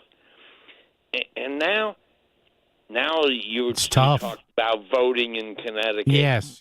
And how they do it. By giving 40,000 state employees a raise. Yeah. They're buying votes. I mean, and Bob, thanks for the call. Appreciate it. I mean, and if it was Republicans, it would be the same thing. You're not going to vote against people that are paying you. It's that old thing. You don't relieve yourself where you eat. It's one of the oldest things in the book. And again, and listen, God bless the state employees. They get paid. I've never turned down a raise, but are you now? I'm sure there'll be a percentage of state employees that vote Republican or independent or third party, Green Party. I don't know, but it's not just the number of employees or anybody who's affected by a policy. It's maybe their significant other, their wives, husbands, brothers, kids. So what is the multiplication factor of one state worker? Does it mean another 2, 3, 4 votes? You don't know. Robin in Ansonia. Robin, hi. How are you? I'm good, thanks. Yeah. I'm glad you're taking my call. Thank you so much. Yeah, we got a couple minutes left. Yep. Oh, yeah. I just want to say I want to see them get those little bikes, those mopeds and all those bikes off the street. Please, God. Because they can't take it anymore, and it was a mistake for them to let that even happen because they're in traffic, they're running through lights. It's awful. Those That's things, all I gotta say.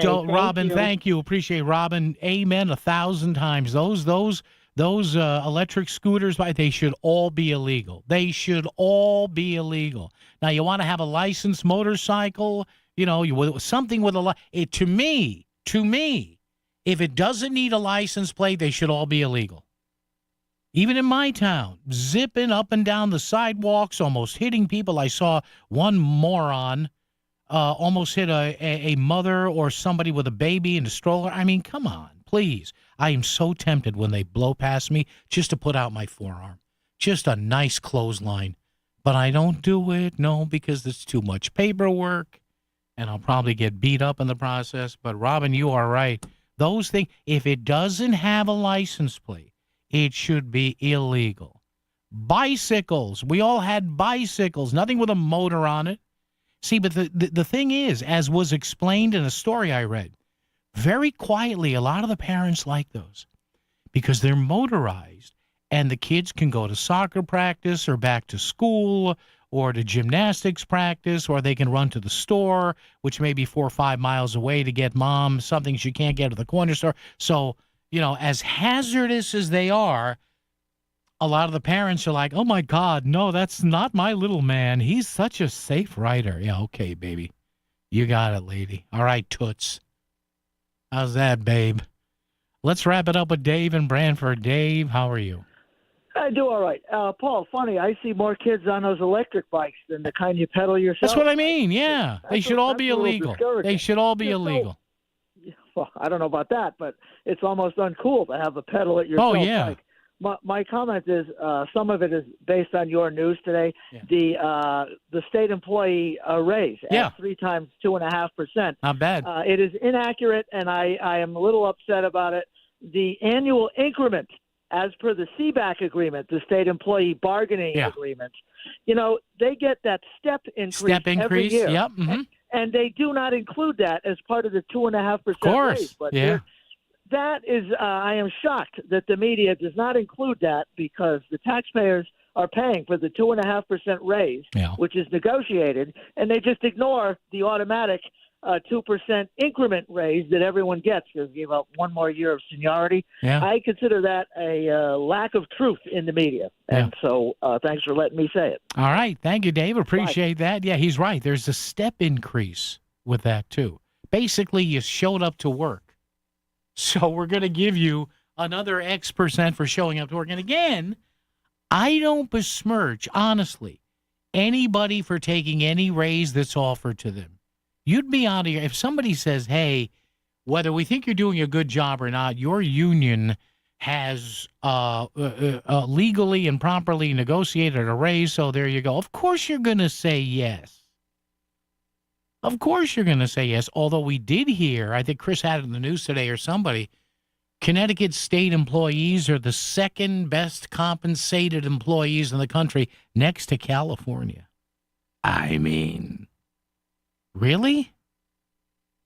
Now, again, I'm not demeaning anybody's job. I'm literally not. But, boy, I got to tell you, some of those CBAC negotiators, the multiple union heads in state government, it's a privileged class, man. What is it? And it fluctuates from year to year. It's about 40,000 state employees. Not many, but, man, they have a lot of power, and good for them, whatever. I don't care. But think about that. Think about that. The power that about 40,000 state employees have, roughly, if you want to visualize it, roughly, how could you visualize it? 4 times a sold-out total mortgage arena. So if you're in the Bridgeport Arena, you look at the seats, 4 times that. That's the state workforce. Which for a state of 3.5 million people, I don't know, is that a lot? You tell me. Basically, a little over half of the Yale Bowl in New Haven. That's the entire state workforce. Basically, a sold-out Rentschler Field for UConn and East Hartford. All right, traffic and weather together right here. Let's put a capper on it on WICC. WICC Smart MLS Right Now traffic. 95 northbound out of Stamford Greenwich, still on the heavy side. At least 40 minutes now, too, from Norwalk getting up into Bridgeport. Pretty solid all the way up. Northbound on the Parkway, some company out of Greenwich. Very busy from Norwalk getting into Westport. Further north, it's patchy volume on the Fairfield-Trumbull side. Route 8's not too bad. Northbound Route 7, accident by Route 35 in Ridgefield. Very heavy if you're going north out of Wilton. And eastbound 84 jammed through Danbury. Tom Colangelo, WICC traffic. For this evening and tonight, generally fair with a low in the low 40s. Friday, sunny with a high of 60. Saturday, partly sunny with a shower and a high in the upper 50s. I'm meteorologist Paul Piorek on WICC. Most people want to spend their retirement years at home, but most seniors are not equipped to do it. In fact, according to AARP, 82% of adults ages 50 and up want to remain in their current homes as they age, but only about 10% of U.S. homes are considered aging ready. Hey, Melissa Sheketoff here, and I'm so grateful. My grandmother lived with us for more than 20 years, and as she got older, my parents equipped their home in Fairfield to accommodate her needs, and they got in-home care, like Connecticut In-Home Assistance. I believe in-home care made my grandmother's final years comfortable, joyful, and actually made her feel more independent. It also helped my parents to have peace of mind that someone could get her to her appointments, make sure she didn't fall, and allow them to have a loving relationship with her instead of one filled with tension and resentment. Don't wait until it's too late to make your home ready for an aging parent. Get the help you need to keep your loved one at home safe and sound. Check out Connecticut In-Home Assistance at cthomecare.com. And right now, you can even download their free ebook online. Again, cthomecare.com. Back to the news and talk. Thanks to Smart MLS. Smart sellers ask, is my home on Smart MLS? The voice of Connecticut. WICC 695.9. It's Connecticut Today with Paul Pacelli. All right, that'll about put the capper on it. T-minus 1 minute and counting to CBS News at the top of the hour. Don't forget, CBS top of the hour. Great stuff you may have heard or you may not have heard or you may have heard and you want to hear it again. from Melissa and Lisa Wexler. After that, after the news at 6. 7 o'clock, our buddy, our pal, Lars Larson. 10 o'clock, it's our buddy, our pal, Eric Erickson. Overnight, our buddies and pals, those two guys from Red Eye Radio. And then tomorrow morning, Melissa in the morning at 5, Lisa Wexler at 10, John and Chris with Zid Download at noon. And we're back tomorrow, like I say, as long as my door card works, my parking spot is still there, and we haven't transitioned to Lithuanian folk music. Chris looked at me and said, "Oh, you didn't hear?" Just kidding. It's a joke. All right, folks, it's been great. Chris, thank you. Tom, thank you. Paul Bjork, thank you. All yous guys was good. We'll back tomorrow. WICC AM Bridgeport, WICC FM Southport, WEBE HD2 Westport, WPLR HD2 New Haven, locally owned by Connoisseur Media. This is CBS News on the Hour, your home for original reporting. I'm Jennifer Kuiper. 76 days after it started, the partial government shutdown is over. President Trump has signed a bill that funds most of Homeland Security. House Speaker Mike Johnson saying after today's passage of the measure, this will relieve pressure from the Department of Homeland Security, Secretary Mullen, who I've spoken to in the last couple